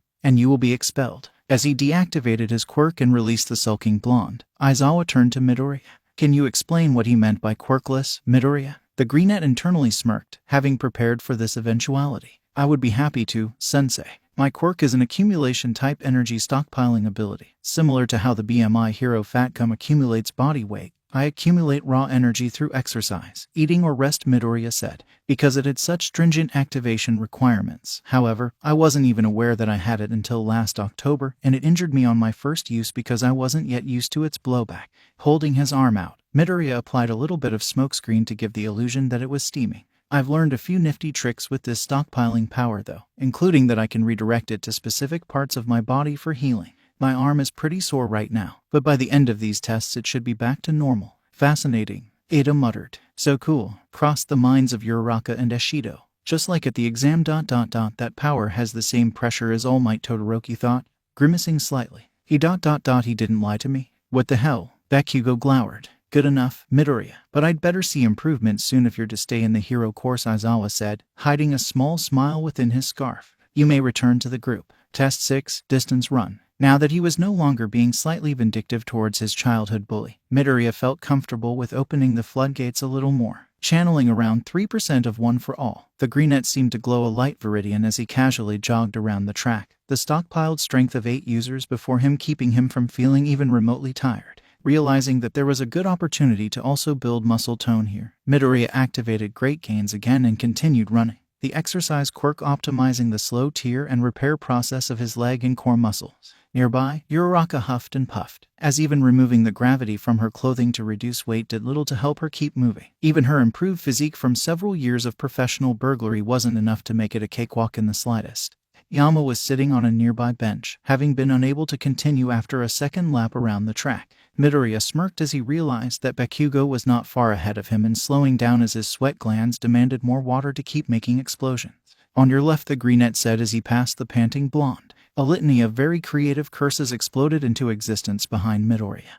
But Bakugo's failure to catch up and attempt to beat him into the dirt clearly meant that the eternal pain in his rear was getting tired. Test 7, seated toe touch, extending his arms forward under Aoyama's watchful gaze. Midoriya's flexibility gained from repeated training with his mother allowed him to reach forward to fairly easily grasp the handgrips placed between his feet to measure whether or not he could feasibly touch his toes. Mission accomplished, Aoyama-kun, the Greenette said, standing back up. How did I do? Well, you get points for style with that stretch, Midoriya, but not the way she does, Aoyama said, gesturing to Ashido. The pink-skinned teen had gracefully stretched her hands well past the tips of her toes in a frightening display of flexibility. In complete contrast next to her, a purple-haired teen with 2 large bags under his eyes barely managed to reach the handgrips. Midoriya whistled. Consider me impressed, he said, shaking his head. She has to do some kind of physical hobby to get that elastic, probably breakdancing, yoga or kickboxing, were I to be a betting man. Test 8, sit-ups, with Uraraka spotting for him.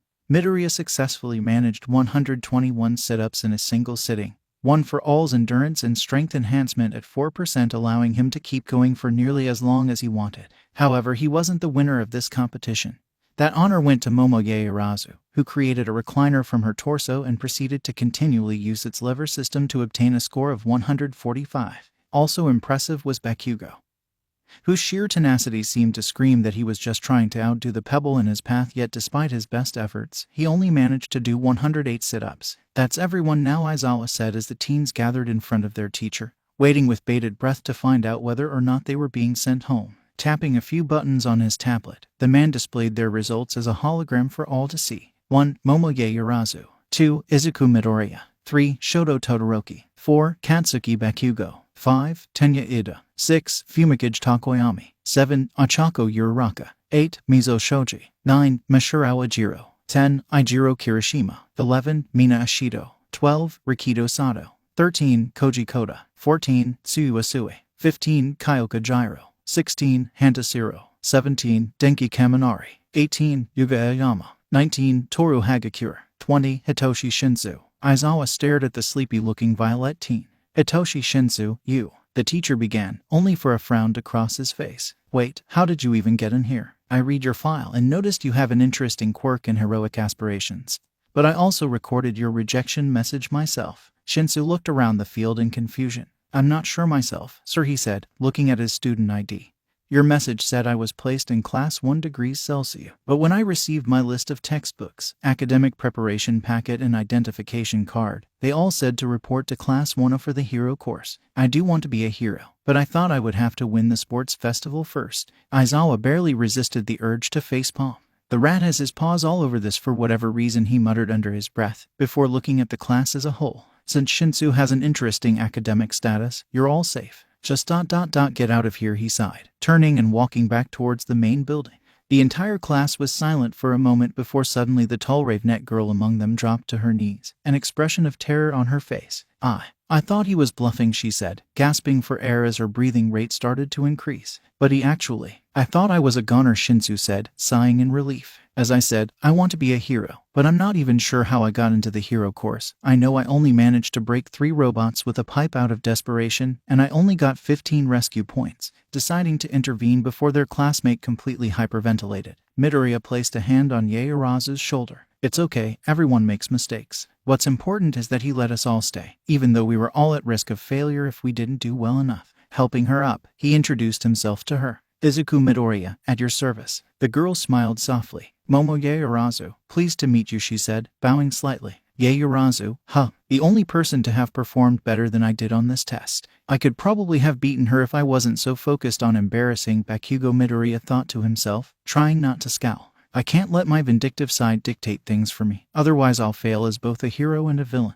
With that in mind, however, the Greenette did allow himself a slight smirk when he saw Bakugo storming back to the lockers, surrounding himself in a cloud of profanity. Serves him right. So this is him. He doesn't look very impressive. A resounding smack rang out across the courtyard in front of Yue as Uraraka slapped the blonde teenager that had joined her, Aoyama, Hagakure and Midoriya on their way out of school for the day. Behave, Nidoshi warned. Midoriya decided to break the awkward tension as best he could. Nice to meet you, I'm Izuku Midoriya. Are you the other hero course student that Uraraka and Hagakure know from extracurriculars? The blonde coughed in surprise. Of course. We're proud members of a baking and cooking group, he began, only to be cut off by Uraraka again. Meet Nido Monoma, egotist, narcissist and also Kid Lupin of the Peerless Legacy, she said, even as Monoma squawked indignantly. Why did you blow my cover like that, inversion? The blonde demanded. This is the guy that hired Sako-san, Manami-san and Tabata-san a year ago, Uraraka said, jamming a thumb in Midoriya's direction.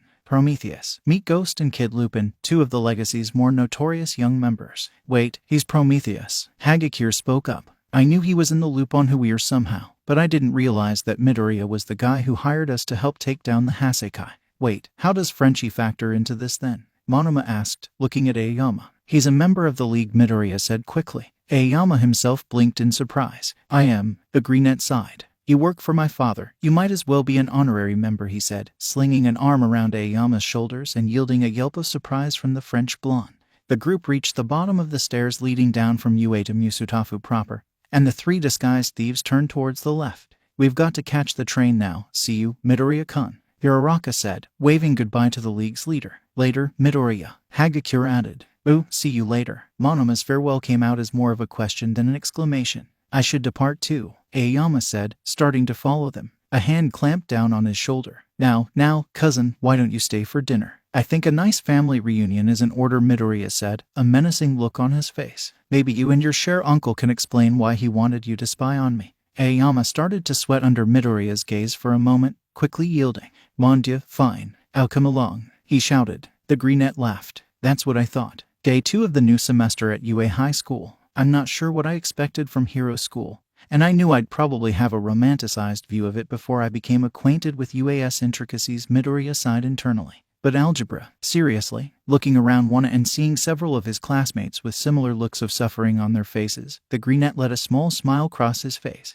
Well, I guess it can't all be breaking robots. We do need to know these basic life skills, after all. As Midoriya had learned over the past 24 hours, Ultra Academia High School was a remarkably efficient institution in the design of its curriculum and day-to-day operations, in addition to being a veritable fortress in security. The first-year Hero course was by far the smallest, with only 40 students, allowing special attention to be paid to it with a select faculty of well-respected and capable pro-heroes teaching mathematics, art and aesthetics, foreign linguistics, and literature and communications. However, the Hero course was hardly the only one to get massive amounts of funding and academic investment per student. General education was a significantly larger department, the largest on campus in fact, with 300 first-year students across 3 classes. This was not simply a group of Hero course rejects, as some may have thought, but was in fact an excellent college preparatory program whose alumni had gone on to include some of mankind's few post-Quirk astronauts, Nobel Prize winners, life-saving physicians, and venerated public servants. The first-year support course was roughly in between heroics and general education in size, with 120 students spread across 3 classes. Each of those 3 classes had a different focus from the others. Class F was focused on biology and chemical engineering. Class G was a more generic mechanical engineering and lifestyle technology class, and Class H was specifically focused on hero support technology. This department was led by Higari Power Loader Majima, a talented mechanical engineer and support specialist who was also the homeroom instructor for 1H. Finally, the first-year business course was of the same 120 student class size as support, with each of its 3 classes also focusing on something unique. Class I was focused on heroics marketing and public relations, which often resulted in second and third-year students forming business relationships with one or more heroic students of the same grade. Class J was a venture capital and business administration class that frequently worked with the Musutafu Chamber of Commerce to give hands-on experience in investing, business management, and marketing to its students. Finally, Class K was a course that was meant to fast-track into a collegiate pre-law course, frequently with something of a corporate, securities, business law focus. Although the Heroics course was the only one to be exclusively taught by openly costumed pro-heroes, every single member of the general education, support, and business faculty also held a pro-hero license and was authorized to make arrests and use their quirk in public if need be. Just by doing some cursory internet research, Midoriya had found out that there were some truly terrifying quirks among the faculty of the other departments, ranging from a teacher who could turn classroom chalk into explosive missiles to someone with a ridiculous physical enhancer quirk that gave them the aura of a legendary dragon. UA truly is a fortress, the Greenette thought as the bell rang to signal the end of Ectoplasm's class. That may be either a blessing or a curse, since I need to get Himiko in here tomorrow to snatch a copy of the class schedule for Operation Debut. The rest of the school day continued much the same for the hero students of one as it would have been for an average first year at UA High School. However, as the 20 aspiring public guardians would soon find out, they had an extra period at the end of their school day for good reason. That reason being their Foundational Heroics course, a first-year introductory course to the ins and outs of the hero profession. Since it was generally a detailed and intensive course, it took up the final 3 periods of their school day twice per week. I wonder who our teacher is going to be. Uraraka wondered as one sat waiting for their final period to start. Hopefully it's someone from the top 10, Kaminari added. I just hope they'll be a good teacher, Ida said, polishing his glasses. It'll probably be someone retired who can focus on us a little more than an active duty hero. Asui gave her 2 cents on the situation. It'll be All Might, but don't quote me on that, Midoriya chuckled. A couple of his classmates gave him weird looks, but nobody rebuffed him ... or knew how right he was. Settle down, class, Aizawa sighed, stepping into the classroom. Several of the more excited students immediately quieted and resisted the urge to groan at their homeroom teacher's arrival for their new class. Today, we have someone new joining us as your new Foundational Heroics teacher. Since he is new, I will be acting as a teaching assistant today to prevent any accidents and give him pointers when necessary. The door to the classroom opened, and Midoriya had to suppress the urge to giggle when a familiar blonde scarecrow stepped through the door. Good afternoon, class, one of the skinny man said, setting a thick binder on the podium as he stepped up next to Aizawa. My name is Toshinori Yagi. I am a former pro hero who was injured in the line of duty and subsequently served until recently as the secretary manager of the mighty agency in Roppongi. That bit of information sent murmurs around the class, realizing that their new teacher knew the symbol of peace on a personal level, albeit more personal than most of them knew. Between my time as a pro and my post-injury career running an agency, I've managed and trained hundreds of heroes and helped them to launch their careers while aiding All Might in keeping the peace nationally for the past 29 years. The man sighed slightly, barely keeping a cough in check. And now, just when I was looking forward to retirement, Nezu brought me on to teach all of you. This class will cover many topics, from basic hero law and ethics to combat and rescue training. You will all come out of this first school year with a better understanding of the core tenets of heroism and be prepared to better keep the peace in Japan for the foreseeable future. The classroom remained silent for a moment before Midoriya began to clap, the rest of his classmates soon joining him. The Greenette didn't miss the appreciative look his mentor directed towards him for breaking the ice, and allowed himself a soft smile in return. No problem, Yagi-sensei. Pressing a button on the remote for the digital blackboard, Yagi added a bit of his showman's charm as he presented the title of the day's training with a flourish. Today's exercise will be a trial by fire for some of you zygotes, a battle trial. Pointing to the back of the classroom, the symbol of peace grinned as 20 numbered lockers opened from the wall. You all submitted support forms before school started to help construct your hero costumes, and now your requests have been answered. Put your costumes on and report to Eraserhead and I in 10 minutes to Training Ground Beta. My expectations were high, but you've successfully beaten them.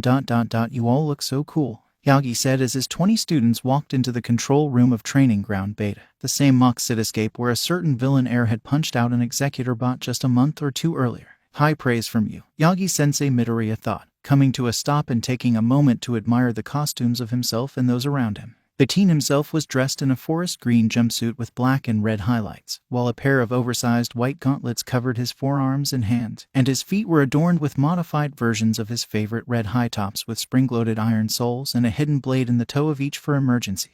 This costume was secretly designed by himself and was loaded with hidden gadgets and weaponry, including features that aided the use of the quirks he had stored within All for One. One of his father's many business fronts had taken the contract for building the costume and allowed him to design in the numerous secret features as he had intended.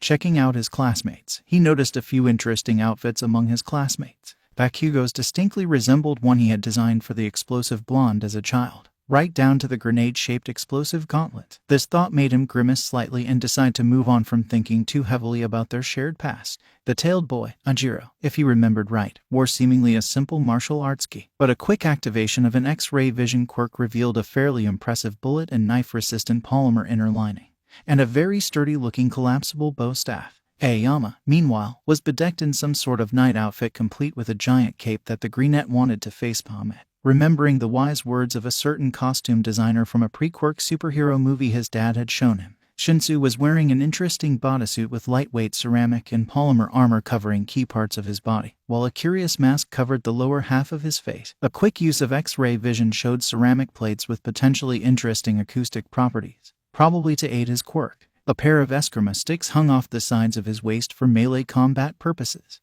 Uraraka's outfit, on the other hand, consisted of a pink and black flight suit with a dusty brown and white aviator's jacket over it. 3 decorative stars adorned one side of her collar, while large pink and white gauntlets and boots covered her arms and legs. To protect her head, the thief wore a cushioned black aviator cap with pink acrylic glasses to cover her eyes. Yaga's introductory lecture called the team back to attention. Today's combat training scenario is a pretty simple classic that is a staple of old action films, he said, pulling up a slide depicting the scenario on a big screen behind him. A pair of villains have barricaded themselves inside an office building with a very powerful conventional warhead, threatening to destroy the city within 15 minutes if their demands are not met. Their opponents are a pair of heroes who were paired together by chance due to the extreme personnel demands of a crisis like this. Aizawa stepped forward. The win conditions are simple and stacked somewhat in favor of the villain team. If the villains capture both heroes or run down the clock, they win. If the heroes capture both villains or the weapon, they win. Destruction of the device will be an immediate loss for the hero team since it will mean much of the city was leveled in the blast. Now step up and draw lots to see who you'll be paired with. A quick game of chance later, and the teams and matchups were decided. The first villain team, Team C, was guided to the building alongside their hero opponents, Team J, by Aizawa as the rest of the class and Yagi took seats to watch the showdown.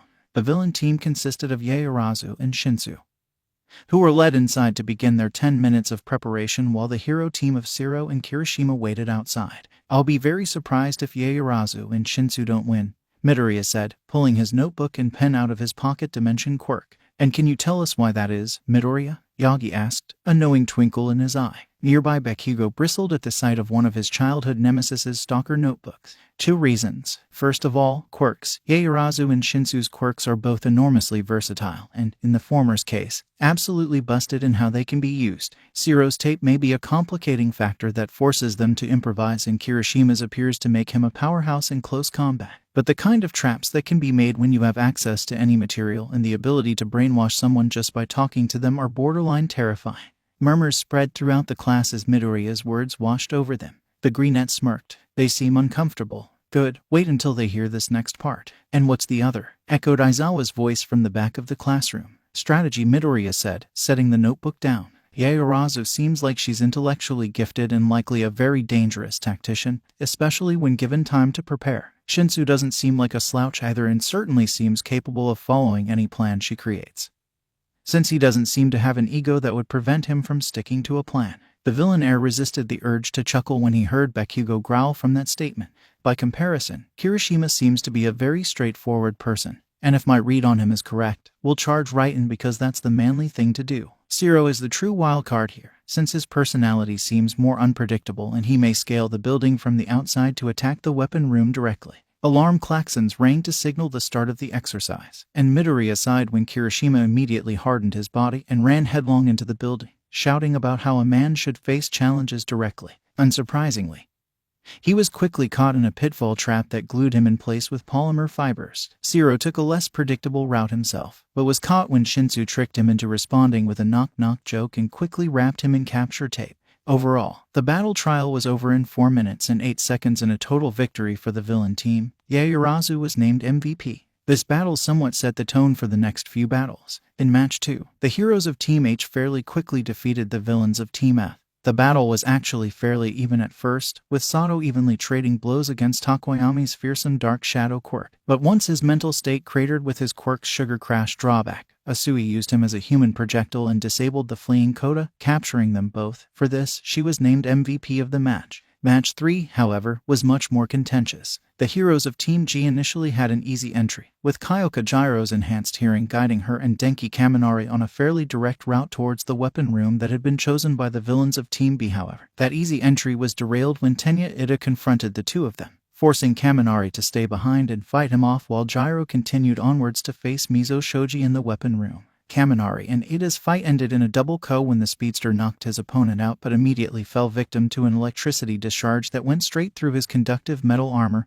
leaving him unable to move. While Aizawa collected some medical bots to help him with the 2 incapacitated students, Gyro and Shoji duked it out in a fight that was fairly even, trading physical blows and sonic attacks. Ultimately, the multi-armed team connected with a lucky hit that sent Gyro flying into a fall, knocking her into a daze long enough for him to tie her up. "I'm sorry, Kyoka-san. All for the cause of liberation," he murmured as Yaga's voice signified his team's victory. To nobody's surprise, the Violet Girl earned the MVP award for that match. In the 4th battle of the day, the heroes of Team I defeated the villains of Team E with almost hilarious ease. It was little wonder that Ashido was surprised when Hagakure refracted Aoyama's laser beam directly into her, then punched the Frenchman in the stomach before racing over and capturing the bomb. Poor Ajiro barely had a chance to do anything and immediately nominated Hagakure to be MVP, but he was almost thankful for his experience by the end of the day. An hour earlier, finally, for Match 5, Ochako Uraraka and Izuku Midoriya, the heroes of Team A, will face Katsuki Bakugo and Shoto Todoroki, the villains of Team D.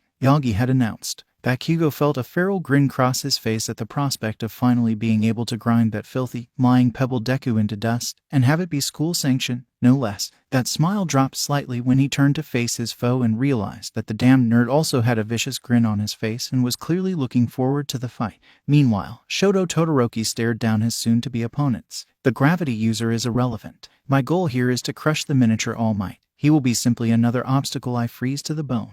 Back in the present, alarm klaxons sounded once more, signaling the start of the final match of the day. Up on the top floor of the office building, the villain team had just finished their preparations, which consisted of Todoroki freezing the bomb in place while Bakugo angrily paced back and forth. "What is our plan?" The heterochromic boy finally broke his silence, eliciting a growl from Bakugo as the blonde spun around.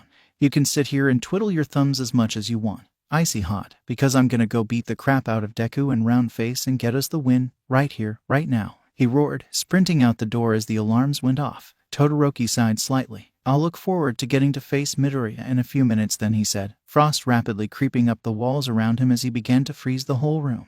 Back down at the entrance, Midoriya grinned as Uraraka took hold of his hand and removed her own gravity. "Ready?" The brunette grinned. "I was born ready." With one deft movement, the greenette lobbed his partner high in the air, giving her a good vantage point to descend onto the rooftop while he himself rushed in.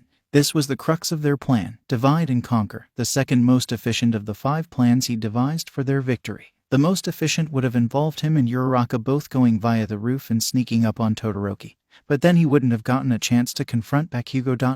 and where was the fun in that? Speaking of Bakugo, the blonde devil himself leapt out from the shadows into Midoriya's field of view with an explosion ready. The other teen had already detected him via danger sense, however, and evaded the concussive attack by sliding underneath and on his knees before skidding to a stop and turning to face his foe. "No more running and no more lying," Bakugo growled, his palm beginning to smoke. "Today I'm going to take you down for good and get some goddamned answers about how long you've been lying to me. Time to die." "How very heroic of you," Kakin the Greenette responded, cracking his knuckles and watching a vein contort on his opponent's forehead from the use of that old nickname. "I'm pretty sure I already explained my quirk status to the whole class, but that's not why I'm here. The reason I went this way instead of just helping Uraraka jump Todoroki and leaving you to spin down here ... is because I feel a little vindictive today." Shut up, Bakugo roared. "I don't care about any of that. The old status quo between us comes back today. You see, that's the thing. The reason I came this way was because of that little status quo you mentioned," Midoriya said, a dangerous glow becoming visible from his eyes. "For the past 11 fucking years, you spat on our former friendship at every possible turn, reminding me of something out of my control at every possible turn with heat and noise. I imagine you'd have been pretty pissed if you'd been in my shoes for that long ... and now it's my turn. Shut up and die, you damned pebble," Bakugo roared, launching himself forward with another explosion and readying a powerful blast to punish his opponent.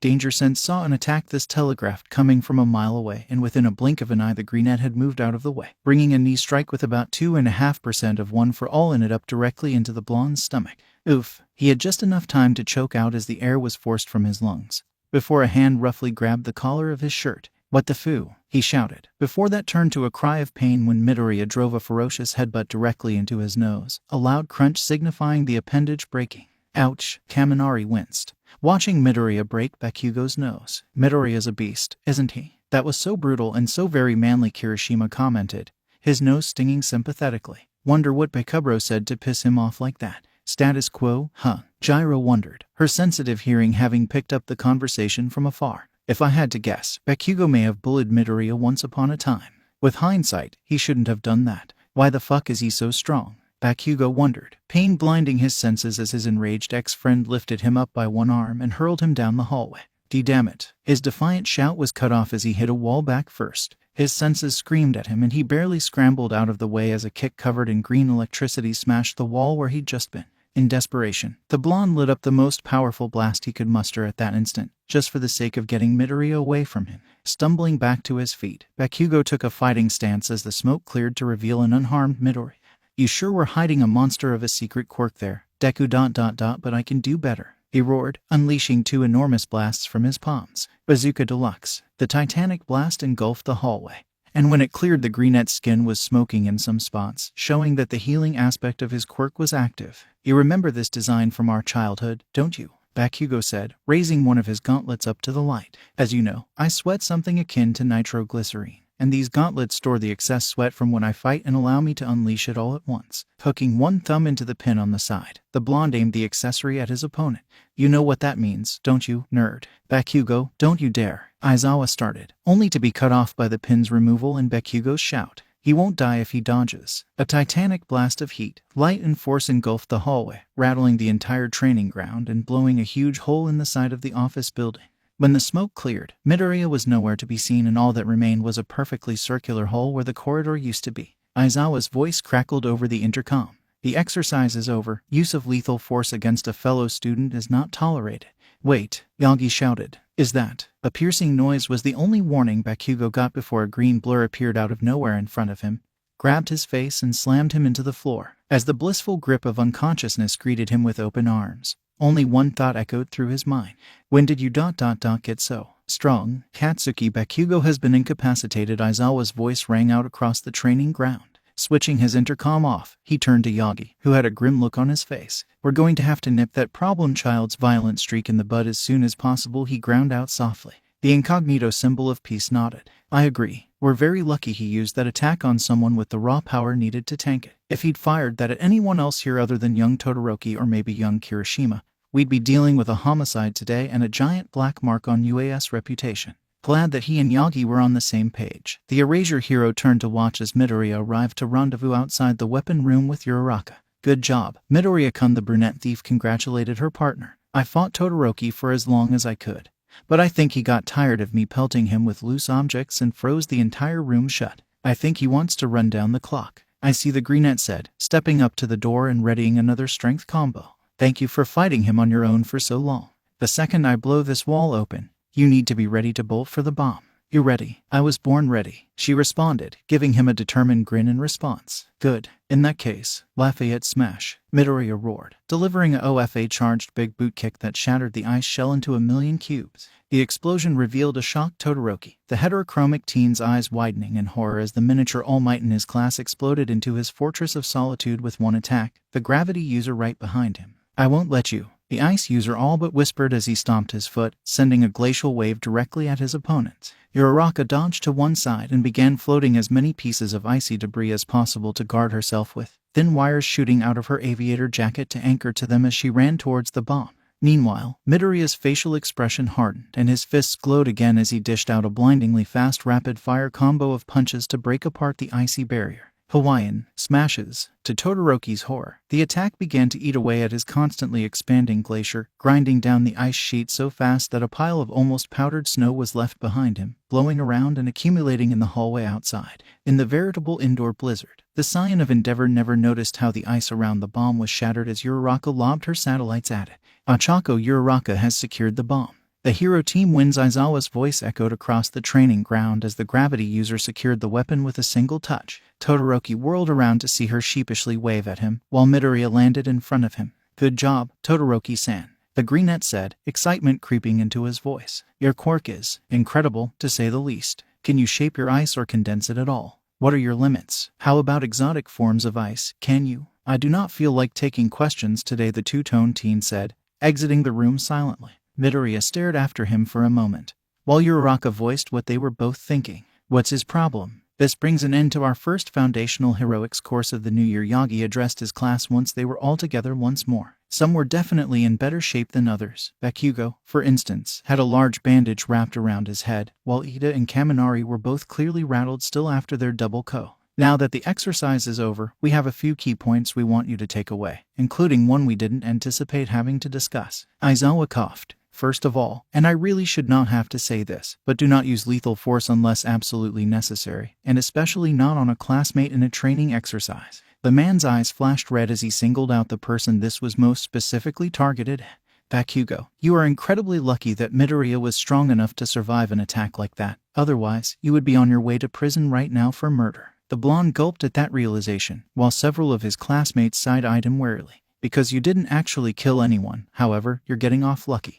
Those gauntlets are being removed from your costume indefinitely and you will have detention during lunch tomorrow. Am I clear? Yes, sir, the blonde gritted out. Good. Moving on to our second point. Unpredictability and creativity are some of the biggest strengths a hero can have when engaging in a combat situation. Your opponent may be stronger than you, faster than you, or have a more versatile quirk than you. But if you can outthink them, you can even the odds or even stack them in your favor. Take me for instance, Eraserhead said, drawing a pair of golden goggles up from around his neck. I use these to prevent my opponents from telling where I'm looking or if my quirk is active. It saved my life in larger firefights on a couple occasions. As the class nodded in understanding, Yagi took to the podium. Finally, the third lesson, trust in your fellow heroes. It's impossible to do everything at once on your own in a situation like the one you were given today, so relying on your partner and communicating clearly with them was key. As an example, Gyro and Kaminari almost won against opponents who were physically stronger and faster than they were because they trusted each other to fulfill their part of the plan and reach the objective. Spreading his arms wide, the incognito symbol addressed his students. Take all these lessons to heart,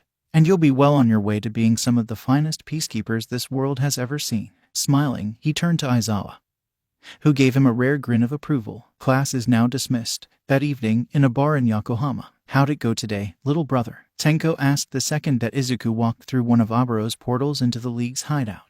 The white-haired young adult was peering deep into his old-fashioned, probably searching for some hidden wisdom within the depths of the delicious mix of whiskey, orange bitters, and simple syrup. Not bad. Small Might is my heroics teacher, the brunette said. Small Might? Tenko inquired, an eyebrow raised. His skinny form from after he and Dad beat each other up, Izuku explained, getting a quiet expression of understanding from his brother. Also, Bakugo tried to kill me today. Not even joking, and I fought. That blonde Pomeranian bitch did what? Himiko shouted, walking into the room. I ought to go stab him right now. Easy, easy, Miko-chan, Izuku said, calming her down. Uncle Yoichi's quirk was a major help. I barely got hurt even before super regeneration kicked in, and then I knocked him out in one hit. The blonde girl sighed in relief, setting down the knife she'd just picked up. And finally, I got to fight Endeavor's youngest kid. There's something wrong with him though. I'll have to crack that mystery open during the sports festival, though, the brunette sighed, pondering his brother's drink for a moment.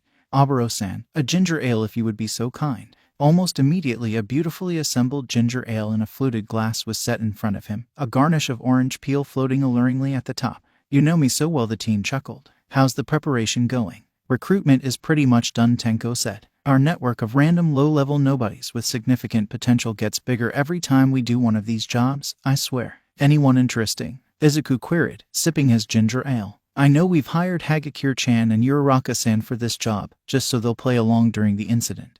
And we're bringing the Reservoir Dogs and Cider House back on for this job. Mr. Sludge would have been nice to get too, but I didn't want to force him out of retirement like that. Well, aside from him, we've got a handful of petty thieves and the occasional mugger or public nuisance for the USJ itself, Tenko replied. Some of these people we found through Jurin for a minimal cost, while others we recruited on our own. I recruited Marshall Hare and Gravitational Spring at a cafe I frequent, Himiko said, sipping a Virgin Bloody Mary. And for that matter, One-Eyed Green Dragon is one of the data guys for the party. I am once again refusing to acknowledge that you two and Dad went into politics behind my back, Izuku grumbled, right as Jin walked through the door. Good evening, everyone, the man said, a big smile on his face. Suddenly, his expression grew sour. Nobody cares, losers. Gentlemen, please, the man said in a third, slightly different voice. This was the result of his change in outlook over the years. His split personalities had never actually reunited and instead reached an equilibrium, with a third personality developing that resembled how he was before his mind broke. They referred to themselves collectively as Twice or Bubagawara, but the pessimist one went by Left Jin. the optimist by right Jin, and the normal one who typically took the driver's seat is just Jin. Good evening, Twice Sen Oboro said, pouring the man a white Russian. Just the way you like it. Evcharisto Twice responded. The rest of the group briefly glanced at him for his use of Greek in thanks, but quickly turned back to their business as Tenko shrugged slightly. Twice was a man who definitely had his quirks, pun fully intended, and the league liked him all the better for it. Victor is also a pretty neat dude. Turns out he's the GameStop clerk I've been playing Earth Defense Force with recently, Tenko said. Izuku resisted the urge to roll his eyes. If it wasn't for their father's near-endless resources, the Greenette was half sure his cousin, adoptive brother would have forked over most of their inheritance to Steam by now. Guys like him are gonna be in the USJ itself, testing the hero trainees but ultimately doing little more than that before we pull him out. The big key is in phase 1 of the plan, the distraction faction. I was curious about that, Izuku said, finishing his ginger ale. What sort of names did you manage to acquire to distract All Might on Thursday morning? Making sure he doesn't make it is the most critical part of the plan. I know, Tenko cut him off, sighing. Have a little more faith in me, player 2. I managed to recruit some higher caliber villains to distract All Might, though they'll all still go down in one hit, and truthfully, none of them are people I feel all that bad about getting arrested. Habit Headgear, Glutton God, Thomas Gordon, Cow Cowboy, Emperor Yatsura. Thinking of the last group he recruited for the distraction faction, he giggled a little. All Might is even gonna have to contend with the 3 Sturmundrang brothers. Izuku cracked a smile at that one. All Might's core tenets, truth, justice, the American way ... and returning stolen undergarments, he chuckled. Yagi-sensei is gonna have his work cut out for him on Thursday, and so is Class 1A. What the fuck? Katsuki Bakugo was already ... not having a good day, as evidenced by the fact that he was sitting in the teacher's lounge for detention right now for trying to deal with that stupid pebble his classmate properly during yesterday's exercise. All the media vultures that had been hounding him and the extras outside of the gates that morning had been annoying as all hell too. And so had all the extras voting Deku as their class's vice president, but none of that fuckery could compare to the shrill sound of an intruder alarm piercing through the school around him. Warning, Level 3 security breach in progress. Evacuate immediately. You don't have to tell me twice to get out of this hellscape, the blonde growled, grabbing his backpack and striding over to the door. To his surprise, however, he opened it to see a girl slightly shorter than him looking directly at him. Her hair was the same color as his and tied up in a pair of messy buns that fit with the frumpy cardigan and miniskirt she was wearing, while her golden eyes bored into his soul. There you are, she said, a weird fang grin flashing across her face. Howard Loader-sensei sent me to make sure you evacuated, right? Come on. The girl grabbed him by the wrist and started running down the hall, dragging him behind her. Hey, wait, where are you taking me, you crazy? He began, only to stop in shock when there was suddenly nobody standing in front of him. He was all alone in a deserted hallway while sirens echoed around him. Bun bitch. Rubbing his eyes, Bakugo looked up and down the hallway, before shaking his head. Am I going crazy or something? That evening, at a bar in Yokohama, mission accomplished, Himiko Toga said, brandishing the class schedule at Izuku and Tenko. I nabbed this bad boy out of the teacher's lounge after Dusty here made some noise at the gates. Ran into Blast-Team Explode though. It took all I had to not just stab him for what he's done to you, Izuku. I'm glad you didn't, Miko-chan. Izuku sighed, sipping his green tea. It would have complicated the plan. And despite what everyone else seems to think, he still has the makings of a great hero if he tries. Ugh, so forgiving. The blonde girl groaned, lightly tugging at her savior's green locks. Sometimes I wonder if these are all plants and your brain is just tree roots. She giggled, looking at the schedule. It seems like you'll arrive there at around 13:20 tomorrow, Tenko said, polishing off a margarita. In that case, we'll warp in at 13:25 or so. Of course, we'll have been up since long before then. The distraction faction is getting deployed to cause chaos at 7:30 tomorrow. 7:55 a.m., Musutafu, Missouri. Smash. Habit Headgear groaned as he fell to the ground, felled by the power of All Might's pimp hand. The symbol of peace effortlessly caught the family of 3 that Headgear had been carrying under one arm and deposited them safely back on solid ground. Wow. Kamui Woods gaped in surprise at the man's sheer power and precision. No wonder he's number 1, Mount Lady added, still stunned by All Might's sudden intervention. Would you take care of them for me, please? I must go. A hero's duty never stops, the man said, leaping off into the sky. Meanwhile, in Tokyo, and we can now confirm that yet another crime has been quelled this morning in Musutafu, as All Might has easily defeated Cow Cowboy once again and thwarted his attempted theft of every animal in the Musutafu Municipal Zoo. A report crackled over the radio. Good, Hisashi Akatani said, adjusting his fake glasses as he watched the cityscape fly by outside the car. Obero's careful driving quickly drawing them closer to the national diet. That fool is already burning his time limit out for the day. Seems like my main account has been busy already. The voice of Tamura Shigaraki spoke up from the backseat. The late teenager was fiddling with an archaic pre-Quirk handheld video game. Meanwhile, I'm gonna be over here on the alt account listening to a bunch of cringe-ass politicos bitch about some new problem. Are we sure Twice's Quirk won't cause me to dissolve if I die of boredom? You'll be fine, young Tamura. It'll probably be Fujisaki complaining about housing policy again. Hisashi laughed, eliciting a groan from the double in the backseat. 1:21 p.m. Unforeseen simulation joint, UA High Campus. Aizawa-sensei Asui said, raising her hand. Where is Yagi-sensei today? The Erasure hero resisted the urge to roll his eyes. Yagi is stuck in traffic, he said, thinking briefly of the fool resting in the teacher's lounge back at the main part of campus. He might get the chance to join us later on, but for the time being it'll be just myself and another teacher who supervises this site. Hello, everyone. Speaking of this other member of the faculty, an unfamiliar voice echoed around the parking area outside the USJ. A figure covered head to toe in a puffy white spacesuit waved to the students and Aizawa from the entrance to the building. Oh my god, it's 13, I'm her biggest fan. Uraraka began to mumble in excitement, the thief's motor mouth moving so fast that Midoriya could barely pick out what she was saying. Whoa, slow down, space cowgirl. The greenette chuckled, his laughter growing louder when Uraraka turned beet red over his emphasis on her fangirling. Turning to look at the newly introduced faculty member, his eyes narrowed as they followed her inside. The space hero, 13, real name, Onin Kuros, a 28-year-old rescue expert with perhaps one of the most dangerous quirks in modern Japan. Her black hole allows her to disintegrate any substance into dust and send it to an unknown location in spacetime. At full power, it can even capture light, which means it has some properties of a true black hole. While the hero in question was explaining exactly what he'd just mentally summarized, Midoriya looked upward for a moment. Last year, she took part in JAXA's first spacewalk in almost 70 years, using her quirk to clean up vast quantities of Kessler syndrome debris and making commercial spaceflight possible once more. 13 truly lives up to her epithet. And that's why she's so dangerous. Anyone who has looked into the cold void of space and come back smiling is someone to be cautious of. A brief buzzing on his wrist caught his attention, and he looked to Uraraka and Hagakure and briefly nodded ever so slightly. The two girls both got the message. It's go time.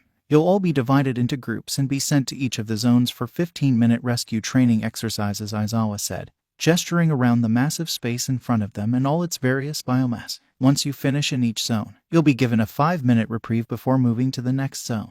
You'll be graded on teamwork, personal conduct. Yes, that was directed at you, Bakugo, timing and how many of the robots you rescued. 13, will you do the honors? I'd be delighted, the space hero replied, stepping forward. Unfortunately, 20 students don't divide evenly across 6 disaster zones, so we'll have to. 13 stopped as the overhead lights briefly flickered, then shut off entirely. Ooh, sensei, is that part of the exercise? Kaminari asked, pointing at the plaza where a hole had opened in reality, black fog pouring from it and forming a wall across the lower portion of the USJ. Retreat to the doors, now, the Erasure hero said, snapping to attention and leaping in front of his students. This isn't part of the exercise at all. Those are real villains. Sure enough, the first figures had begun to walk out of the mist, revealing an assortment of thugs, muggers and robbers that could occasionally be seen in local newspapers or on TV. After around 3 dozen or so of these various minor villains walked through, however, a significantly more dangerous-looking group arrived through the mist, and Midoriya had to fight down a grin as he realized that their underground support gear supplier had once again more than delivered for them.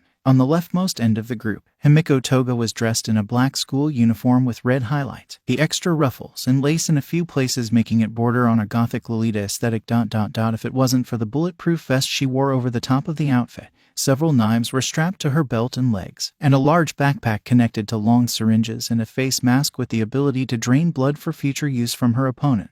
Twice wore the same costume he ever did, but his wristbands had been upgraded into larger gauntlets to aid his physical abilities and give him better measurement options for his quirk. In each of his hands was a large metal briefcase. Rappa had opted for a similar look, with larger gauntlets but no extra defenses. In his words, a bulletproof vest was cheap and for cowards. He did opt for a new mask, however, to cover his head without the bird aesthetic. Finally, a dozen or so camera drones flew through the portal, followed by none other than Tenko Shimura. The young adult wore a long black duster jacket with a red inside over a bodysuit covered in plate armor made from some lightweight ceramics. The hands of his birth family adorned his body, with his father's hand covering the top of his face while a voice-changing face mask covered his mouth and nose. "Greetings, you annoyingly heroic children," Tenko said, adjusting the volume setting on his mask as a camera drone circled around him. My name is Decay, Field Commander of the League of Villains. On behalf of our Grand Commander, Prometheus, I'd like to welcome you all to today's guest lecture. Behind him, the mist coalesced into the towering amorphous form of Kurogiri. Guest lecture, one of the students shouted down, and Decay's eyes narrowed. What do you mean, guest lecture? I'd be delighted to explain, Shimura laughed, the voice changer on his mask increasing the raspiness of his voice. You see, our leader is a unique fellow. He loves heroes, believe it or not, which is really annoying sometimes, and wants to see them succeed and protect the people of Japan. One small issue, however. The young man spread his arms wide in a presentational flourish. Most of the heroes being turned out on the streets these days suck at their jobs. What? 13 asked in disbelief. You heard me right. Heroes these days simply don't live up to the legacy All Might has been promoting for the last 30 years, Decay said. So Prometheus cooked up a really swell plot. And you guys are just the first trainees. He decided that, since the best heroes were bred from the adversity of the era of Chaos, All Might, Crimson Riot, Crust, and to a lesser extent Endeavor, that modern trainees needed that kind of adversity in their lives to be better protectors of the public. Bullshit, Bakugo roared, feeling personally insulted by that declaration. Your leader is looking down on me. The next number one. Send him out here, I'll beat his ass. Shut the fuck up and listen, Decay said, cutting him off. You're a prime example of what he's worried about. Another generation that seems to have bought so much into the style of heroism that they forgot all the substance. What are you here for? The money and fame. You make me sick ... and that's why you're all going to be learning this lesson today. Pointing at the camera drone, the man grinned under his mask. In 90 seconds, we'll be beginning a delayed broadcast of this event on HeroTube and itch for all the world to see. You Herolings are going to be our debut performance. Our way to say that we are here, he said, gesturing around the USJ. Your objective is simple. Survive the next 15 minutes. Do try not to die on us, kids. I won't let you. 13 began, while Aizawa readied his capture scarf. Kurogiri, even though he knew to be ready for this, the sensation of suddenly falling as he was wrapped in the black mist still made Midoriya's stomach lurch, his rapid descent through spacetime having a disorienting effect that ended as soon as he landed but first on the cobblestones of the plaza floor. Game on, Tenko. The outskirts of Musutafu. Oof, the space hero cried as she dropped to the ground, rolling for a moment before catching her fall on a bush. Looking around her, Anin Kuros realized she wasn't in the USJ at all anymore, but rather in a public park on the edge of Musutafu. Removing the helmet from her head, the woman with monochrome hair and black holes for eyes sighed, before reaching for her phone and dialing the emergency hotline directly to the rat's office. There was no way that the champion of the void would let someone just break into her training ground.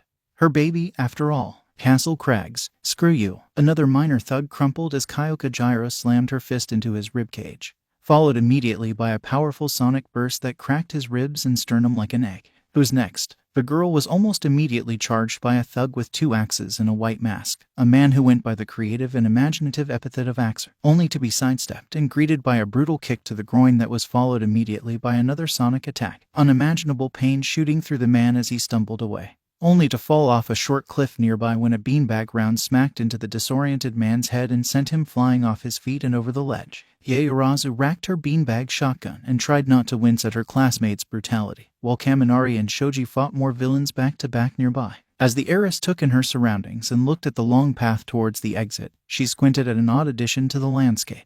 Is that a pickup truck? Battlefield Tokyo. They just keep coming, shouted Mashiro Ajiro, spinning so that his tail would deflect the invisible villain that appeared from the shadows behind him and tried to get the drop on him. The teen muttered an internal apology to the man as his tail caught the chameleon mutant and sent him flying into a wall. In one deft motion, the tailed teen dashed over, picked the man up and flung him into the shadows, but not before sliding a beacon into the man's suit, marking him as another potential member for a recruitment team to pick up for liberation. Skeptics Division would love this guy. I know, right? This may be a life or death situation, but it's actually pretty manly, Kirishima responded, a man dropping like a rock under his hardened fist. With the last of the villains on this street dealt with, the two looked up as they heard a noise quickly approaching them. A moment later, Tenya Ada rounded the corner. What's the story, Ingenebro? If Ada was irritated by his new nickname, he did not show it. We have 5 more blocks to fight through, each one with about a dozen villains on it, the bespectacled teen said, removing his helmet. They're not what I'm worried about, however. The biggest villain from the plaza is waiting for us at the exit. And when I approached him, he made it clear he'd only let us through if we satisfied him in a fight. I'll do it, Kirishima said, to the shock of his classmates. I just need to keep him occupied and wear him down while you guys deal with the rest of them, right? If anyone here can fight someone like that in an endurance battle, it's me. Ajiro sighed, because he knew his red-headed classmate had a point. I hate to say it, but you're right. Ida, if you can take him there, I'll work to clean up the other streets with hit-and-run tactics until you get back. The youngest Ida nodded solemnly. He didn't like the idea, but given the odds they were facing, they didn't have much of a choice. The burning world. Die. The last of the minor enemies fell to the ground with a groan, smoking from the explosive punch Bakugo had rocked him with. Nearby, another villain was riding around from the irritating sensation of Ishido's acid on his skin, while Sero was taping together several groups of incapacitated villains. Is that the last of these fuckers? I think so, Sero said, still a little out of breath from all the running they'd done. Good. You and Raccoon Eyes aren't useless, but I want you to get out of the building as soon as we escape this hellscape, Bakugo said, beginning to walk away only to be cut off when a jet of pressurized water shot past his head, slicing off a little of his hair and knocking over a sign in the background. Now wait just a minute there, kids, a voice called from the direction of the blast. A sudden tide of liquid rushed around the corner from behind a burning house, carrying 4 identically dressed men wearing horn masks and light blue jackets. We were told to keep you occupied, and we're gonna do just that. Oh great, who are these losers? Bakugo grumbled, taking a fighting stance. The leader of the group smirked under his mask. Laugh it up while you can, kid. You'll be just one of many who have regretted underestimating Cider House. Beached. Excuse me, children, might I be of assistance? The voice from behind them startled Takoyami and Isui, who both attacked in that general direction, only to find nothing but air. I'm sorry, but I simply cannot let you defeat me just yet. That would be going against my directions for this job. You, Takoyami gasped, looking at the man sitting on thin air above the boat they'd managed to find refuge on. Thou art gentle criminal. So I am, the man said, sipping a cup of Gold Tips Imperial, while looking at both the hero students on the boat and the villains in the water below him. This tea is exquisite. Would any of you care for a cup? An assortment of voices replied to his question. No thank you, I'm good right now. Shouldn't we be fighting those kids? I prefer coffee. Danjuro Tabai sighed. There's no accounting for taste, I suppose, he said, taking another sip. You know him, Kiro? Basui asked. He is blessed by incredible strength and determination, even if his goals and methods are odd at times, Takoyami said. I am subscribed to his HeroTube channel and have seen his exploits. He hath defeated pro heroes before, even some within the ranks of the top 100. Fun times indeed. Gentle said, addressing the students. I am here to serve as another test for you if you can defeat the men in the water below. What was it that Decay said my role was, again? Oh yes, an area boss fight for you. Until you can defeat my companions, however, I shall not attack you. Good luck to you all. And as Gentle returned to his tea, the 2 students looked grimly at the menacing men in the water below.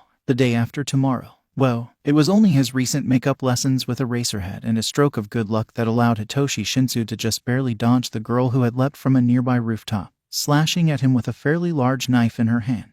Are you crazy? That could have killed me. Himiko Toga laughed for a moment. Well duh, I'm a villain, she said, twirling the knife in her right hand. Nearby, the sounds of fighting grew softer as Rikito Sato and Yuga Aoyama defeated the villains in their way and progressed towards the exit. Studying the other teens' features, the blonde blushed a little. You're kind of cute, you know. Ooh, what? The purple-haired teen said. And for that matter, why isn't my quirk working on you? Oh that, Toga said. Well, let it not be said that Carmilla the Vampire Queen doesn't prepare. These headphones filter out the effects of your quirk by recording what you say and playing it back to me, making it safe for me to respond to you. Well fuck, Shinsu thought, before the vampire continued to taunt him. That means they knew about my quirk and how to counter it. This attack was well planned. Don't worry, they'll only work for the next 5 minutes, she said. Your quirk is strong by nature and difficult to filter out the effects of, so these headphones will rapidly burn through their batteries, and I'll be vulnerable once that happens. But until then keep me entertained. The blonde woman lunged, and Shinsu was forced to dodge. This was going to be the hardest fight of his life, he could already tell. Falling Gruck. You need to leave, Todoroki said, while the rock-skinned teen behind him quivered in fear despite the spark of determination in his eyes. I can't go all out if I'm at risk of injuring you in the crossfire. As he said this, another iceberg sprouted from his feet, launching dozens of copies of the same man into the air, each one exploding into brown clay. Despite his reservations, Koda finally opted to do as Todoroki had asked, and the shy teen nodded in compliance. Todoroki threw a massive glacier in the direction of the oncoming wave of attackers and placed his left hand against another wall of the ice dome that was forming around them. A hole melted in it, forming a long tunnel that ended in one of the forested sections of the USJ between the training zones and the plaza. Koda raced away, a group of rats, squirrels, and starlings following him, while Todoroki turned back towards the direction of the attack and launched another huge glacier. Meanwhile, Twice sighed as he realized that the sign of Endeavor had stopped holding back. Gentlemen, he called, and his clones halted their mad dash. Yes, sir. You rang, boss. Screw you. Howdy howdy, Houston. Banzai. It's not working right. Jin called out to the army of himself. We need more firepower. Roger that. One of the clones called, opening one of the briefcases and quickly assembling the parts therein into a simple and modular rocket launcher. Switching strategies, boys. Sad Man's Parade, 1812 Overture. Holding one hand out, the clone produced another clone that was holding the exact same rocket launcher. One by one, more and more clones formed until there were nearly 100 identical men holding rocket launchers. Ready, aim, fire. The USJ rattled as 100 rockets slammed into Todoroki's ice wall. And while the structure as a whole stood firm, huge icebergs calved off it from the explosive attacks. The recoil destroyed each of the clones that fired. But another one quickly took over the ground command post. We're reloading. The central plaza. Why'd my quirk stop working? Victor wondered aloud. Right before something wrapped around his arm and sent him flying into martial hair. That's Eraserhead, you idiot. One-eyed green dragon shouted. If he looks directly at you, he can erase your quirk. Be that as it may, can he erase heteromorphic mutants? I don't think so. Steel Bulwark shouted, racing forward with two of his four fists extended. Aizawa ducked under the man's swing and punted him in the face, then wrapped the capture scarf around his leg while dodging blows from Muscle Man and Stitch Giant. In one deft motion, Eraserhead kicked Muscle Man in the face, then swung the capture weapon and sent Steel Bulwark careening into him, Stitch Giant and Minotaurus, knocking the entire group over like oversized bowling pins. I can make do, the man said simply, before dashing off towards his next prey. Meanwhile, Midoriya stared at his brother as he, Hagakure and Uraraka were surrounded by more villains. Bring it on. Unforeseen simulation joint. 8 minutes since the League of Villains attacked. Nobody move a muscle. Tesla warned the students of the castle crags, holding an incapacitated Kaminari by the back of his shirt, the blonde teenager lightly struggling but drooling from the overcharge he'd recently committed to. Do anything funny and I'll light him up. Shoji and Gyro stood protectively in front of a panting Yaoyorozu. The heiress forced to one knee by the effort of creating a large insulative blanket to cover the three of them so that Kaminari could unleash an area of effect attack. And what assurances do we have that you won't do it anyway? Gyro retorted, one of her earlobes creeping down towards her boots in an effort to surprise attack the villain. My goodwill, you're going to have to trust in me, Tesla snorted. Just like I'd like to trust you, if not for that attack I see you trying to fire off. A few other villains who'd managed to find cover before Kaminari's attack laughed in agreement, now starting to surround the students. This is my fault, Shoji thought. If I'd just heard him coming, I could have protected Kaminari. Gyro growled and stopped extending her earphone jack towards her boot only to suddenly ram it into her right knuckleduster and fire a pinpoint sonic attack that hit Tesla directly in the face. Oh, the man shouted, temporarily blinded as the vigilante rushed him. However, just because he was blinded didn't mean he was out of the fight, and the man immediately electrocuted the teen in his hand while holding his face with the other. The violent vigilante skidded to a stop, a shout of horror escaping her mouth as the light died and her classmate seemingly did as well. Until Kaminari rubbed his eyes, yawned and then kicked Tesla in the stomach so hard that he dropped like a rock. But how? Yaoyorozu asked weakly. The electric blonde grinned. Thanks man, I'm all charged up again now, he said, flashing two finger guns at his groaning ex-captor. The grin turned from charming to predatory a moment later. In fact, I dare say you've charged me into overdrive. And then he was gone. Wha? Asked Axer as he climbed up the cliff, now recovered from Gyro's previous groin attack, only to take an electric punch to the face and immediately fall back down the cliff. The other villains fell like dominoes right after, each one electrocuted by an unseen punch or a punishing kick. Only when the last one fell did Kaminari reappear, now crackling with electricity and vibrating a little bit. Aw man, I always get jittery when I'm overcharged, the blonde complained, before pointing at Gyro. Keep an eye on Yao Momo, would you? Shoji, let's go beat up those guys at the truck. With that, he turned and started jogging away at a pace that was more like a run for a normal person. Shoji looked to Gyro, who simply shrugged and started carrying Yaoyorozu to a sheltered spot nearby, so he turned and ran to catch up with Kaminari. That was really impressive, Kaminari-kun. You really are strong, he said, finally catching up with the casually jogging teen. Tell me, have you ever heard of Meta Liberation? Day after tomorrow. Damn it, Shinsu cursed, dropping to one knee and grabbing his side to staunch the bleeding from the cut there. His opponent was skilled and had been outmatching him for their entire fight, dancing around his eskrima sticks while talking about how much better he'd look if he was bloody. Maybe almost as good as my Prometheus looks, she'd said. What bullshit? The blonde girl smiled. You're not bad, Toshi, but you could use some work. Hopefully you can catch up with your classmates who train their bodies instead of just their quirks soon. The smile dropped from her face suddenly. Really, she said, talking to someone via her headphones. That's not good, I'll be right there. A sigh. Sorry to leave you here, Toshi, but my headphones just died and I'm needed back at the plaza, so I can't talk to you anymore. Can't wait to play with you later. With that, Carmilla dashed up a nearby fire escape to the roof of a fake building and ran out of his sight, clearly headed back to the main part of the building. Wait, Shinsu cried, but of course he got no response except the howling of the wind and pattering of the rain. Why am I so weak? Shinsu, a voice called out. The teen turned to see Aoyama and Sato headed his way, both of them scraped up but otherwise mostly unharmed. Are you okay? Mostly, he called back, no enthusiasm in his voice. I got cut up fighting that blonde girl from the plaza. Right now I'm not in danger and I just want to go home and cuddle with my cats. Bonity, Aoyama responded, panting slightly. We managed to drive off the other mechans in this zone, but weren't able to capture them. Shinsu didn't know this, but Aoyama was lying. A few minutes earlier. Stay down, Sato roared, popping a sugar cube in his mouth and punching a larger crocodile mutant into a nearby wall, then jumping on him and raining punches on the man. Nearby, several other villains were forced to bob and weave to avoid Aoyama's lasers, which were being refracted in interesting ways by the falling rain. Wait, one of them shouted, running towards Sato. Addiction, is that you? It's me, Jackknife from Orientation. Sato stopped punching the crocodile man and stood up. Jackknife. But then, equalizers are here. Some of us, the man said, sighing. We got called in on a job that turned out to be way bigger than expected. You okay, man? Just bruised, the saccharine Superman said, sitting down. If we are revealing secrets here, I work for the League and am Prometheus and Decay's cousin by technicality, Aoyama said, to the surprise of the other villains. Can we stop fighting? What do we do now? Another villain asked. Jackknife sighed. Might as well call for extraction. Let's get out of here. You kids go on back to class. Shinsu was none the wiser about the villainous affiliations of his classmates as they carried him out of the wind and rain-blasted dome on Sato's back, exiting through a side door into one of the forested medians between zones. Falling Gruck. He's too strong. Baloney. Damn the torpedoes. Full speed ahead. If I don't make it out, tell my wife and kids I love them. What wife and kids? Keep firing, assholes. I'm fearing my rocket. This isn't going well, Jin said, watching the ice encroach on their position in a slow but inevitable crawl. Soon he's going to overwhelm us back here. A voice crackled over his earpiece. Abort your current mission. Twice, you're needed back at the main plaza to keep Eraser occupied. Twice sighed. I figured that would be the case, he said, before turning to face what remained of his army. Mess, today, we did our best.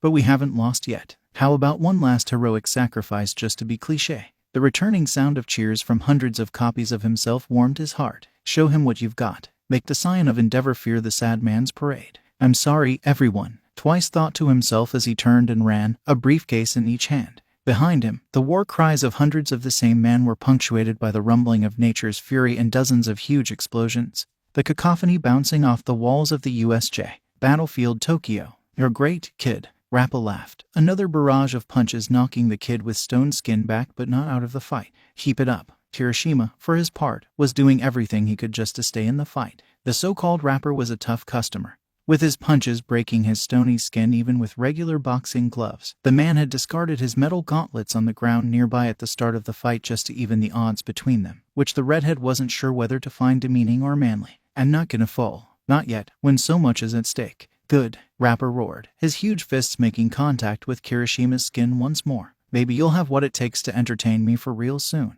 One of his punches made contact with Kirishima's chin, the boy's head snapping backwards but his body refusing to yield. If this is my limit, then maybe I shouldn't be a hero ... but I can't give up. The teen thought, feeling a new sort of energy race out of his core. I've got to be stronger, for Mina's sake, for Ajiro and Ada's sake, for the sake of my friends and my family, to show ... that I'm a man, damn it. As another punch landed, Rappa was surprised when it bounced off, as the teenager's entire body seemed to become hardened once over again. Interesting. A new move. Kirishima's mouth creaked as he forced his jaws to open. I feel like I've hardened again while already hardened. I feel like I might be unbreakable. But I can't ... move ... he groaned. It's a start, kid.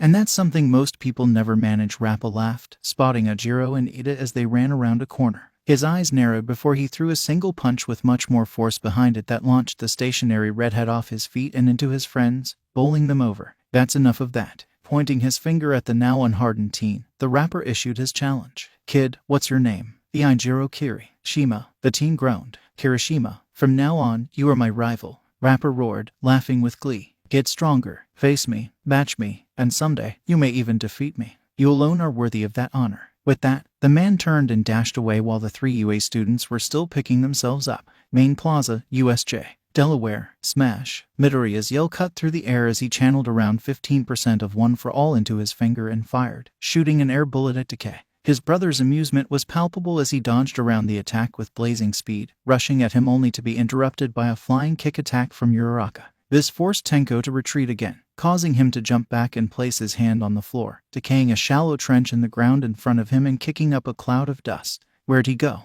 Midoriya shouted as the dust settled to reveal his brother was gone.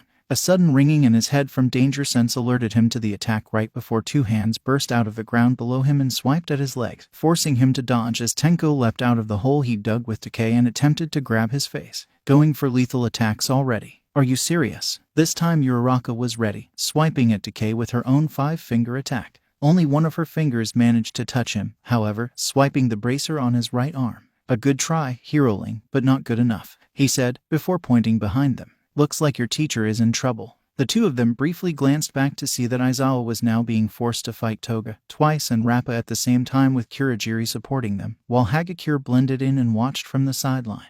This seemingly was a taunt, but for the 2 hero trainees, it was a totally different message. They had to abandon fighting the students. "We're going to have to hurry up." "You're right, and that's why we have to stop you here," Midoriya shouted, driving his fingers into the ground and lifting. Fairbanks smash. Tenko gritted his teeth behind his mask and decayed fingerholds for himself into the section that Midoriya had thrown into the air. As it reached the zenith of its arc, about 15 meters up or so, the young adult let go and jumped to a nearby tree, decaying it to return to the ground in a controlled descent while the section of floor landed nearby, shattering into a million pieces. "That was some One Punch Man bullshit, kid. Are you using ganks or something?" he asked, flexing his fingers. Maybe not," Midoriya answered, panting slightly from the effort. "It doesn't matter either way. You can't defeat me." Decay snapped. "I know," Midoriya laughed, before his expression took on a sharp edge to warn his brother of incoming danger. "But there's someone else who can." As if right on cue, the doors to the USJ exploded off their hinges as the symbol of peace entered the facility.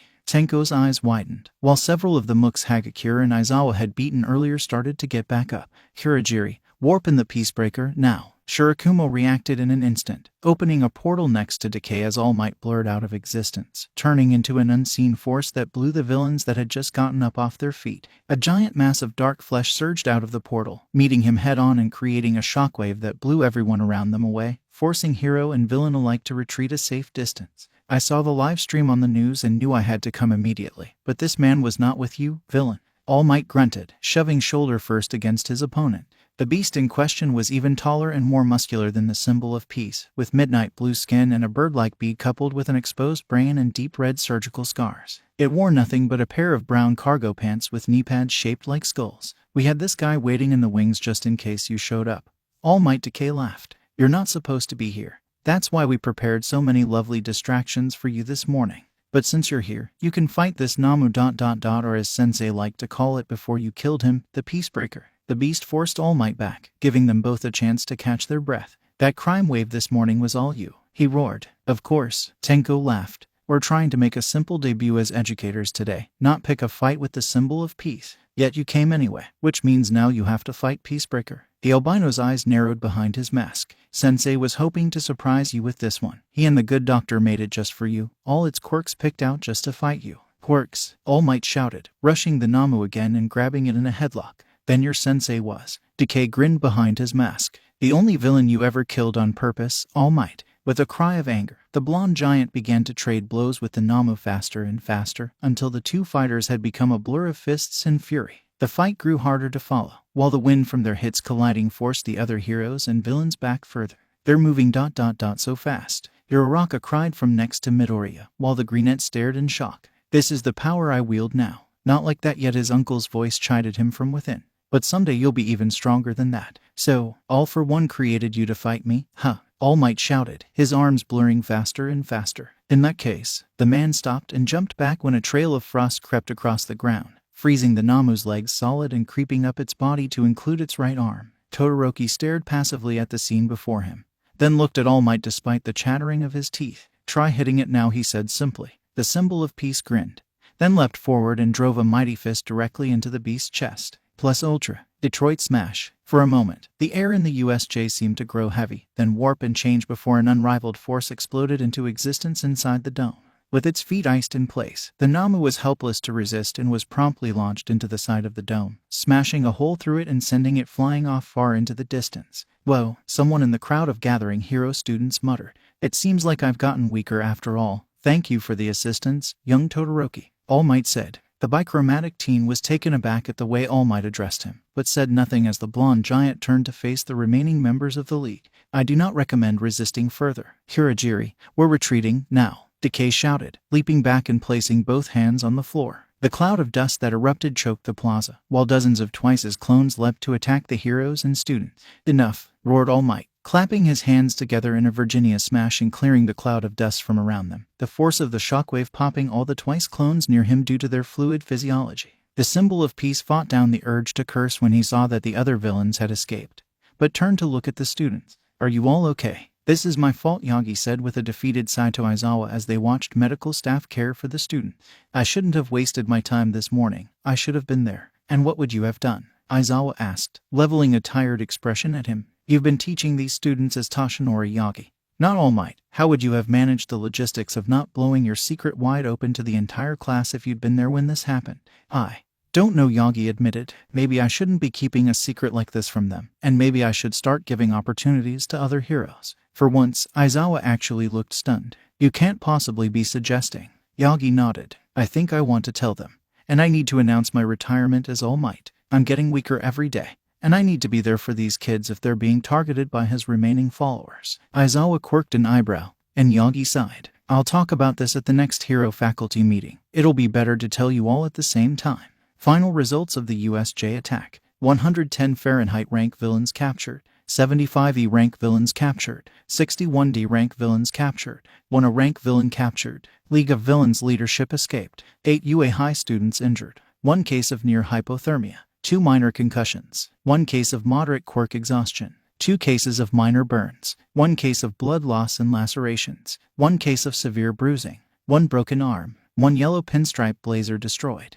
1,224 Twice clones destroyed. Albaro's Bakali Tavern, Yokohama. Cheers. The inside of the normally quiet bar was raucous with noise, as the League of Villains raised a toast to their debut operation in the public eye. The entire group was all together for once. Rappa was at the bar instead of prowling the underground fighting circuit, and there were some guests there too. Uraraka, Hakegir, and the gentle duo had both been invited for their help in the raid, while the Reservoir Dogs had engaged in a drinking competition with Cider House in the background.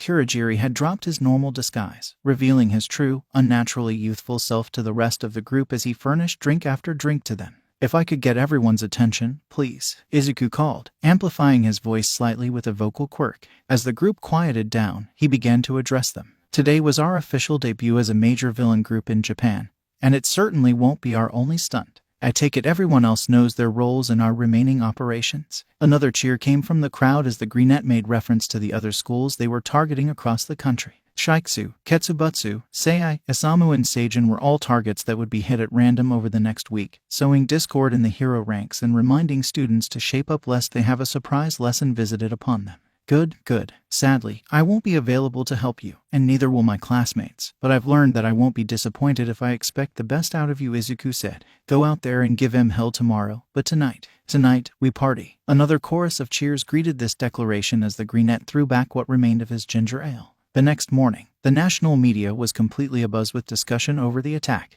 No other news was aired that morning, as the media executives knew the best ratings were going to come from talking further about the villain group that made their debut with the audacious move of attacking UA High School, arguably the greatest fortress on the Japanese archipelago short of the National Diet in Paragon Plaza. In the aftermath of the incident, Eraserhead received a massive popularity boost, much to Aizawa's own chagrin, and many of the WANA students were lauded on social media for their efforts. However, this was public media, and Midoriya had forgotten that the news wouldn't just be watched by heroes and everyday citizens. And his machinations would hardly go unnoticed by the established powers of the underworld. Deka Central Tower, HI Prefecture.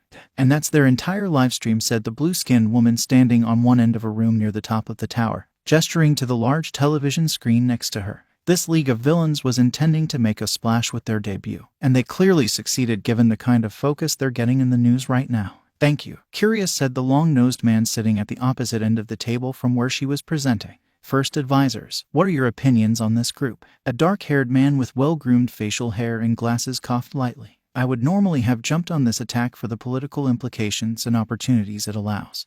But the leader of the minority coalition already did just that, he said, a hint of admiration in his voice. I hadn't even heard of Hisashi Akutani a year ago, but the fact that as a future outright party is using this to advocate for reforming the hero system, arguing that we shouldn't be so far off in the weeds that the villains have to tell us what the most obvious solution is, speaks volumes about his gamesmanship. Speaking of Akutani, this only raises my curiosity about him. What does he really believe in? And might he be a potential ally of liberation? Either way, I need more information, said another man at the table, his long hair covering much of his hair and meshing well with his black turtleneck. I have no strong opinions on the League, though they are correct about the dogs of the state, said the final figure, a man in a parka whose face was entirely shadowed by the hood of his outfit.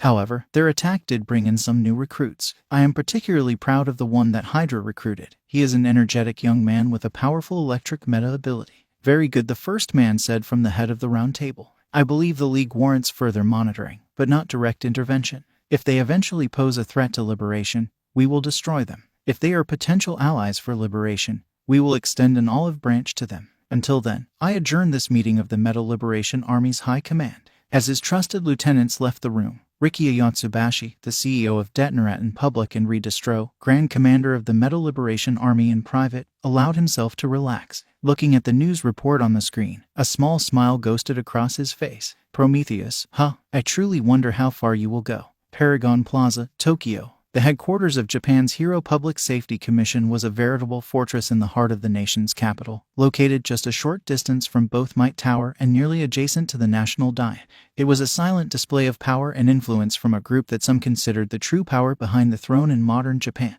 A theory that, if they were ever unfortunate enough to learn was true, they could be forced to pay with their lives. Most of the heroes being turned out on the streets these days suck at their jobs.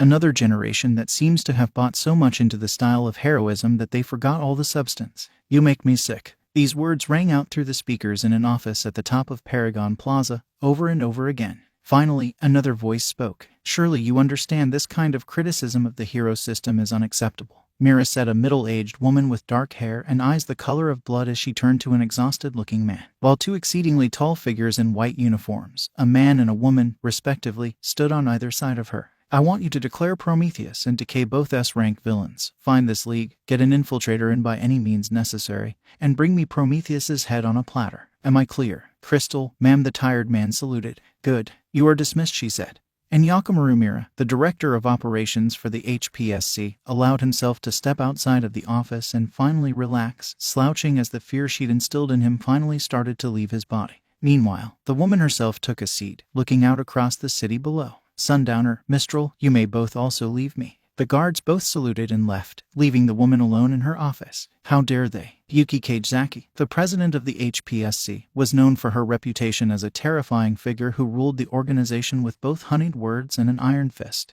She was less known for her almost fanatical defense of the modern hero system. The audacity of these scum to imply there is anything wrong with how we do things will not go unpunished. After her momentary outburst, the woman touched her own cheek and activated her quirk. Persuasion was a weak power in a fight, but when it came to manipulating those around her, it was downright terrifying. Compartmentalizing her fury with her powers, the woman smiled. She hadn't backstabbed her way up the ranks for nothing over the years, and certainly hadn't engineered the Nagant incident for no reason. No, she was the most powerful woman in Japan for good reason, and if she had her way, she'd be the most powerful person in East Asia by the end of the decade. And no 2-bit villain trash was going to derail that destiny from her. A modest apartment in Yokohama. Now that's what I'm talking about, laughed a man in his mid-30s with short, red-brown hair, wearing a pair of silk pajamas. Atsuhiro Sako was very proud of his protégés, Ghost and Inversion, for their remarkable acting on the hero side of the previous day's conflict. Toru, Achako, you two might even surpass my ancestor someday if you keep stealing the show like this. As he pulled out a burner phone to send a coded message informing the peerless legacy of their next move, the man's smile refused to wane. Intenko, Izuku, good job on pulling this off. You stole the attention of the entire world for the rest of this week. That's not something just anyone can say they've done. Somewhere in Hokkaido. Our leader is a unique fellow. He loves heroes, believe it or not, which is really annoying sometimes, and wants to see them succeed and protect the people of Japan. An earthen fist smashed the cell phone, playing the offending soundbite into 1,000 pieces. "Unacceptable," shouted a middle-aged woman with short-cropped, dirty blonde hair and dark brown eyes, while the fist retreated back into the light brown kimono with white patterns like flowing sand on it. This new group does not desire to purge the heretics against nature, but rather to further the human disease. "Calm myself, my dearest guy," the man next to her said, a curious expression in his emerald eyes, while the close-cropped hairline of grass and leaves atop his head seemed to sway in a non-existent breeze. He reached an arm out, embracing the woman softly while the rocks around them glowed with a soft orange fluorescence. His dark green kimono was printed with a lighter green pattern resembling pine branches and needles. "We will purge all the heretics eventually. Another group attempting to further their cause will not impede us." The woman's breathing calmed and he slowly let her go. "However, as long as our daughter and the infiltrator are at that school, they risk being polluted by that group's ideals, especially if they attack again. I think it may be time that we pull our agent and our chosen one from under the rat's supervision," he said, his eyes flashing a bright green for a moment.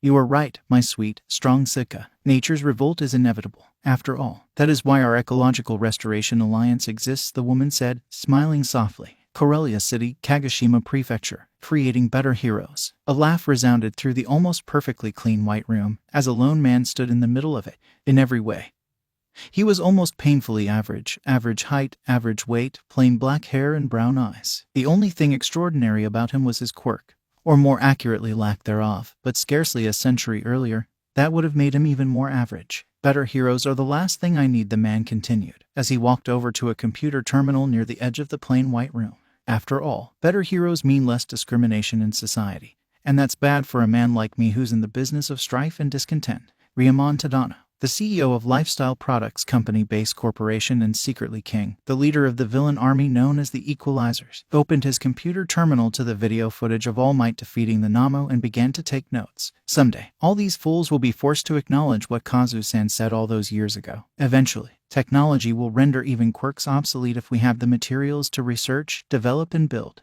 His eyes narrowed in on Decay as he continued to monologue in the footage. "And for me, the downtrodden in society, those with weak quirks, villain quirks, mutant quirks, or none at all, those are the raw materials that I need." Looking at a framed image of several men in white business suits with silver briefcases, he chuckled. "I wouldn't be a good merchant of death if I just let my raw materials be taken, now would I?" A warehouse near the edge of Hasu City. "Yo, Stabby," called out a dark-haired man covered in burns and piercings as he carefully fried a skillet of rice, vegetables, and meat over an old coffee can full of burning wood. "You see the video of that new group that attacked UA yesterday? Don't call our mentor Stabby, Dabai." The scarred man rolled his eyes as his reptilian companion shouted at him from the other room, where he was no doubt sharpening the abomination he called a sword. "Whatever, Spinner," he shouted back. "I have indeed seen that footage," said a third voice, deep and slightly raspy, as a towering Goliath of a man entered from a third room in the old office they were camped out in.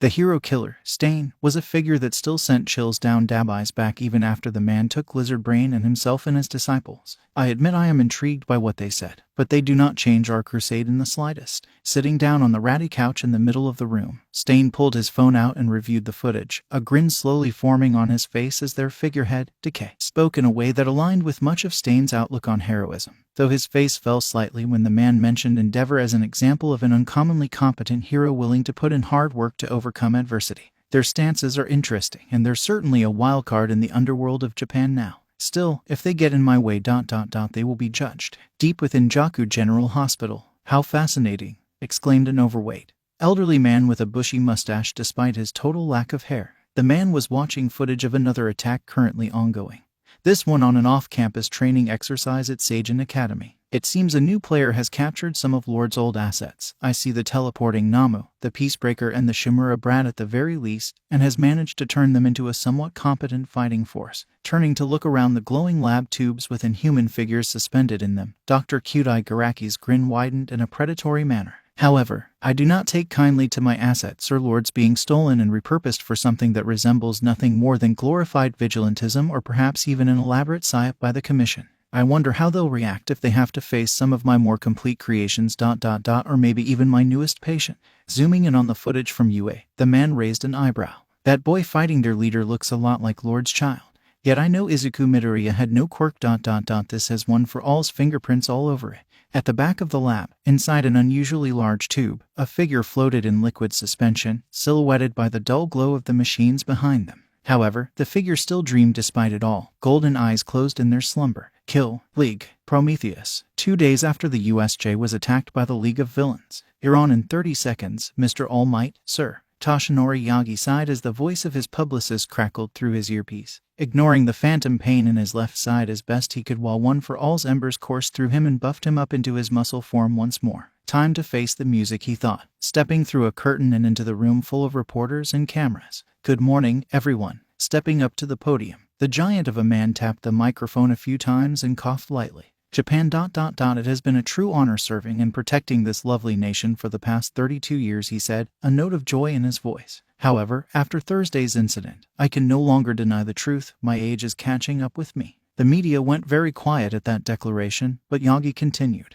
My strength most certainly isn't what it used to be. And that nearly cost several innocent lives. All because I'm not quick enough and powerful enough to be everywhere at once. For a brief moment, the man's smile dropped as he bit the inside of his lip. And that is why, in 6 months, I will be officially retiring from active duty as a pro hero. Immediately, shouts of surprise and some outrage filled the room, but the symbol of peace put a stop to that with a light cough enhanced with a little bit of One for All's power. Please, I am not finished just yet, he said. Despite my impending absence, things are going to be okay. Why? Because I'm not alone as a hero. And despite what the popularity polls would have you believe, I never have been. All Might's voice took on a hopeful tone as he concluded his speech. Endeavor, Best Jeanist, Hawks, Rikyu, all of them are every bit as strong, devoted and capable as I am. And so are all the other heroes they serve alongside. Yagi said, raising his voice slightly as his speech reached a crescendo. They are here. They will all more than live up to the legacy I hope to leave. And after them, the hero students of tomorrow, children like the brave souls of Class 1 will reach new heights in service of the public.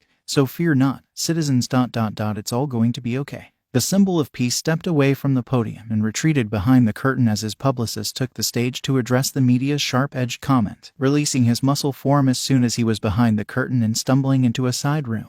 I'm 2 weeks after all, Toshinori Yagi said, slumping into a chair and attempting to ignore the ache from his wound. Across Japan, the news of All Might's upcoming retirement shook society to its core. Villains were stunned and emboldened by his admission of weakness, while civilians went to sleep with one eye open out of anxiety, and heroes stepped up to take on their new workload with shock and sadness. The question of just how large the greater implications of this decision would be, however, was far beyond what anyone could have foreseen at the time. A house in Saitama Prefecture. God damn it. Toshinori sighed, a tiny elderly man, turning off the TV and scarfing down the last of his teiyaki. Honestly, you should have done this years ago. Glad to see you have at least some sense in that empty noggin of yours, even if it's coming in a little on the late side. Depositing his clean plate in the kitchen sink to be washed later, Sorahiko Torino, formerly the retired pro hero and UA High teacher Gran Torino, cleared a space on his living room carpet and began to do some quick stretches. My bones may be old, but I'm still limber enough to give a One for All user what for. Maybe I should give Nezu a call and find out just what Toshi's not telling me. Paragon Plaza, Tokyo. A television screen clicked off in the office of the president,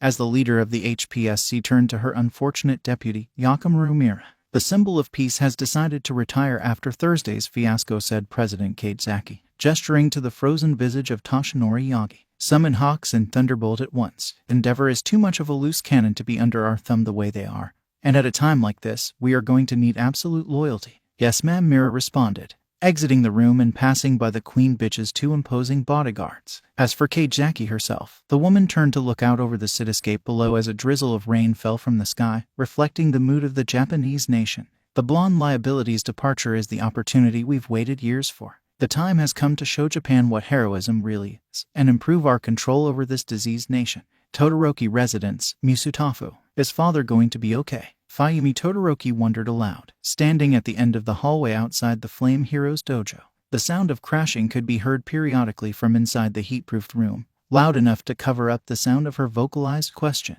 Natsuo scoffed from his position next to her. Hell if I know. For that matter, like hell do I care, he said, turning around to return to the kitchen for a mid-morning snack before leaving for his university classes. Shoto, in contrast to his siblings, was simply lost in thought as he stared at the door to the room that had haunted his childhood. I don't get it. He's gotten what he asked for, with All Might out of the way. His spot as number 1 is guaranteed. Why is he upset? Meanwhile, inside the dojo, Todoroki panted from exertion, every training dummy in the room obliterated or set ablaze around him as he lay spread-eagled on the floor of the dojo, staring at the ceiling. Was it all for naught after all? He murmured, his vision blurring slightly from overusing his fire in training. My marriage, Taoya's sacrifice, Shoto's hatred... all undone with his retirement. The number 2 hero clenched his fist. I won't let it be in vain. A warehouse outside Hasu City. Where did Dabai go? Questioned the hero killer formerly known as Stain, striding into the former office that he and his disciples were occupying as a temporary base of operations. I think the news made him mad. He said he was going to go set something on fire again, Spinner responded, tightening the leather straps that held together that thing he called a sword. Expect the media to report on a few more melted dumpsters tomorrow morning. As he sat on the ratty couch in the middle of their base, Stain pondered what he'd seen earlier that day. While All Might's retirement disheartened the hero killer, he couldn't deny that he was indeed curious what results would come from the symbol of peace's speech, especially when he called out other so-called heroes to step up and fill his shoes. Will the fakes shape up and step up like he asked them to, or will they still need to be judged? Shizome Akagura wondered, drawing one of his knives and pondering his reflection in it. And speaking of judgment, I need more information about the League. They forced his hand on this. Perhaps they will need culling after all. A bar in Kamino Ward, Yokohama.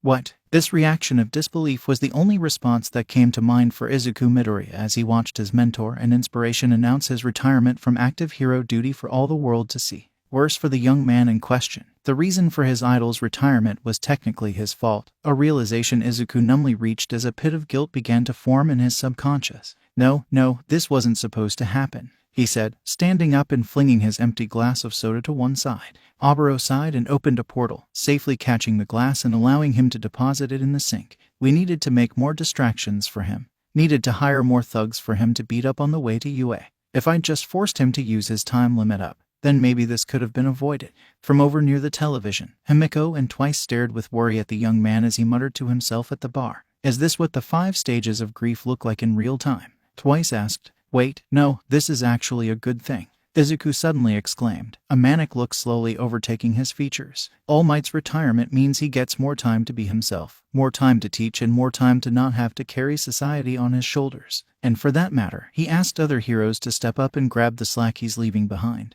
That works towards the League's big goal, right? Yeah, Himiko sighed. Yeah, he just speedrun all 5 stages in under a minute. Tenko would be proud, she said, walking over to the bar and placing a comforting hand on her boss's shoulder. Izuku, breathe.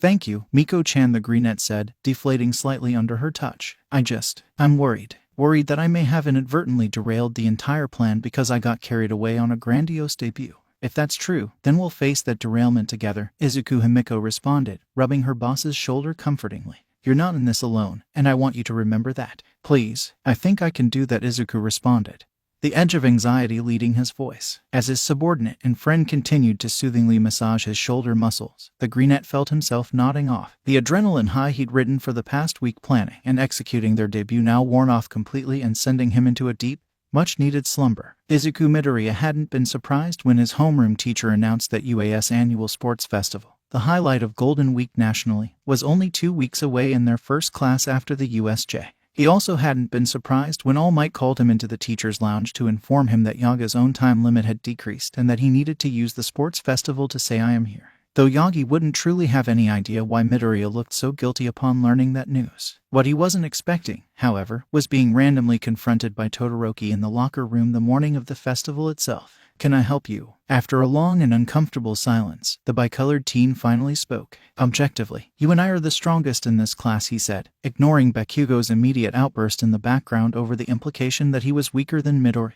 However, your power bears an incredible resemblance to All Might's, and that is why, today, I will beat you in this tournament and prove that I'm stronger than you. That's reasonable, Midoriya said, a slightly confused expression on his face. Seriously, what even is this all about? I am relieved you think so, Todoroki responded, turning to walk away. Just remember ... this is a declaration of war, from me to you. With that, the bichromatic teen left the locker room, leaving the rest of his male classmates staring after him. Finally, Kaminari broke the silence. What the hell was that all about? Midoriya simply shrugged his shoulders. I know about as much as you do right now, my electrifying friend, he sighed, making his way to the exit himself. A matter of minutes later, good morning, all you sports fans everywhere. The voice of Hisashi Yamada boomed through the massive speaker system, echoing to televisions and radios around the world. It's me, your host, the present MIC, and we're just moments away from the first-year participants introducing themselves to the world. Mike, must you be so loud? Another voice groaned. Oh, I almost forgot. Today I'm joined by another teacher here at UA High, Eraserhead. Give him a big round of applause. Aizawa turned off his microphone and sighed in exasperation as the stadium roared in approval, recognizing him as the teacher who had valiantly fought to protect his students at the USJ 2 weeks earlier. That exasperation only grew when his longtime friend shot him a cheeky, knowing grin, then turned the microphones back on. And here they come now, he shouted, gesturing to the field below. First out of the gate, they survived a villain attack during their first week of school, and don't show any signs of slowing down. It's Class 1A. Don't you think this is a little much? Hagakure wondered aloud as the students of 1A basked in the spotlight, the crowd cheering so loud that Gyro was forced to cover her ears. Though he didn't say anything, Koda nodded in agreement, clearly not a huge fan of the extra attention. Revelry in the dark, Takoyami muttered to himself. But let's not overlook their peers. Class 1B's fangs are sharpened and ready to shine.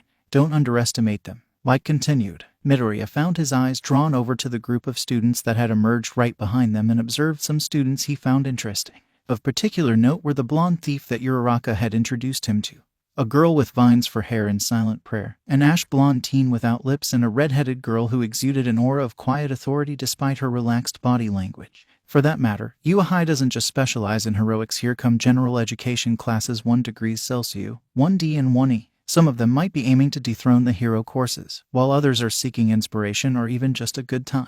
Despite their comparatively lackluster introduction, the 300 students of the general education department didn't entirely seem to mind. Midoriya's eyes narrowed as he singled out one from the crowd who seemed to have a totally different aura to him, a comparatively short teenager with odd purple hair, who was doing a set of push-ups while the introductions were going on. He's taking this a lot more seriously than most of his class. I think he may be worth keeping an eye on. Then we have the Science and Tech Wizards of Tomorrow support classes 1 Fahrenheit, 1G and 1H. This group mostly looked bored, aside from the group from 1H, most of whom were adorned in support gear of their own creation. This seemed logical to the Greenette as he realized they were the only class specializing in hero support, while the others had less hero-focused specializations such as chemistry and biology. Most notably decked out in support gear was a pink-haired girl wearing a pair of massive goggles, thick metal boots, and what looked to be a jetpack on her back. She's the one to watch out for from support. And last, but certainly not least, the business courses classes 1I, 1J, and 1 Kelvin. Show them some love, everyone. The entire business course looked actually pretty bored by the prospect of participating. Midoriya could understand why, however. They'd rather be in the stands watching the hero and support courses for potential marketing or investment opportunities instead of taking part half-heartedly in the sports festival. Eraserhead spoke up this time, taking over from Mike. Please welcome this year's referee, Midnight, to the field. His unenthusiastic tone was contrasted by the joyful look on Nimari Kayama's face as she stepped out onto the field, waving to the crowd as she took center stage. Good morning, students. Are you all ready to rumble? The crowd of students cheered loudly, a noise loud enough that Midoriya was able to notice some of his class wince from the noise. Midnight licked her lips at the noise. Such enthusiasm. It almost turns me on. The crowd continued to cheer even as the students fell silent, the same thought crossing their minds as one. Did she really just say that? Several students facepalmed, and the short one from general education simply sighed and dropped to the ground, doing a set of push-ups. Undeterred by the reaction from the participants, Midnight looked around the field and finally spotted her chosen prey. As the highest-scoring applicant on the entrance exam, Izuku Midoriya will lead us today in the athlete's oath. The teen in question raised one eyebrow and pointed to himself, sighing internally when Midnight nodded once at him. Hayama and Uraraka both silently congratulated him with pats on the back. But not everyone was nearly so positive, eyes narrowing as they spotted the Greenette and realized he was the center of Kayama's attention. Him, really, more like the highest scorer on the hero exam. I don't know if he represents me here. What? That stupid shitty bastard. Why does Deku get to do it? And just like that, my mind is made up, Midoriya thought, ascending the steps to the podium on stage. Looking around the assembled students, the audience in attendance, and, in a somewhat more detached way, the audience across the world, the Greenette briefly shuddered. That's a lot of eyes on you, Izuku. You're gonna do great. 9th. Knock their socks off. Banjo encouraged from the back of his mind. I'm already so proud of you, Izuku. Do your best. A warm feeling flooded the teen's veins at his grandmother's support. The other vestiges joined in to offer their own support much the same. And for a brief moment the Greenette almost swore he heard a quiet woo. from third, before a burst of irritation from second flooded his mind. By the way, when are you going to tell my brother that you can communicate with us? Midoriya's uncle asked him. The greenette just smirked. Eventually. But not right now. I'm still mad at him and Tenko for going into politics behind my back, Midoriya thought, turning his attention back to the speech he needed to give. Clearing his throat slightly, he stepped up to the microphone and began to speak. The athlete's oath, he began, a plan slowly forming in his head. Like many of you, I've watched this very competition for years and it's a little surreal for me to be here. But one thing I've noticed is that there is no clear athlete's oath. It changes from year to year. A grin spread across Midoriya's face as he spoke. So, like everyone else who's made this speech recently, I'm going to give my own version of the oath now that UA has so graciously given me this soapbox. Murmurs spread through the crowd, much to the teen's delight, as he continued to speak. Today we've all gathered here to fight, as students, I might add, for the entertainment and enthusiasm of a good chunk of the world population. I'm going to overlook any moral and ethical concerns from that, by the way, and just ask that you as audience members reserve any serious judgment on us for today. We're still legally children, even if some of us are absurdly strong children by the standards of any era but our own. Among our number, across all these first-year classes, there may be students with quirks that some people may see negatively. Mutant quirks. Behind his mask, Mizo Shoji raised an eyebrow.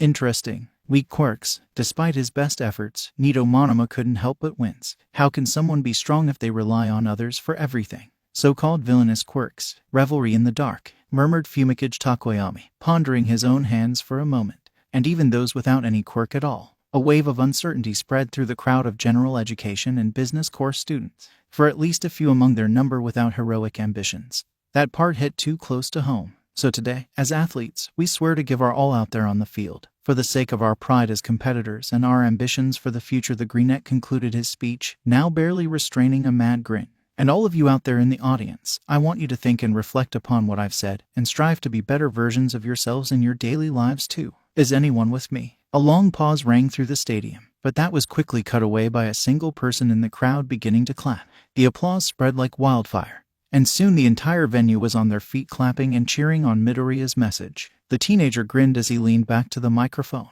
Good, then let's go beyond. Plus ultra. The audience roared back as he stepped away, bowing dramatically to Uraraka and Aoyama as he returned to the stadium floor. What an exhilarating speech. Midnight cheered approvingly. Let's find out what our first event is this year, why don't we? As she spoke, a Titantron behind her displayed a graphic of a wheel with names such as King of the Hill and Labyrinth, which ultimately came to a stop on an obstacle race around the outside of the stadium.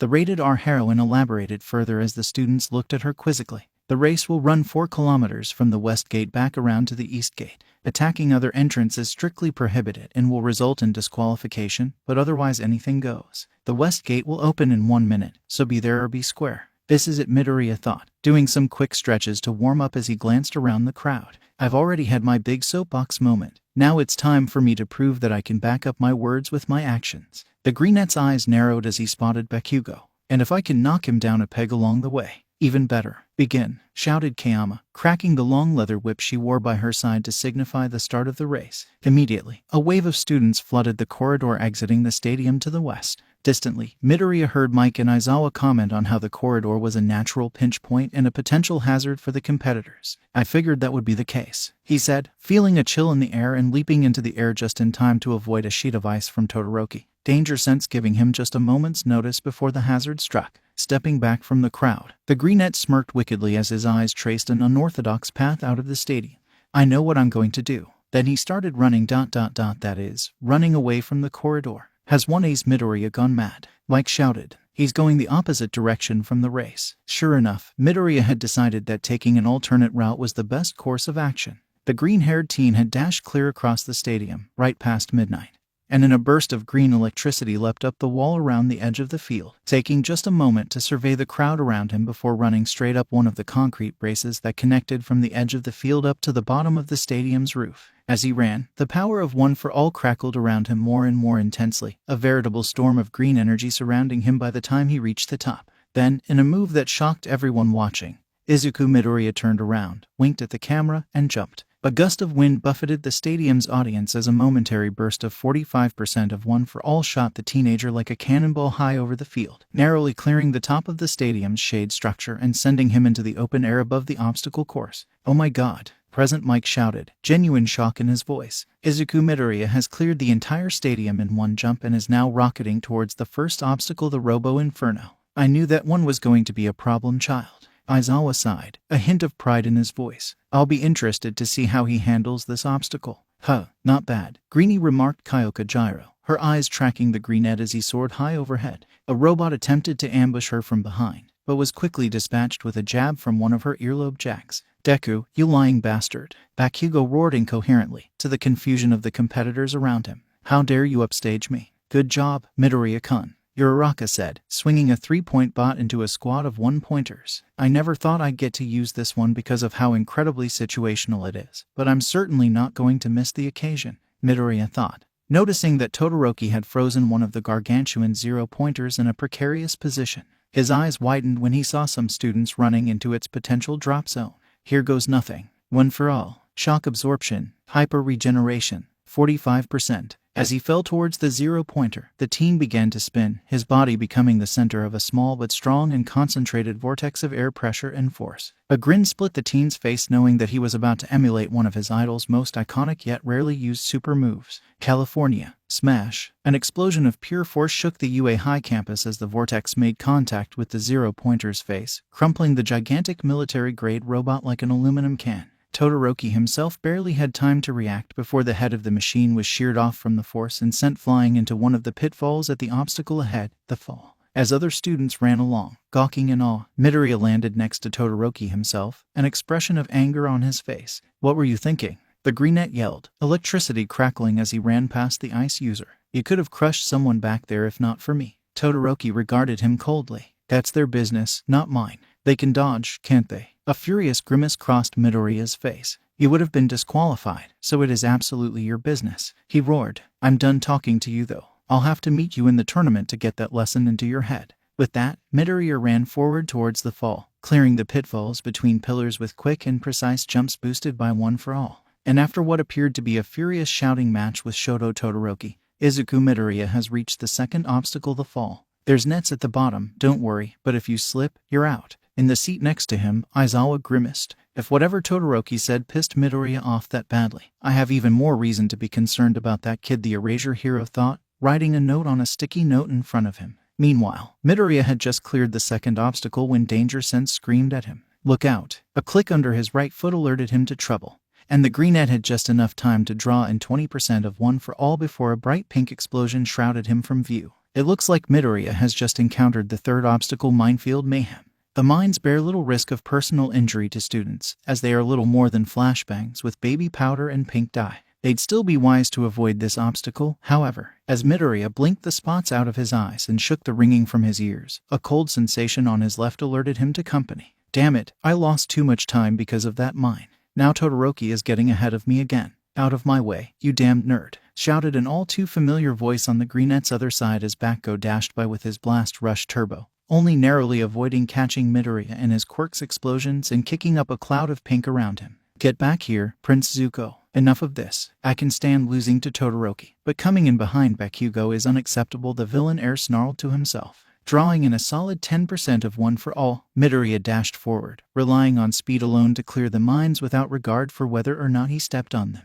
The feeling of One for All spread through his body like a fire, begging on him to draw in more of it, and Midoriya obliged, opening the valve a little further to let out something more along the lines of 17%, carrying him past an indignant Bakugo and allowing him to rapidly close in on Todoroki. When, pull your jets, 9.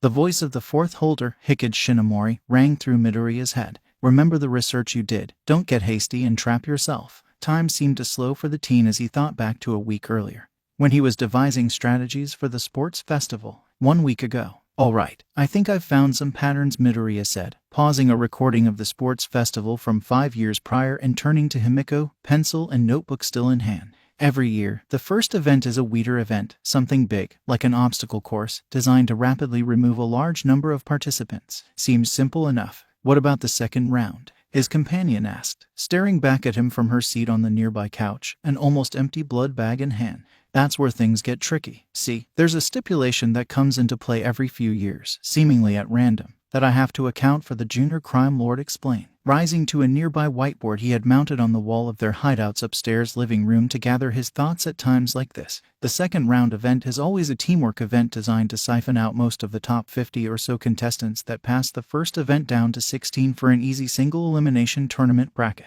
But the stipulation in question makes it more complicated by incentivizing people to target whoever the top scorer in the first round was, usually by giving them and their team a point value in the team event far higher than every other team on the field, he said, writing out a few examples of such team events: Capture the Flag, Cavalry Battle, Dodgeball, and King of the Hill. This stipulation only pops up a few times a decade, but I've decided there's a high enough risk of it happening that I should aim for second, not first this year. Makes sense. At easy you're high enough to get first dibs on almost any other competitors for your team, but not number one, so people won't go after you unless they're smart enough to not fall for Nezu's psychology trick there, Himiko said. Are you sure you can hold yourself back enough to not accidentally take first? Or that you can throw the race while making it look convincing? Back in the present. That's right. Thank you for the reminder, Shinomori-san, Midoriya thought, slowly tamping down the output of 1 for all back to around 10% as he approached the gate.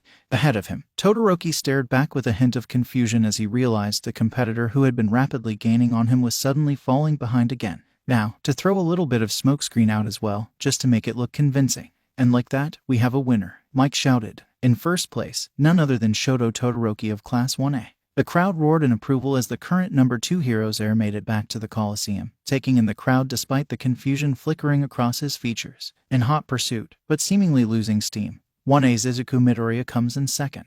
The Greenette exhaled as he came to a stop, the slight wisps of smoke coming from his body slowly petering out. Somewhere behind him, he could feel his former best friend staring a hole in the back of his head as present Mike continued to rattle off the remaining students as they qualified for the next round. And that's all for the obstacle course, folks, Mike announced over the loudspeakers, as the final stragglers made it back into the arena. The 40 Panga contestants will be moving on to the team competition round, while everyone else is eliminated from contention. Looking around at the other qualifying contestants, Midoriya took a mental inventory of his competitors. Aside from the pink-haired support course student and the really short general education student, all the others were hero course students. With that in mind, 2 hero students were absent from the group. Earlier he'd seen 1B's Kajiro Bondo eliminated by the pitfall trap, and Hagakure was also conspicuously absent, which Midoriya chalked up to her using the whole thing as a diversion for some peerless legacy business. Midnight stepped back up to the podium, using one of her numerous toys to bring all attention back to her. Attention everyone. With the race now at a close, the remaining 40 students gathered here will be moving on to the next round, the Rated R hero said, before gesturing to the Titantron's lottery system as it slowly came to a stop. The next round will be a cavalry battle. As the audience murmured, the pro seized the chance to continue largely uninterrupted.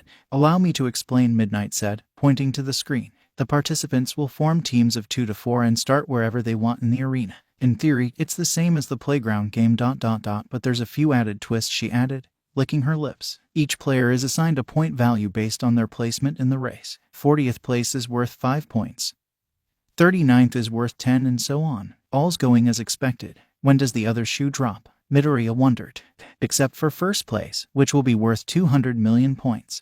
And there it is. Looks like my gamble paid off, the Greenette teen decided, as all eyes turned to Shoto Todoroki. While Midnight explained further on how this stipulation was designed to spice the competition up further, Midoriya stared warily in the direction of Endeavor's heir, who returned the vicious stares directed his way with a frosty glare so cold that it seemed to burn. Almost as if merely looking back at the competitors was his way of issuing a challenge. Just bring it. Okay, sadly the chapter is over, and if you enjoyed the video just leave a like, and subscribe with post notification, so when the next chapter is ready, you will be notified. Okay, see you in the next video. Bye.